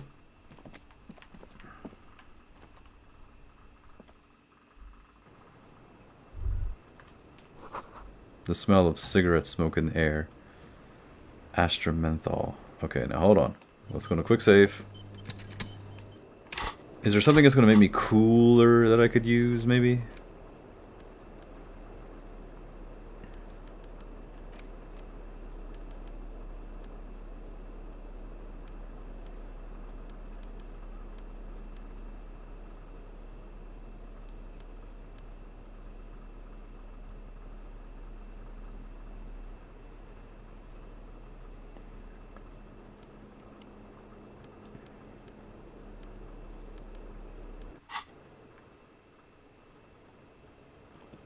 Welcome to the roof.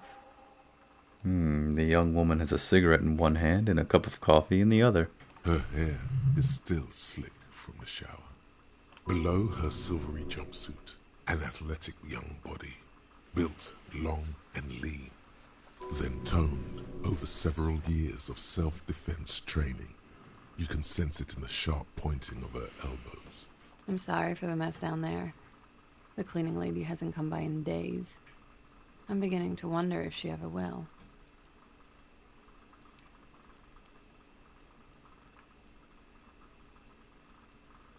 Proceed in a rush or proceed politely? Is there a cleaning lady? I think I need one. Oh, yes. Legends of room number 1 have made their way around the building. They say a portal to hell has opened in there.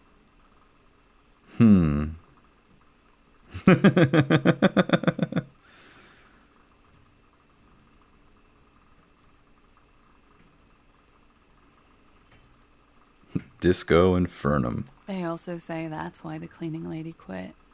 Because of the Infernum. I am Kim Kitsuragi.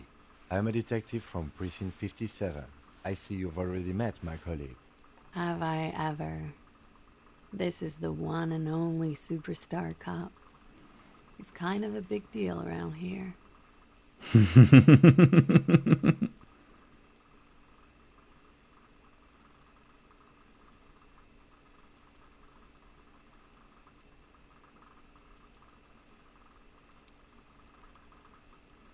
Hear that, Kim? I'm a huge deal around here. Mace, I don't know what he's told you, but there are no superstars among police officers. Of course there are. Look at him.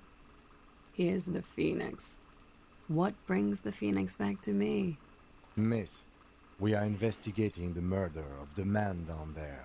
The people who put him there have asked us to talk to you. Huh. I see. Be careful.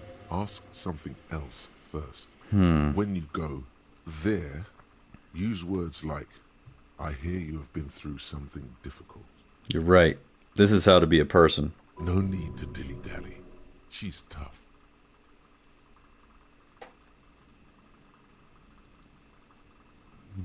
I'll get straight to it. I don't want to sound like a namby-pamby. Good on you, boy. She can take it.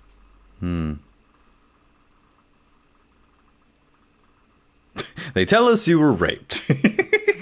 Jesus Christ. I noticed your room is close to mine. I have a personal question. We could lean into it.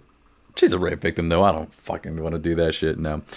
What is your name, miss, for the record? Clausier Amondou. And where are you from? Vredefort, Republic of Oranje. Wasn't the tattoo on the hanged man an Oranese map of the waterways? The thought begins to form in your head, then dissipates. Something for later. What is Orny? A bad memory, officer. A bad memory of what? Of lilacs and lightning. Parks, glass. Duraluminium. Vredefort is a conference city. It's always autumn there. A night. At least it was for me. What's so bad about that? Nothing. If you're no longer there. How old are you? I'm 28. What do you do, miss? What is your specialization? Something stupid. What's that? Oranese lit. Oranese lit? Oranese literature. It's what I studied at the university. She raises both eyebrows. What is Oranese literature about? Fear of failure, fear of death, how it sucks to be Oranese. All national literatures are... Only the name of the nation changes. Oranese lit. What do you do with it? Nothing. I do nothing with it. How do you make money then? Money is very important. Show her some money. Cool. I've made more money by just being than I have with Oranese lit. Being what? Many things. A roller skating instructor, a secretary, Miss Oranje 37. Miss Oranje. Now there is something you should linger on. What is Miss Oranje 37? It's a beauty pageant, held in the year of our century 37, in Oranje. What is a beauty pageant? It's a competition for stupid girls. Men look at them and choose the most beautiful. What is beauty?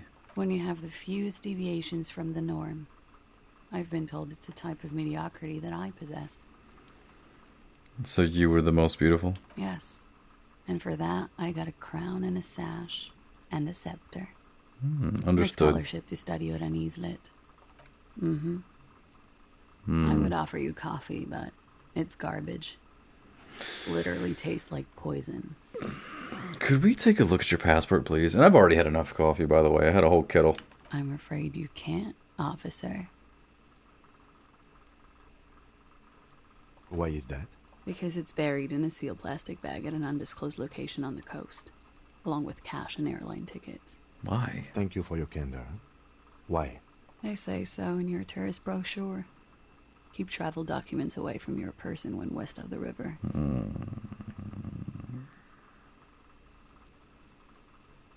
How do I know you've told us your real name? If I were to lie to you, I would come up with a more mainstream name than Clausia Mondu. It's a weird name.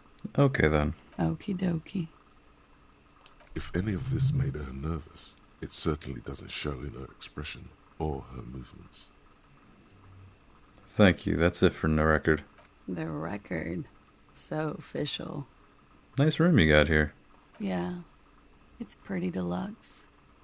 What are you doing here in the whirling in rags? I'm wintering. How long have you been staying here? About 4 months. I came in November. Why here?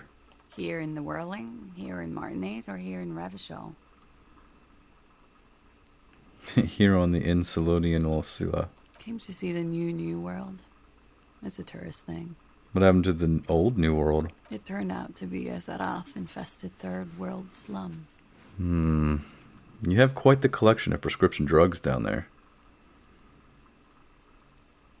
Thank you. I've put a lot of time and effort into it. Technically, possession of narcotics is legal in Revachol, but you should still reprimand her. No, don't listen to the stiff. Be cool.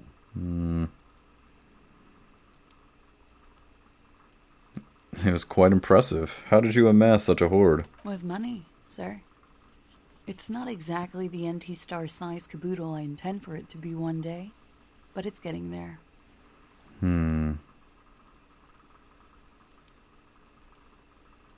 The collection includes Narca, an opioid antagonist. Comes in handy when you've done too many opioids. Is that something that happens to you often, miss? Better safe than sorry. You seem to have, among other things, peptide. Preptide. Oh, yes. One of my favorites. It cures many ailments. Like what? Like not being able to stay up for 36 hours. Not being happy. It cures those ailments. It's just a mirrored speed molecule, basically.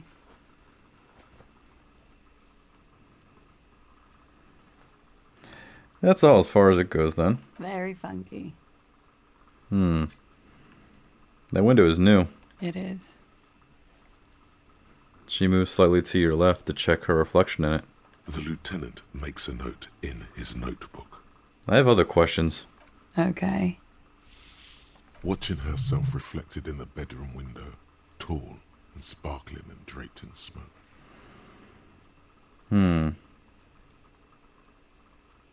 They tell us you were raped. It's a bit early in the morning for raped, isn't it? And what does that mean? Were you? Yeah.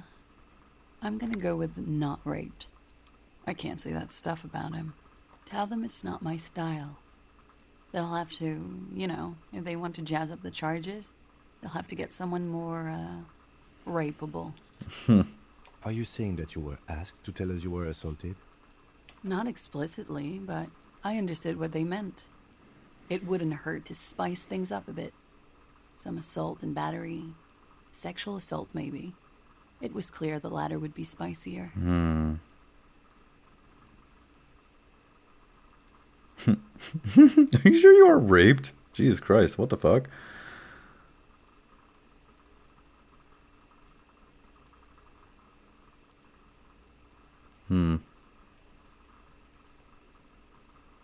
So Titus asked you to spice things up for us? Pretty much. She cradles her coffee in both hands. Warming them. She must be very cold and exhausted of this life. What did happen between you and the victim? We partied. Oh.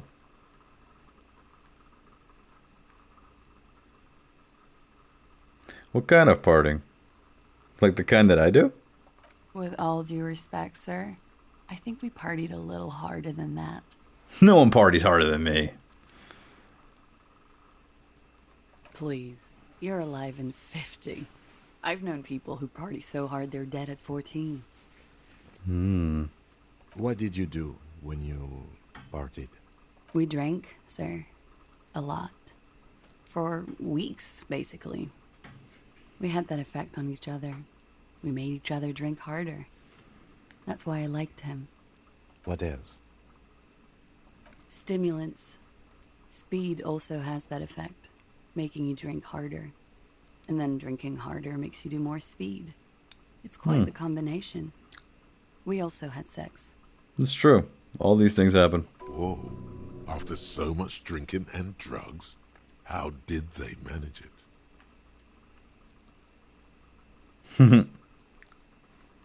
Hold on, after so much drinking and drugs, how? You were lovers? I guess you can say that, yes. A bit.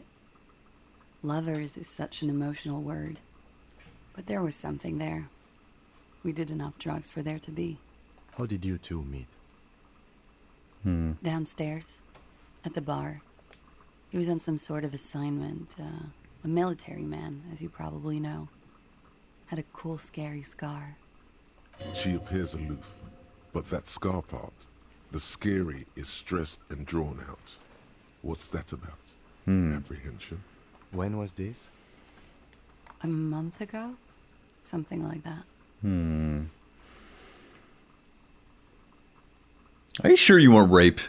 I'm 89% sure. 89% sure. It's one response. Does that mean you're 11% not sure? You know how it is. You do know how it is. Do I? Maybe you don't. There are numerous cigarette burns on those silvery scales. Easy to see now that you're closer. In conclusion, officer, I'm gonna go with a mild to medium, not raped.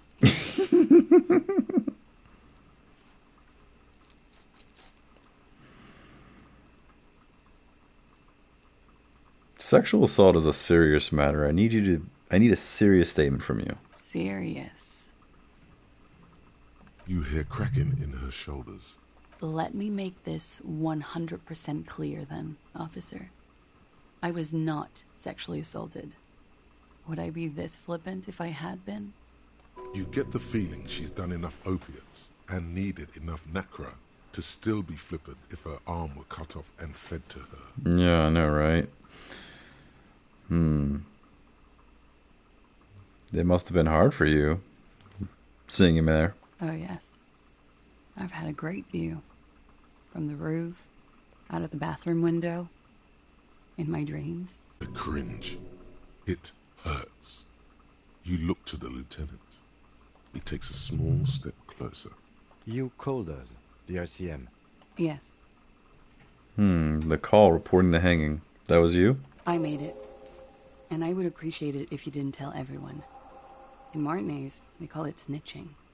Reporting crimes is confidential in Revachol, miss. Before we go on, if it's snitching, then why did you do it? Because I couldn't handle it anymore. None of these people called. He just kept hanging there. Then they started stripping him. The caller's voice was disguised. I didn't exactly disguise it. I just muffled the mic and nicked the landline a little. Nicked it? How? With nail clippers. And I diverted some radio fuzz into it. Into the cold wire. So, she's God's mystery phone cutter. And in the process, you broke the landline downstairs. Did I? Fuck. I didn't mean to. I had no idea what I was doing. Sounds like you did. Still, that's pretty clever tampering. Simple and clever. crossing the lines like that. It seems like you had some idea. That was nifty. Thanks. Why go through all the trouble? I don't know, sir. It was stupid. I was drunk, too. I was probably afraid the Union was listening in. Locals say they have ears in the wires. Thank you for making the call, miss. It was the right thing to do. I didn't want to, sir. But if I hadn't, he'd still be hanging there. What can you tell me about him? Name, eyes, age? I'm sorry, I can't do it. Not right now. Later, maybe. I keep seeing him. Like he is now. I can't talk about his... I don't know. Hair. I know it's difficult, miss. We can return to it later. What did they hang him for, if not rape? He had something to do with the strike. One has been roiling since I got here. Rotten timing. But you probably know all about it. And his role in this strike was... what? I think he was in a security detail. He was ex-military. Worked for Wild Pines. And against the Union. We didn't discuss work much, if you know what I mean. But I understood it was dangerous. And they lynched him for it? She nods. The plot thickens. How do the Hardy Boys know you? They're frequent guests. Downstairs. They have a booth for Union members. They're probably down there now. And how did you meet? Over drinks. It's been a long, boring winter. Did you... party? A little, yeah. Like you partied with the deceased? No, not as hard. I'm sorry to have to ask this, but have you had a physical relationship with any of the Hardy Boys? I have. Which one? Which ones, sir? I don't remember precisely. Titus, obviously. But as I said, it's been a long winter. Could that have been part of the reason they hanged him? Could that be why they lynched him? Jealousy? Don't mention it. Don't be tactful. She doesn't care. They're frequent. Over drinks. Like you... No. I'm sorry. I have. Which... Could that have been part of the reason? I hope not. Actually, I know that's not the reason. I'm careful about that kind of thing. Not crossing the wires, you know? But that's probably where they got the rape idea. What do you mean? Men like that? I don't know. It's the way their imaginations work. I suspect it's what they'd like to do to me. She changes balance from one foot to another, crossing her legs. Thank you for telling all of this, miss. She breathes a silvery sigh of relief and weariness. The air on the roof feels humid. Should we head back downstairs, officer? We may have things to discuss there. I had something else before we go. A little thing. She nods. Silvery cigarette fumes disappear into her mouth.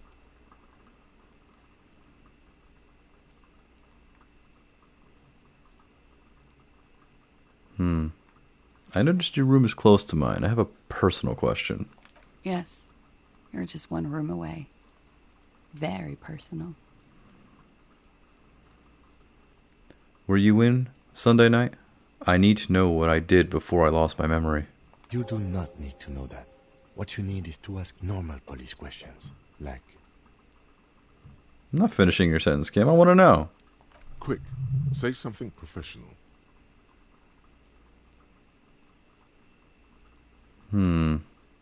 Let's talk about this so-called assault. Not my favorite topic. Oh, but okay. Never mind, it's all done. How about we, Talk about your room again? All right. Let's just try it. Soft, yes! light brown eyes look back at you, directly into the space behind your eye sockets. You see the smoke rise from between her painted red lips. She's beautiful. I have bad news for you. What? You know these guys? Who, me? Yes, he's talking about you, you sinewy idiot. You too. Me? What have I done this time? These guys are compromised. She's got them singing along to her tune. The little bleeps and bloops you trust for info, you can't trust them anymore. Whoa, this is interesting. What? Believe it.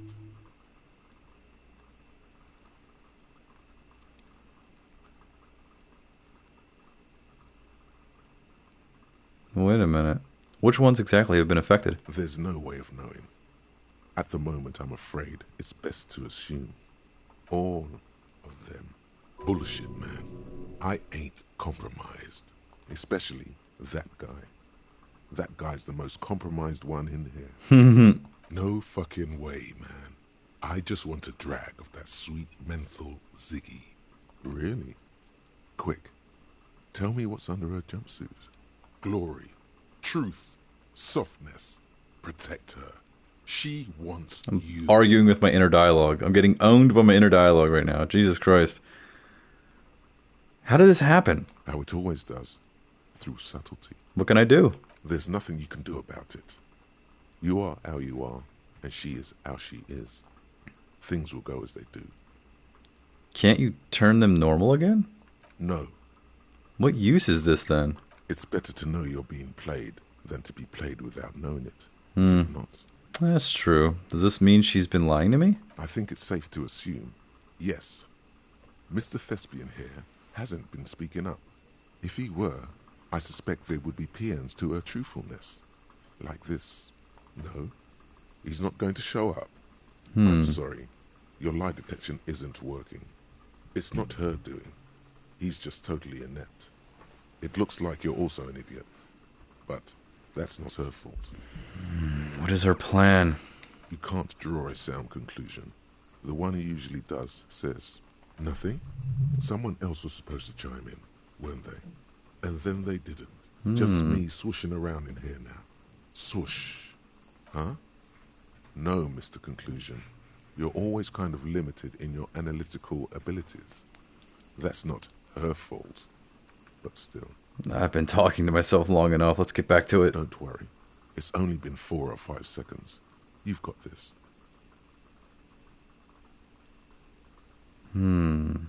She wouldn't admit it if I said it anyway. Just close your eyes and let the moment pass. For a second, her face disappears from your cornea. Only a silvery negative remains. Still smiling. A tired smile. Let's return to this later, miss. Why not? I'll be here until 11 p.m., drinking coffee, most likely.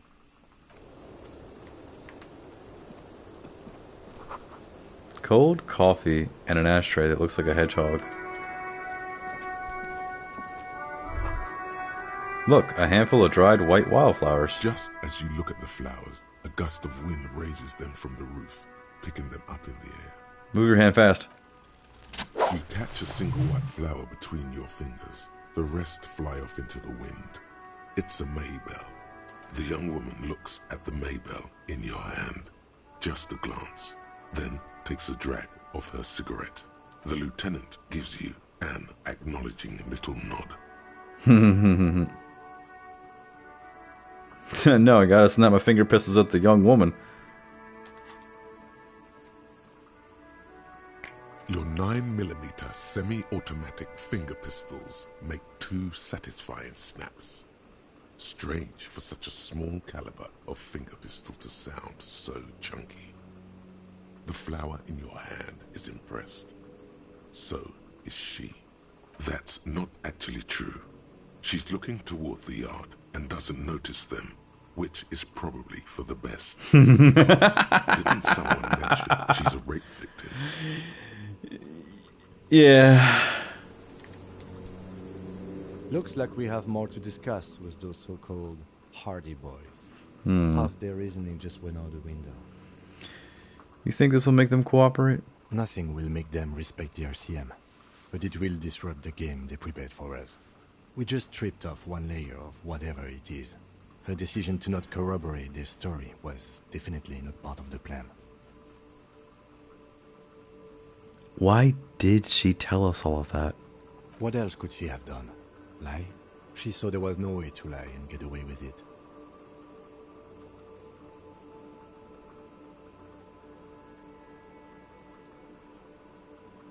I have reason to doubt my ability to see through her lies. If not you, then me. It was a smart move from her. I know she's manipulative. What do you mean by that?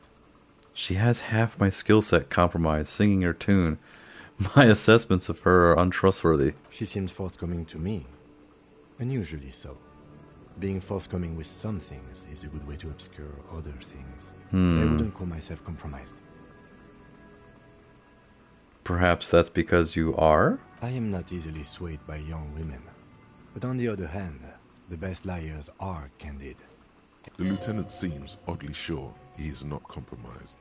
Not psychologically, at least. Is it hubris? Anyway, we should move. I suspect our investigation will bring us back soon enough. Okay, fair enough, Kim. Fair enough, Kim.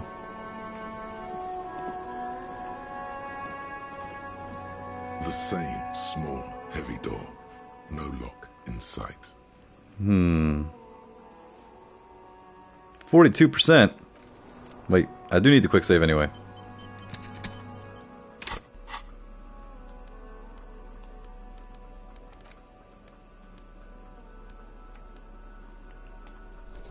Everything for physical instrument. Let's kick this fucking door down.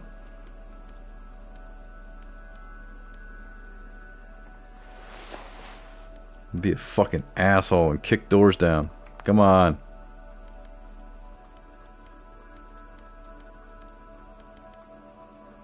Yep, and then let's see here. Do we got any,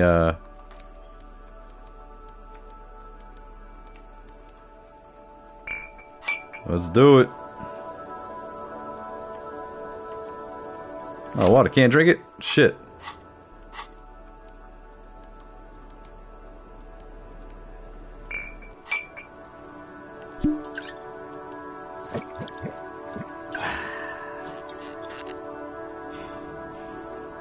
The same small, heavy door. No lock in sight. I failed. Fuck.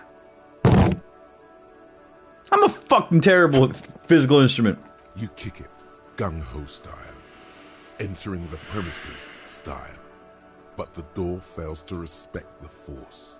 All you hear is the bar rattling inside, laughing at you. All right, let's trash the place. Let's not. Your foot is ready to explode and punish this object. Disrespecting the force? Kick the door.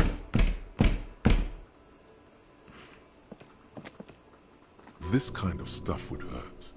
If not for you not caring about little things like that. The door receives a thorough disciplining, and it doesn't even hurt. Suck on that, door.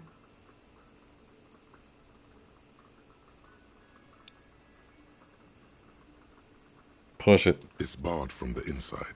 You hear the bar rattle in the brackets. Sounds like it's heavy, too. Very sturdy. Where does this lead to? I don't know, Lieutenant Freighter. It is not the first closed door we found in this building. There is also your mysterious blue kitchen door. Do you think it's important? I don't know. The further we get, the more this building seems to be tied to the case. Below, the hostel cafeteria creaks and groans under your added weight. A skeleton of composite support beams and cantilevers. Tap on the roof with your foot. A dull thump. Somewhere inside, a wind brace rattles from the imperceptible motion of the building. The vigilantes, the cadaver, and a number of people connected to the case are in or around this building. This door is part of it. It's not unimportant. I could say something, but I'm not going to because I don't gloat. He doesn't say anything. Fuck. Bent metal. Broken glass. Your path lies strewn with the broken forms of everyday objects. You are the destroyer, the bane of inanimate matter. Gaze upon me, stuff, and despair. Kudos. Anti-object task force. Okay. Well, that's cool and all, but I wanted to kick the fucking door open. We'll keep it. We'll keep it like this.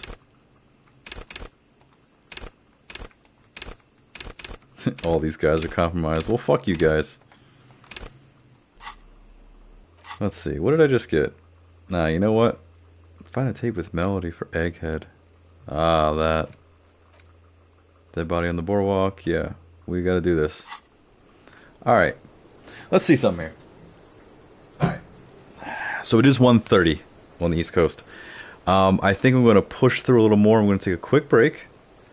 And I'm going to come back and push through for maybe the next half hour, 45 minutes to an hour. And then we're going to call it a night. Made some good progress. And I'm going to lock this in now. I'm going to quick save it. Because fuck it, right? Anyway, I'll be right back.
A slight update on my chair situation. It fucking sucks. Oh my god.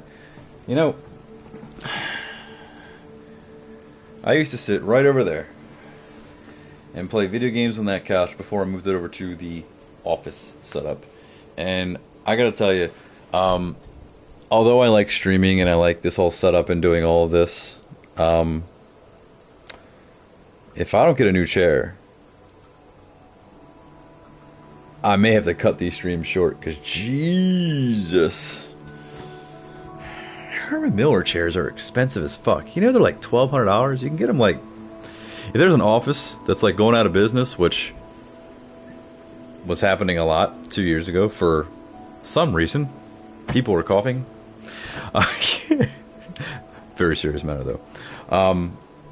People took them all up because they started working from home. And when they started working from home, they picked up all the good Herman Miller Aeron chairs for like around $200, if that, from like office liquidation sales. And I think a lot of people did that and sold them on eBay, and now they're still selling them for around $600. And there's no return policy on eBay, so it's kind of like a crapshoot.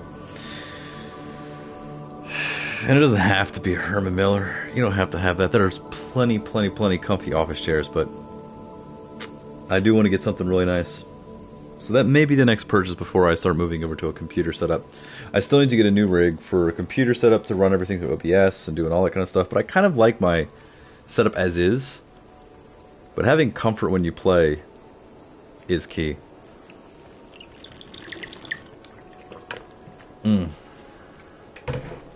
Now. Yes. Coffee's done. Jerky's done. Let's get on with it. Now, we do... Okay. Yeah, we do need to do some things. We gotta talk to the Hardy Boys. We've got to talk to those bums where I failed that morality check from last time. Forgot all about that. We gotta call the library. There's so much. So, let's get to it.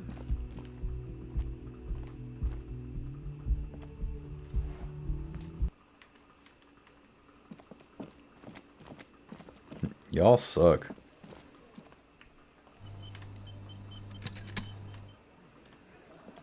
I've got nothing to say to you. Oh, fuck off. It's you again. What is it?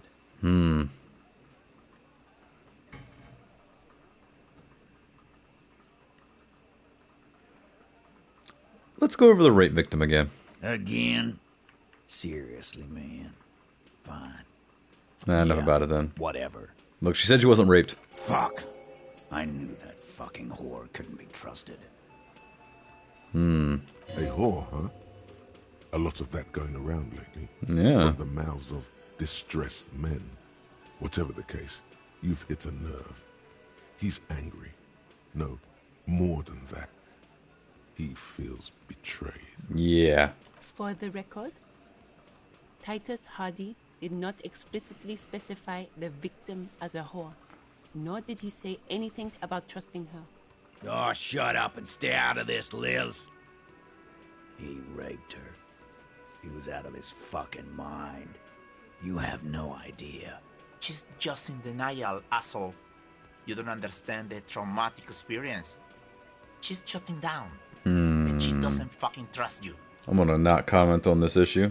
Yeah, she's crazy, you know. A crazy bitch. You know the type. She's fucked up.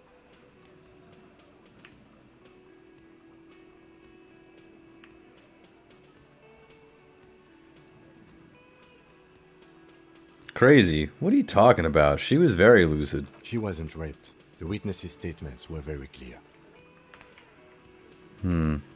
Lawman, I'm at the end of my goddamn rope with you. I fucking told you not to push her. His hands become fists. And you went and pushed her.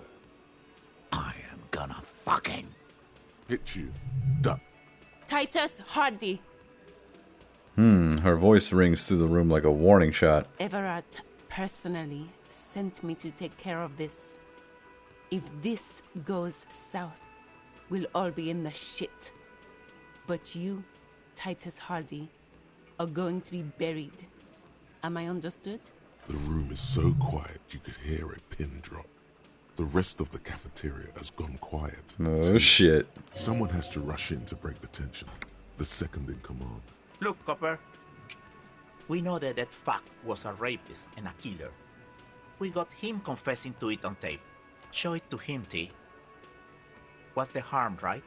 Here, jerkwad, listen to this shit. And then come back and tell me the soldier of the apocalypse was an innocent man.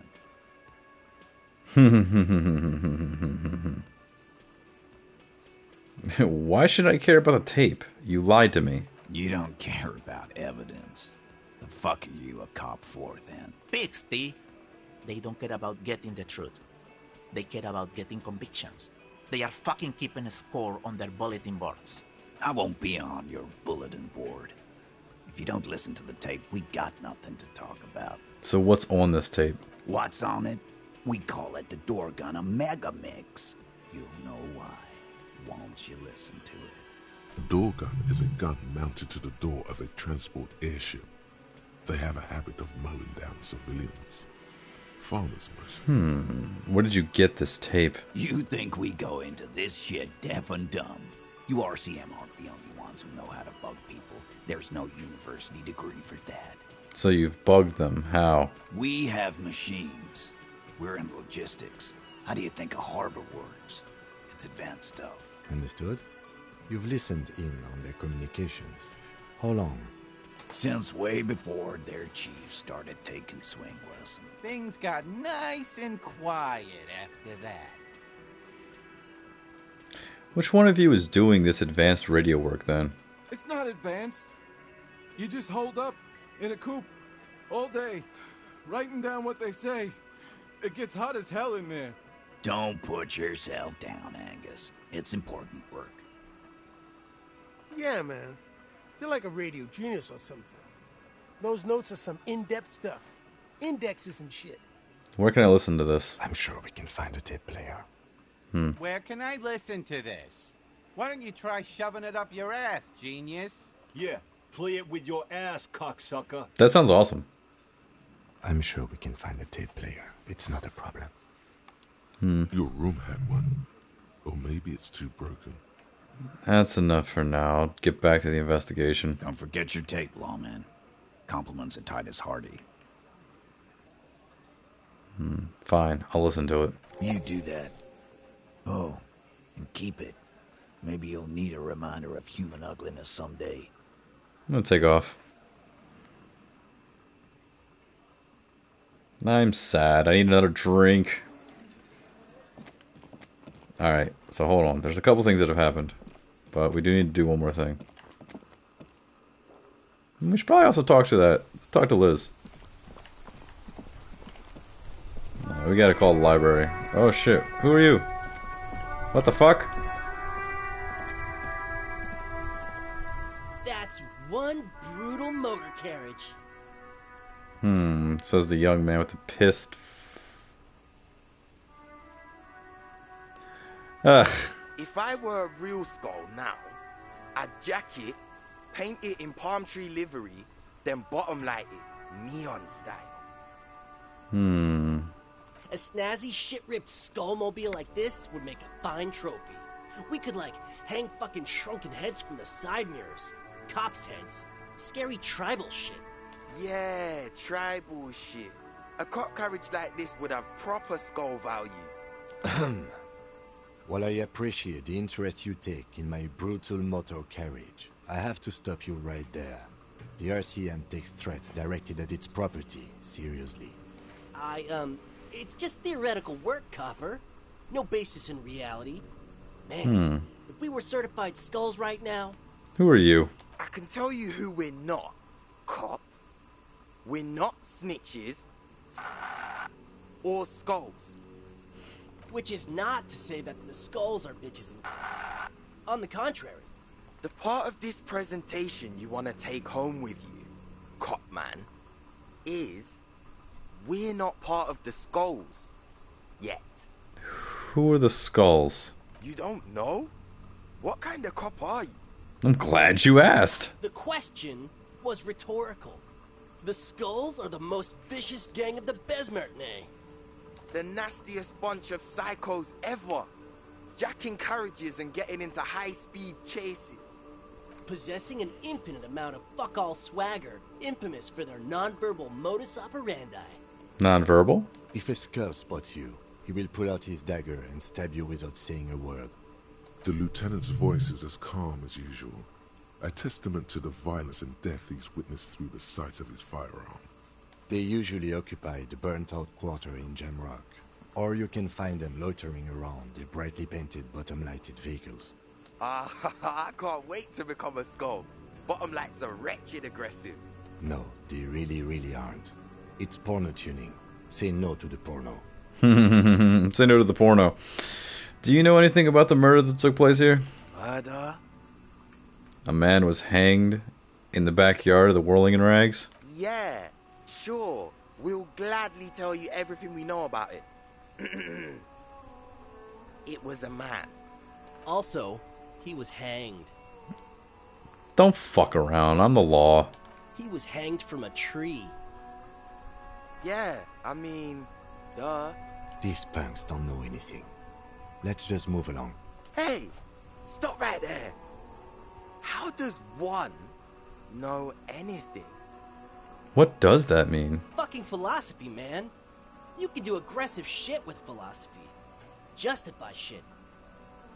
Do you know Cindy the Skull? Oh yeah, Cindy's a right proper skull. Yeah, a true artist of the future. Just like Arno van Eyck. By the way, if you see Cindy, give her our regards. The lieutenant on your left is unusually lenient toward them.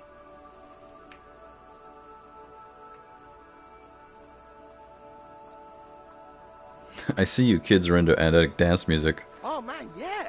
We're not fucking kids, man. Be wary of the abyss. Why? Probably because of how non-verbal their mode of operation is going to be. It's a threat. Threat? Good, I like those.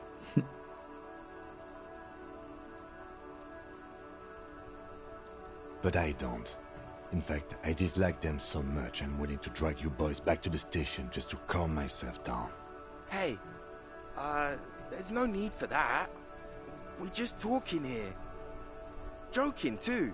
Stay light, man. Yeah.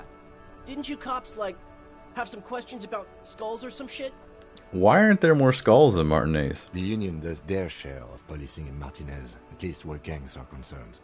That's why there isn't much organized crime around here. Don't you worry about that. We're gonna make up for the deficit. Yeah, we are. They exchange approving nods. Your rhetoric is confusing. Are you part of the Skulls or not? We're not franchise Skulls. Well, not yet. Once we get our name out there, we'll have a chance to join them.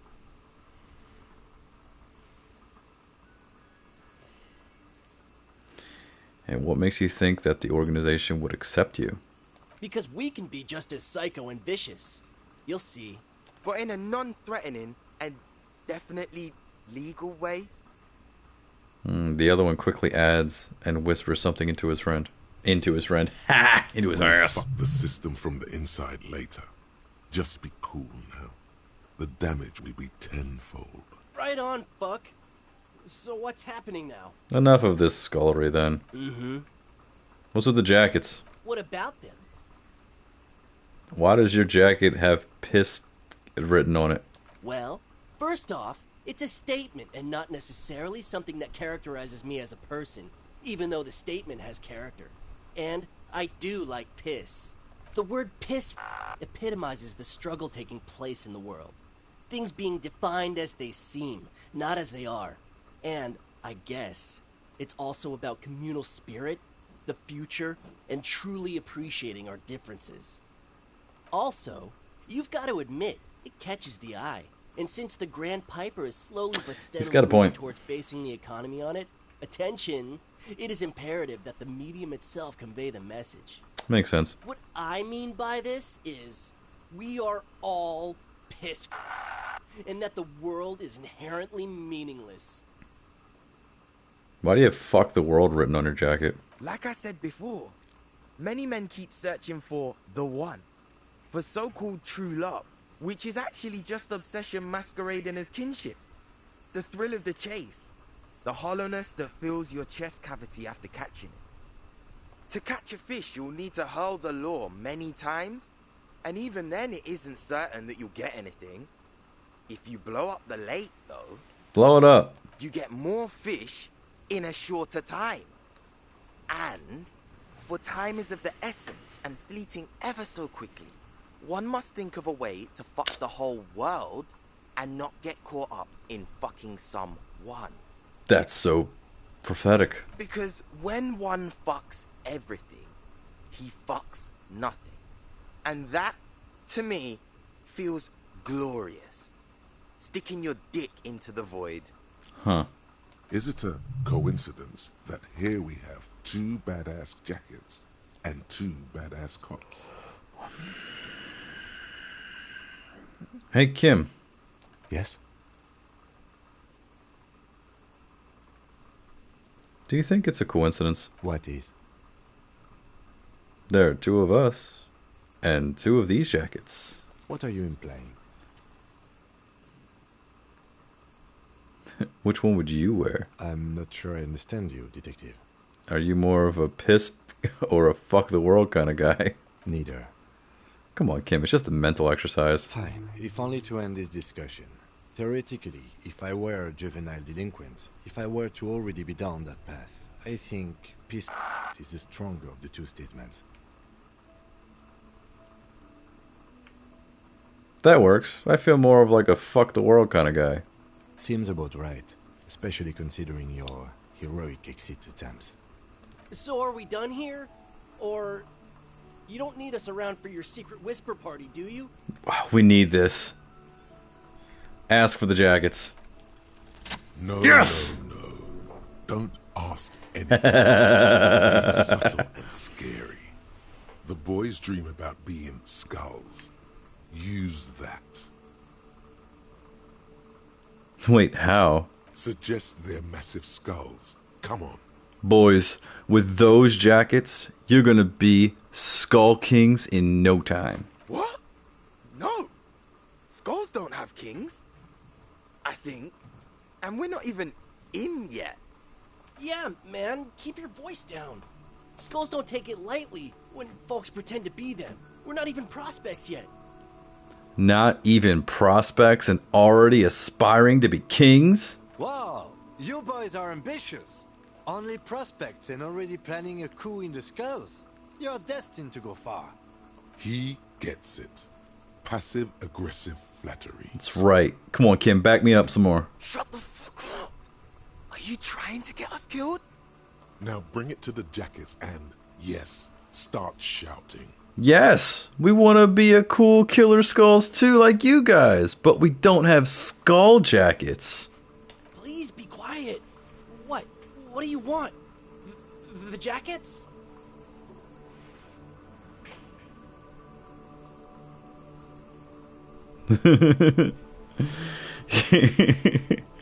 You offer us your jackets like that? It'd be impolite to refuse. Oh, man. Okay, I get it. Skulls don't really wear slogans anyway. This was stupid. Fuck. Yes! Nice. The lieutenant watches the boys take their jackets off with mild amusement.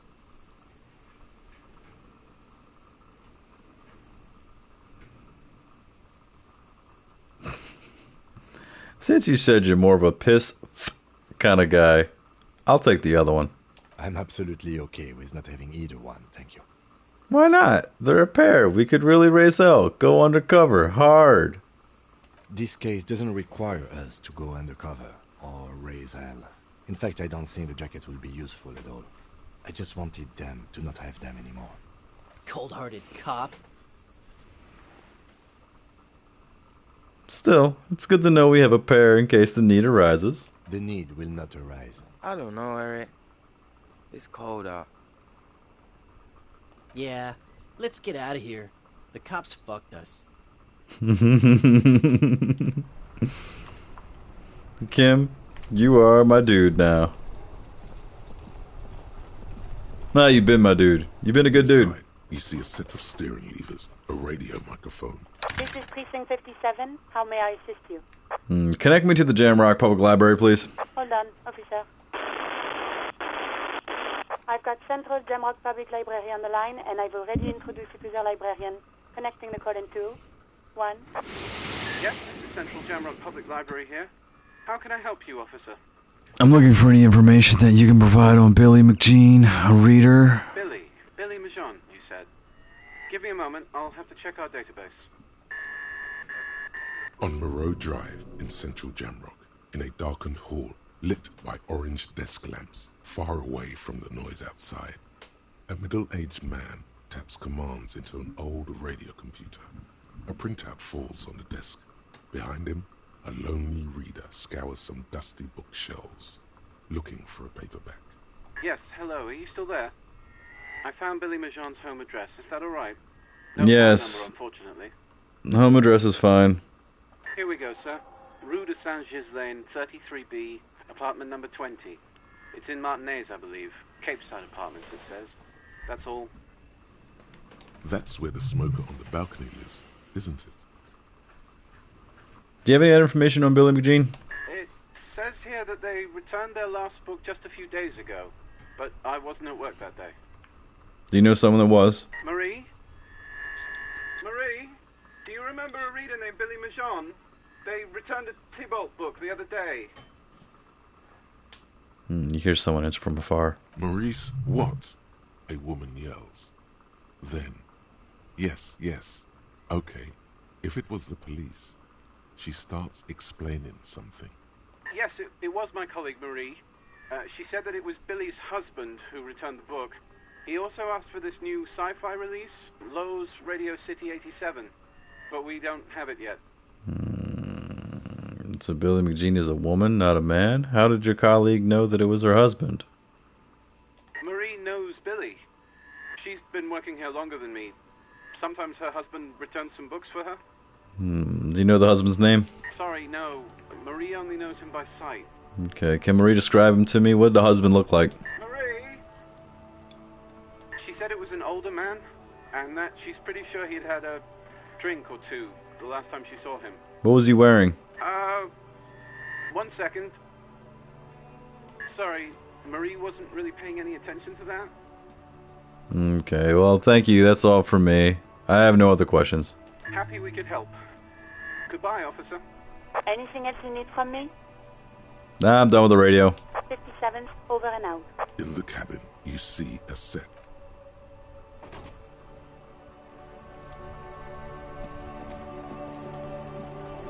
That was nice. Oh, we got these sweet jackets now. We gotta unlock a new thought, actually. I think next skill point has to go into unlocking another thought. Also, hold on. While we're still here. Thursday. Okay, we're on Thursday. Listen to the Door Gunner Mega Mix. When Kim's not around to stop you, ask Clyde about what she heard from her room the night before you emerged into reality. She must know something. So when we go to bed, we gotta go talk to her. Yeah. What you can't talk about now, but you need specifics, height, build to confirm your autopsy. Ask a little later when she has collected herself. Okay, find a starving artist to become their patron. Find out the real reason why the trap was empty. Local kids might know. I want to go to Millie Jean's apartment. I want to do this one, yeah. So refuse to talk about her friends. Maybe she'll open up later after you've helped them set up the nightclub. Find a tape of the melody for Egghead.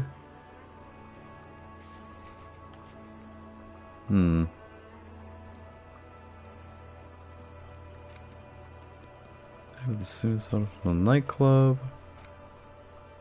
Tell Andre about Suna's thoughts on the nightclub.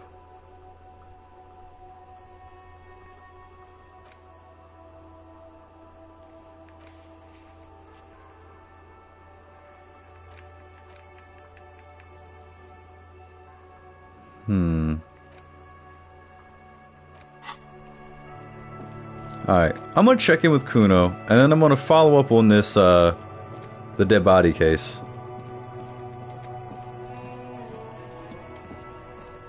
Fuck does Kuno care? You wouldn't happen to know anything about missing locusts. No, Kuno doesn't give a fuck about books. Right on. Oh my god, I told you that shit is lame! Shut up, see. Now they're gonna take you to lame prison! What's this about? Deny everything, Kuno. You need to lawyer up. Kuno's not gonna say anything without his lawyer present. There's definitely something going on here. Remember his pig's head shack? You should check it out. Need more points and empathy to open this. Okay, I'm off. Let me see something here. Can I actually do that or no? How much points can I put in empathy? Oh my gosh. Okay, drama and authority, half-light and rhetoric. Okay.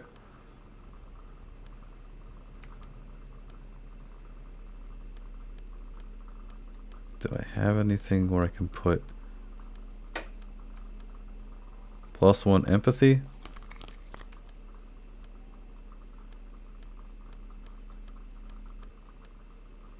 +1 empathy.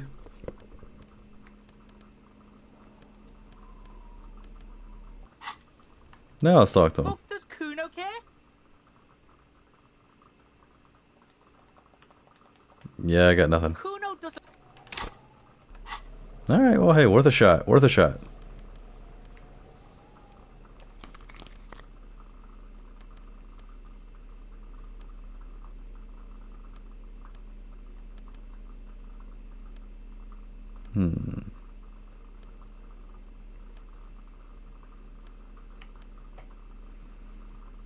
Plus to half-light.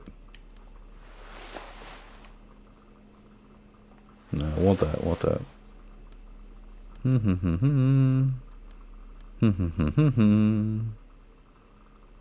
Visual calculus.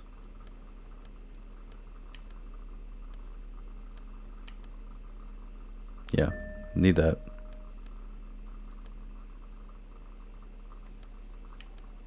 Where must green snakeskin shoes? Yep.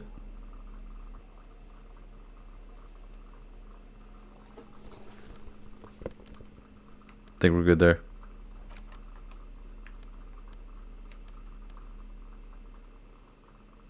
Ah. The porter reel is just what you needed. There we go. The reels attach to the apparatus with a satisfying click. Play the tape. Is routed. You push, command set, and the tape starts spinning.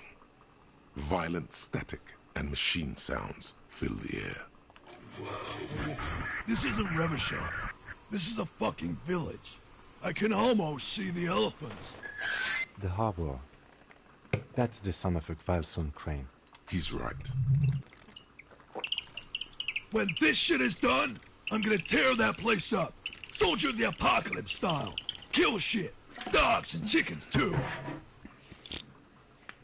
Gonna run a room, Cordy. A real nice room. I don't give a shit. I'm fucking done. I'm done mentally. I'll fucking do them all in. Rape that disco cunt on the counter. You know, the dance whore upstairs. Do it Kohoi style. Never did get that taste out of my mouth. The lieutenant presses the button marked Arete on your portereel. The tape stops spinning. What was that at the very end? Silence? End of recording. What do you think? It seemed authentic enough. Probably recorded off the shortwave, then edited to seem more incriminating. He sounded like he was on patrol around the harbor walls. But he did say he's going to do it. You can't edit the words into someone's mouth. Indeed, but... You're familiar with this look now. It's his look of suspicion. Who's this Cordy? Corty could be short for Cortenard, one of the other mercenaries, the one he was talking to. Probably the mountain at the harbor gates. Mr. Right to Work. What's Kohoi? A village on the Samaran Isola, in South Safre. Grad committed war crimes there, the kind of thing he talks about. You think he was there? Who knows? Maybe the tattoos would have an answer. We would need to know the story of this man's service.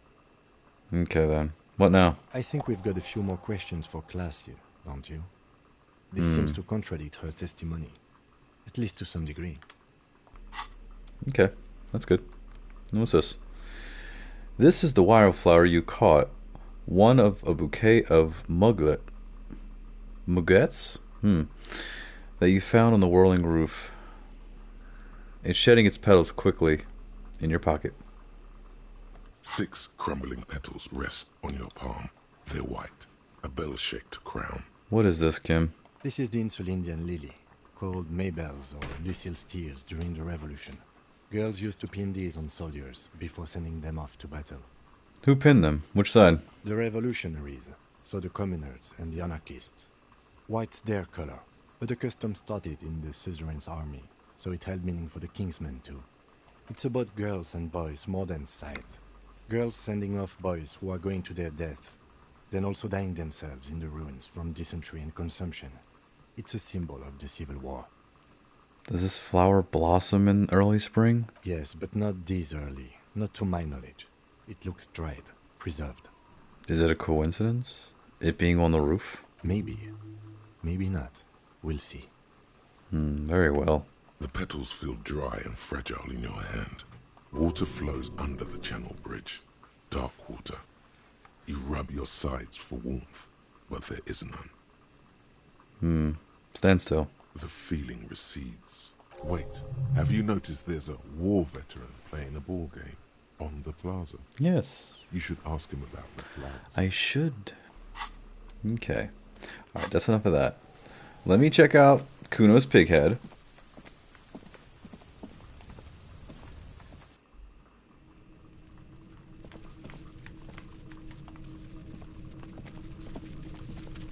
Oh, no.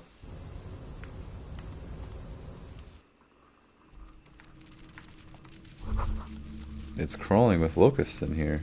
All around you, the hisses and chirps of locusts fill the musky air. The earthen floor of the shack has been shaped into mounds of mud, dotted with little holes for windows. Well, detective, it appears you've solved the case. The lieutenant looks around, writes something in his notebook, and turns to you. Of the locusts. For the missing locust case, which is a sub-case of the imaginary insect case. So at least that's going well. Yes, precisely. Stop being so sarcastic, Kim. Oh, I'm not being sarcastic at all. We are making real progress here. We should talk to Kuno about this. Get him to stop. I'll let you handle the Kuno side of things. You are doing just fine. Fuck you, Kim. Why you always gotta be a dick?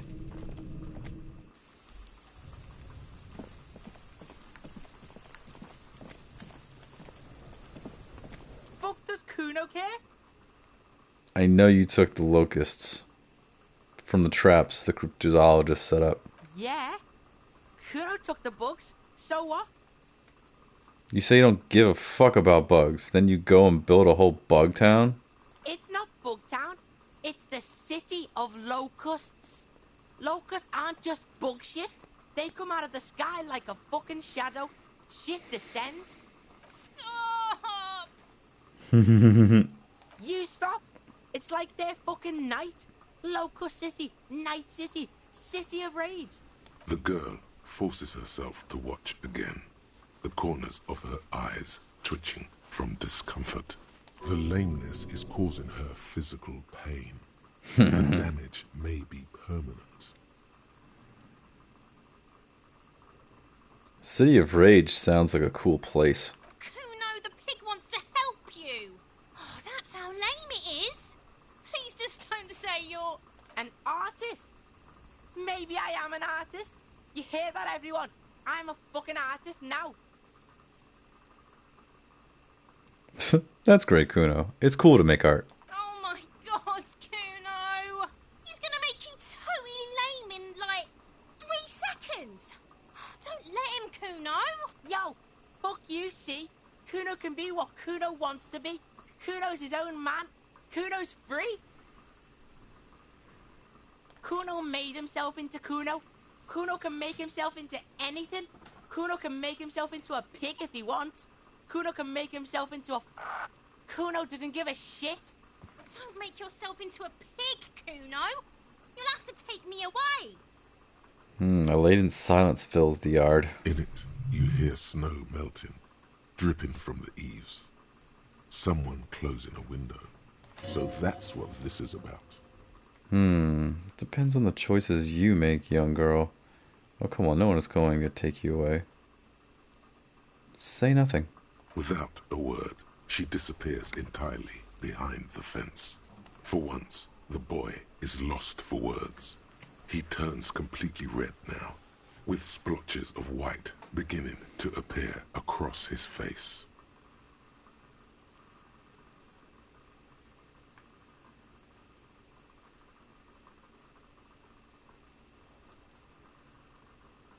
I have to ask, what does the City of Locusts mean? It don't mean anything.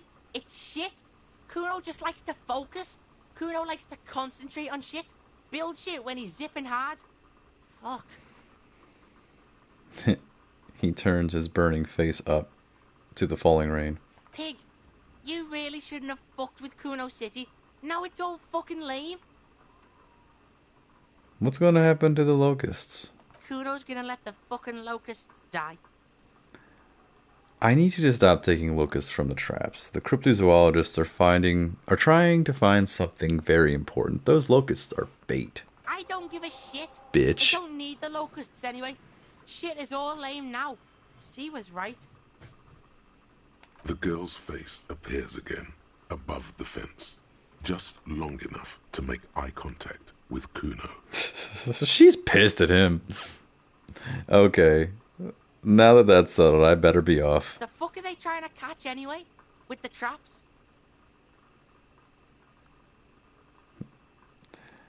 Oh. The Elysium plasmid. Later, Kuno. The fuck out of here. Kuno's tired of this shit. As you leave, you notice his usual rooster-like swaying posture has changed. Slowed down. Like clockwork unwinding. I broke your shit, bitch. Fuck does Kuno care?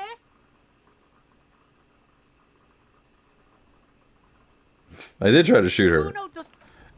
I'll never forget that shit. I tried to fucking shoot her. I'll die before I squeal, pig. Walk away. Alright. Alright, let's wrap this up.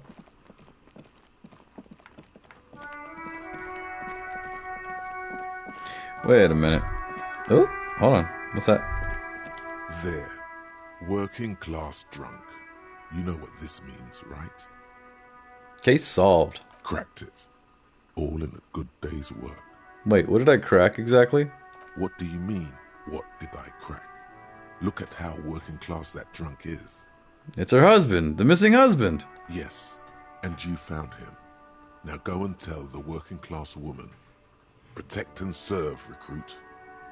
Give me champagne, I'm going in. There's no need for champagne when there's honor, recruit. Go and tell the working class woman what you found right now.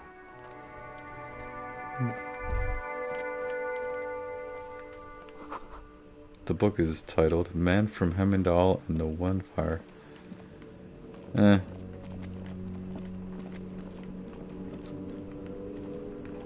a minute. Where did I see some drunk? I don't see some drunk. Look, I'm not telling anybody anymore. Fuck. Forgot what I was gonna do. Oh, yeah. Alright, look. Let's go turn this stuff in. Get our monies.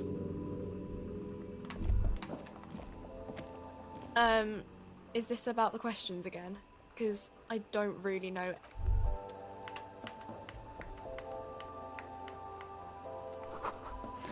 The yellow roses in the window, those aren't the flowers that were left for Kazan. Okay. The tear machine stands. Your bottles clunk into the machine, and the money appears with a satisfying jingle. You're a richer man now. Got me some monies. Need to get more monies. Alright, look, it's raining its ass off, and we need to keep moving. Alright, we're gonna head to the apartments, and we're gonna figure out what's going on with this this dead body guy. We're gonna talk to the library next time. There's gonna be a lot of things next time. I feel like we've made some good fucking progress on this shit for tonight. But I am getting tired. My energy's kind of dropped over the past hour. And that's okay. You get close to 5 hours of playing this game, you're going to get a little bit of a drop, a little dip in the energy. You kind of let the game speak for itself a little bit, you know? Oh. There, on that balcony. Do you see it? Cindy, yes, that's where I'm headed. Straight into a bull ring with no prep talk. No. It's your first sales negotiation. Savvy's got to give you the do's and don'ts. That's a pathetic-looking bull. Where are the sharpened horns ready to puncture your gristle? There's no real danger here. Alright, I'm listening. Artistos are known to repel wealth. It bounces off their skin like rubber. The moment a reasonable business proposal enters their periphery, they go and get political. Nonsense. No one repels wealth. The businessmen just don't know how to entice them. What you need to do is lure them in with a strong one-liner. Get them on your side before you've even finished the sentence. Show us what you've got. Pretend you're facing the Skull Girl. Hand over your art. Put it in the bag now.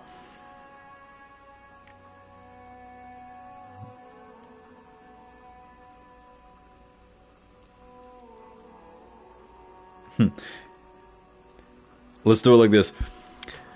Hey, beautiful. Do you want to go for a walk on the wild side? What is this? A dating agency? Man, I don't know. Are you looking for a pretty young thing to sponsor? Never mix business and pleasure. Never. Fine. Counterpoint. What if pleasure is your business? Boom. Gigolos make bank and get that wet. It's never too late to change careers. Hand over your art. Put it in the bag now. Holy moly. Are we being arrested here? Only tax inspectors and debt collectors speak like that. You don't want to start your business relationship with the wrong vibe. See, always talk to yourself. But it would catch her off guard. That's always an advantage. Whip out your finger pistols and bang them in the sky. It's your lucky day. I'm in the market for some original art by the creme de la creme.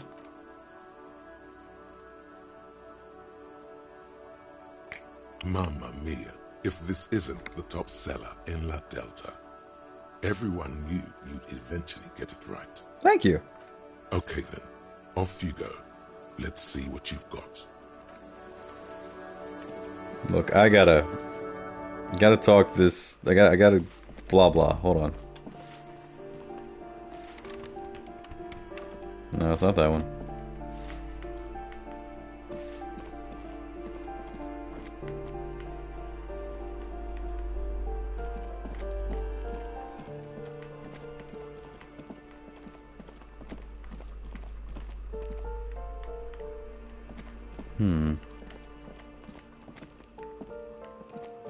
Wait a minute. What room is he in?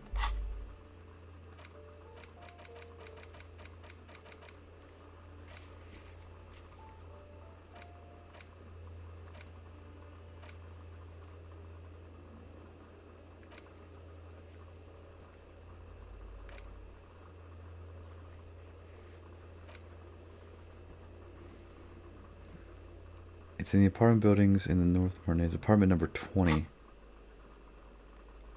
Where's number 20?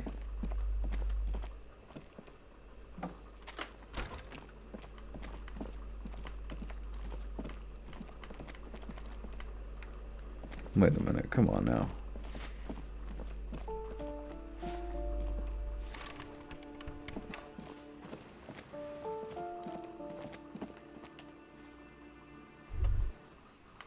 There, on that balcony. Do you see it? Not now, I'm on a roll. A streak of individuality, as you wish. Need to save. Hello again, officers. Have you come to admire my mural? Piss. Alright, it's your lucky day. I'm going to acquire some original art by the creme de la creme. What's that? The piggy's looking to get into the art market with a snappy business pitch. Watch out, or you'll be auctioned off and face the chop. The lieutenant straightens his back, waiting to see where this is going. Relax. It's all part of her image. She stares at you, fearlessly, waiting for a response.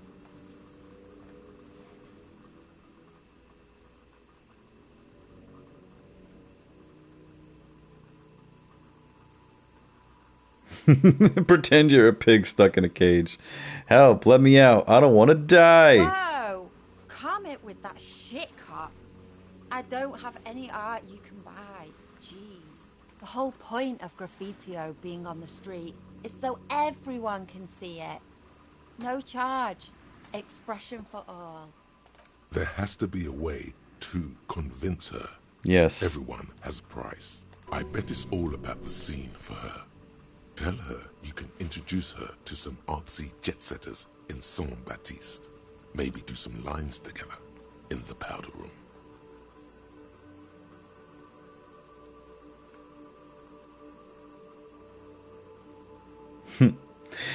If you sell me a piece, I can introduce you to some people. Free wine, celebrities, some sniff. If I wanted to whore myself out for some Naz and bonbon, I'd go to Porto Rosa.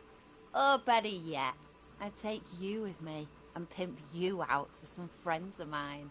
They'd be delighted to get their hands on a squealing pink thing like you. Cut off your ears. Make some pig soup out of them. Now sod off. You've got nothing to offer that would make me change my mind. Perfect. She isn't interested. All the more reason to move on from this little side task. Your partner here gets it. Anything else I can not do for you, gentlemen? Let's try it. She's locked up tight. What does she want? Maybe it's as simple as asking her, but whine about it so she feels superior. Come on, isn't there any way I can prove myself worthy? Squeal. Then maybe we can talk business. Squeal will monitor her mouth. Fine. Good little. I can't damage my morale. Fuck. Oh, Jesus Christ. Alright, hey, look. Piss and fuck the world. Send their best. I don't believe it.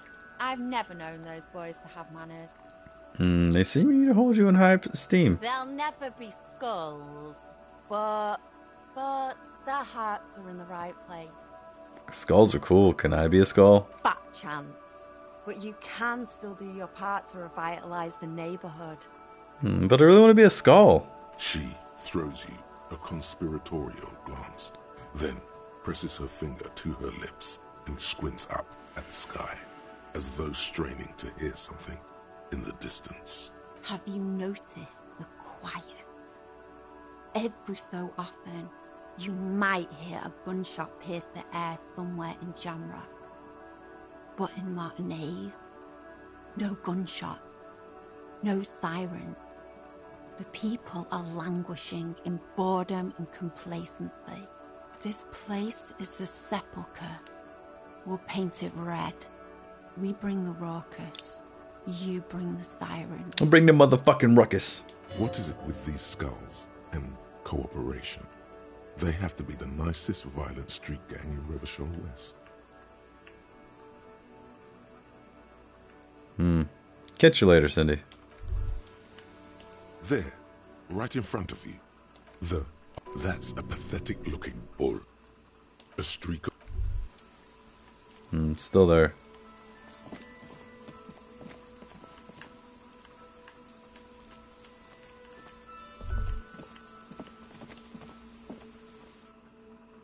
Oh, where's apartment 20?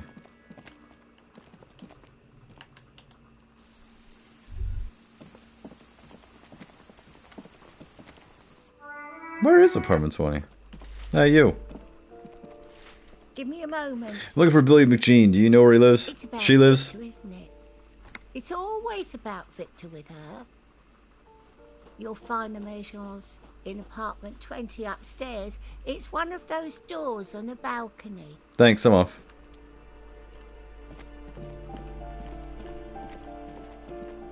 Alright.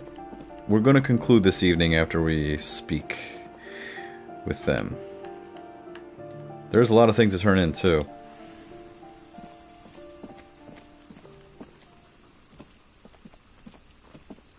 A weathered brown door. The number reads 20. Something smells good. Soup allongio. The lieutenant motions to you to go ahead and knock. Hold on, Kim. We should discuss this before we move on. What should we expect? You're right. Let's talk this through. You hear some light footsteps and what appears to be a daily weather forecast playing on the radio. We have our first preliminary identification. In all likelihood, the deceased is the husband of Billy Maison. We need to confirm this, as well as deliver the death notification to Billy herself. Now, delivering a death notification is never an easy task. There's a reason why it's often called the most stressful part of our job. This is why it's usually done in pairs. You got this. I'll be monitoring reactions, ready to act if necessary. Do you have any idea on how to tell her he's... dead?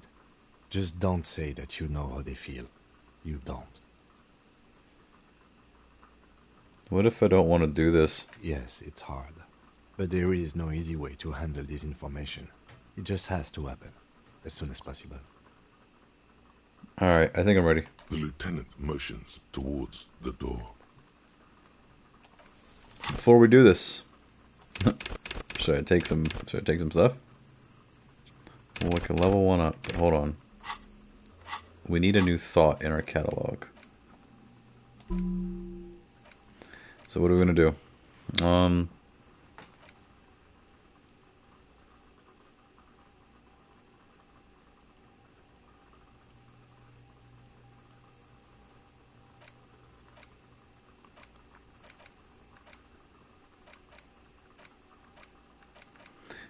Anti-object task force. Take a look at your hands. See how bruised they are? See those little scars? This is an exhibit. This is exhibit A. The material world is holding you back. Containers, mailboxes, doors, chairs, they are all your enemies. Always have been. Atoms themselves are in the conspiracy. Forming shapes, blah, blah, blah. Let's do it. Okay. And then what we're going to do... Can't do anything. Okay. Alright. Clothes. Do we have anything that's going to make us a little more empathetic?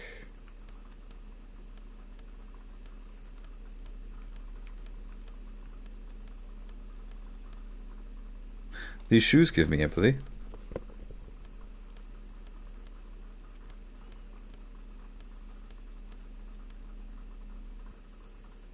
And these glasses give me some empathy, yeah. Let's do a quick save.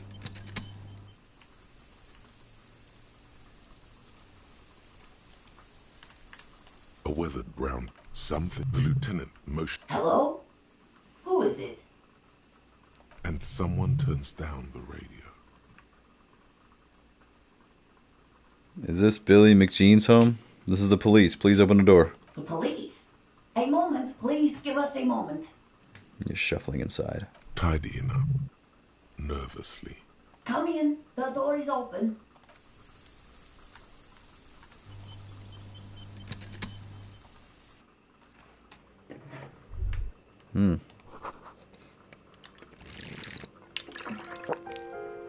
Don't run, okay? Be respectful. An empty pack of red Astra cigarettes hidden underneath the bed. The windows covered in old newspaper clippings. Packages of humanitarian macaronis. Some leftovers kept warm on the stovetop. It smells like buckwheat and onions here.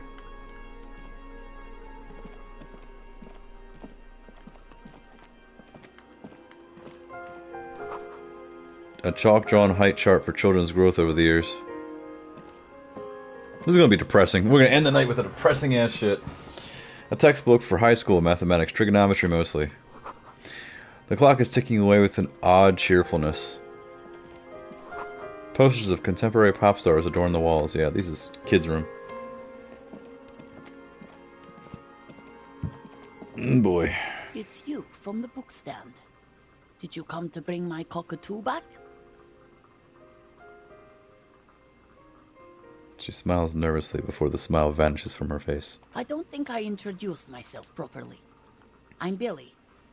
Would you like something to drink? Tea? Lemonade? We're out of coffee. The lieutenant has taken off his foggy glasses and is busy cleaning them in his handkerchief for now. You're on your own here.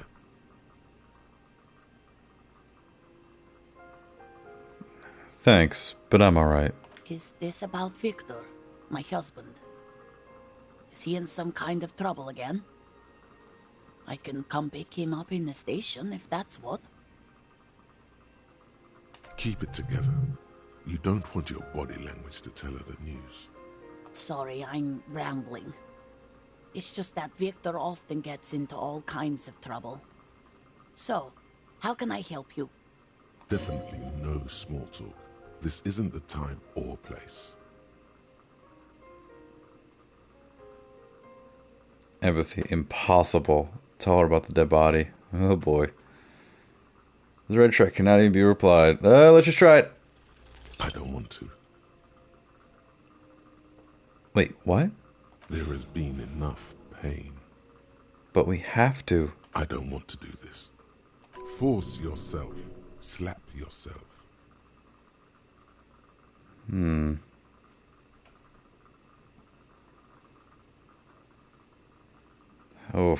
Oof, oof, oof.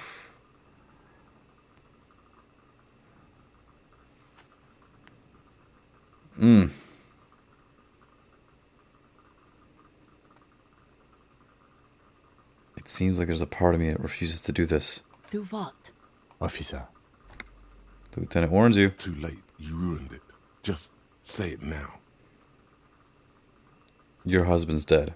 Excuse me? What? What did you say? She's in pain. She's in so much pain. And so are you. Your chest is burning. We are very sorry to inform you, but your husband, Victor Méjean, was found dead this morning on the Martinez boardwalk. Oh. She touches her neck, eyes pale like pearls in the seawater. Oh. But he was just... She looks at the kitchen table, where 2 cigarette butts are still in the tray. I understand that this comes as a huge shock. I want you to know that me and my partner are here for you if you have any questions. We are very sorry for your loss, ma'am. What happened to him? Tell me. Her neck and cheeks are covered with red blotches. Her double chin is shaking. He fell and smashed his head against the bench. And you just found him there? Lying in the cold? She shakes her head. How long had he been there? It's hard to say. She doesn't reply. Her eyes well up with tears as she struggles to keep it together. You hear the clock ticking in the children's room. Is there anyone we could call for you? A friend, a family member, someone who could be here for you? No. I just need to tell my girls. The air gets sucked out of her lungs suddenly. It burns like acid. God, should I call them? Should I tell them to come home? Yes. All right. I'll call them. She breathes in again, trying to steady herself. She can't take much more. Her stomach is churning. Soon she will have to go to the bathroom and scream. Just tell me, what do I need to do next? Where is he? Can I see him? He's in the morgue. And who should I contact? He was taken to the city morgue. The local coroner will be contacting you shortly to arrange the funeral. Here's his number, in case you want to contact him earlier. He hands out her a leaflet with the morgue's contact information. Is there anything else that the RCM could do for you? No, I'll call you if something comes up. She I'm rubs still her ready. face blotchy and numb. Sorry I couldn't do this. I have a brain condition. Ah! I shouldn't have said that! Despair creeps into you, getting fat on your weakness. God damn it. Whatever noble intentions you once had as a police officer, it's eating them all up now.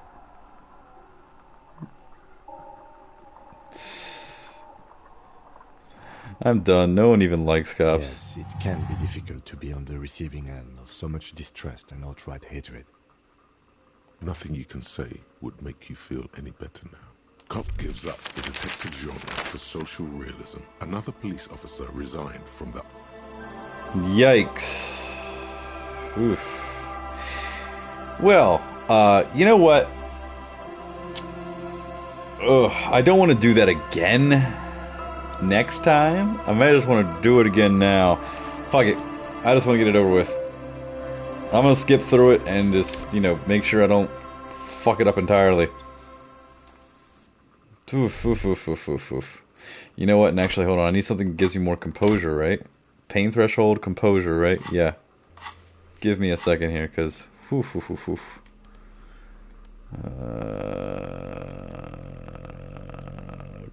on.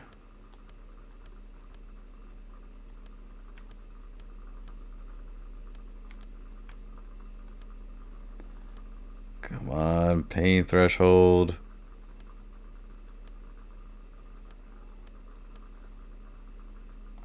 More composure.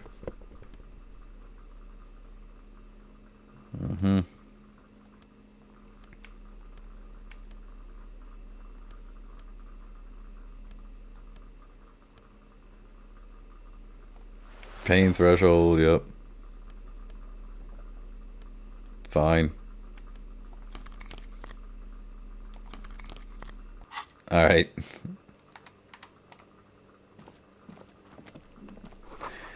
This shit's heavy. Didn't expect to have that happen. And you know what?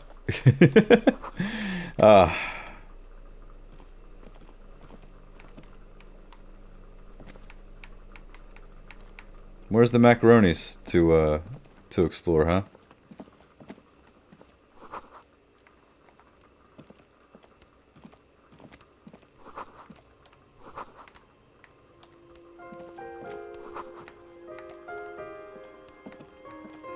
I didn't see the macaronis this time. It's you. I don't think... The lieutenant has taken off his... Thanks, but I'm alright. Uh-huh. Definitely no. It's like ripping off a bandage. The least painful way is to do it straight away, without stalling. Let's do it. I don't want to. But we have to. I don't want to do this. Force yourself. Slap yourself. Stupid, stupid. Just say it. Say what? Officer. Too late. You ruined it.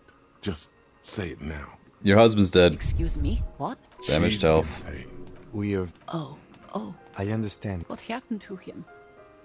He fell and smashed his head against the bench. Just how long had he... It's hard to say. You hear the clock. Is there a... No. It burns. God.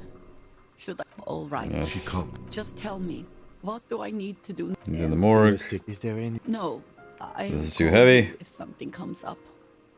Alright, that's it then. Again, if there's anything we could do for you, then don't hesitate to call the RCM, ma'am.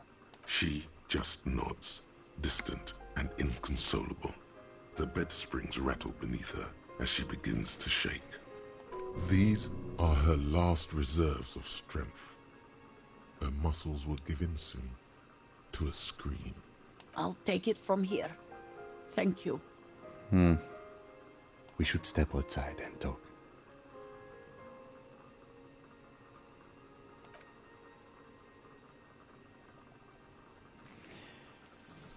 Whew. So, the death notification. The lieutenant says as soon as you've left the apartment. I'm sorry, I know I fucked up. It's alright, don't worry about it. I'll call the station when we're finished with the day, and let them know the name of the deceased. That's it? That's it. We should get back to our case. There's nothing more we can do here. What about Billy and her kids? There's not much we can do for them anymore, I'm afraid. Right. Let's try to get back to it then. And, officer, I've seen worse. This wasn't the worst I've seen, okay? Now let's go. Alrighty. You know what? I'm gonna go ahead and give it a save. I'm gonna give it an actual save here. Okay, so that's really it for me tonight, and that ends on a real downer note. And you know what? It's so weird when you are just single, or you have just a girlfriend or boyfriend, significant other of some case. It's not as bad, but man, when you're married, and especially if you're married and you have kids, that is like my honest to God worst fear. Something happening to me, or something happening to my wife, or my kids. And I'm smiling because that shit fucking sucks, and I'm trying to hide that, but that shit fucking sucks to actually have that. And actually experiencing that through this game kind of really, you know, it's one of them things where you can only go, that's never going to happen to me, but it'll happen to one of us. One of us is going to have to get that call, get that talking to. It happens to everybody at some point, right? Oh boy. On that note, I want everybody out there to just please be safe. Take care of yourself. Take care of your brain, your mental health. Take care of your heart. Take care of your physical stuff. Go out. Hug your parents. Hug your significant other. Hug your kids if you got them. Do all that kind of shit. We're gonna be cutting it off here tonight. It was a good run tonight, I think. I think we got some good energy. Had a couple people stop by. It was pretty good. Steve, if you're still out there, thanks for always coming by and giving me an extra viewer. That's always nice. Yeah, so today's Friday, and tomorrow is Saturday. But Better Call Saul final season part 2 starts this Monday, which means I'm definitely not going to be streaming. That show is honestly like way more important for me right now than the stream. Just because it's one of them shows where it only comes around once in a while, you know what I mean? So definitely catching that live, which means not going to be streaming on Monday night. It's a possibility I might stream later that night, but it would be late, like late, in which I don't know. I'm going to have to see. Also, now that Better Call Saul's final 6 episodes are going to be airing over the next 6 weeks, that means I'm not going to be streaming on Monday nights. I'm probably going to be streaming on Tuesday nights just to, you know, be able to do this. I like to do this 2 nights a week at the very least. 2 nights at the very least. Maybe I might work something else out where I can get a third day mixed in there somewhere. Again, scheduling, you know, full-time job, husband, you know, kids, all that stuff. I'm pretty busy. I'm also taking classes and other things, so there's always something going on besides just the stream. I'm lucky that I can even get just the time that I have on Fridays and also the time on Mondays. But yeah, I guess moving forward for the next 6 weeks, it's going to go back to Mondays. Mondays and Fridays are the days, but next week is my birthday week. So that's also another thing where the stream most likely will happen next Tuesday because of Better Call Saul, so Tuesdays from now on. But it's also most likely going to not happen next Friday because I have some plans that day, which means if it doesn't have that Friday, it most likely is going to happen that Thursday night. Who knows? A lot of different weird things. My Twitch schedule is weird. I haven't updated it because it's still going to be Mondays and Fridays. You know how it is. But yeah, to everybody out there that has checked it out live, thank you. To anyone who watches this on the replay, again, thank you. We'll see you on the next one. If you like this content, give me a follow. I'm trying to get to 50 followers at this point to that, you know, start working on being affiliate. That would be really nice to get some. I've been doing this since February. I'd like to put some more effort into it. It's been very low effort since I started, so I don't expect to get up there. But any more followers, please. That'd be awesome. If you enjoy the content, please come back in, and I'll catch you guys all on the next one. I'm out.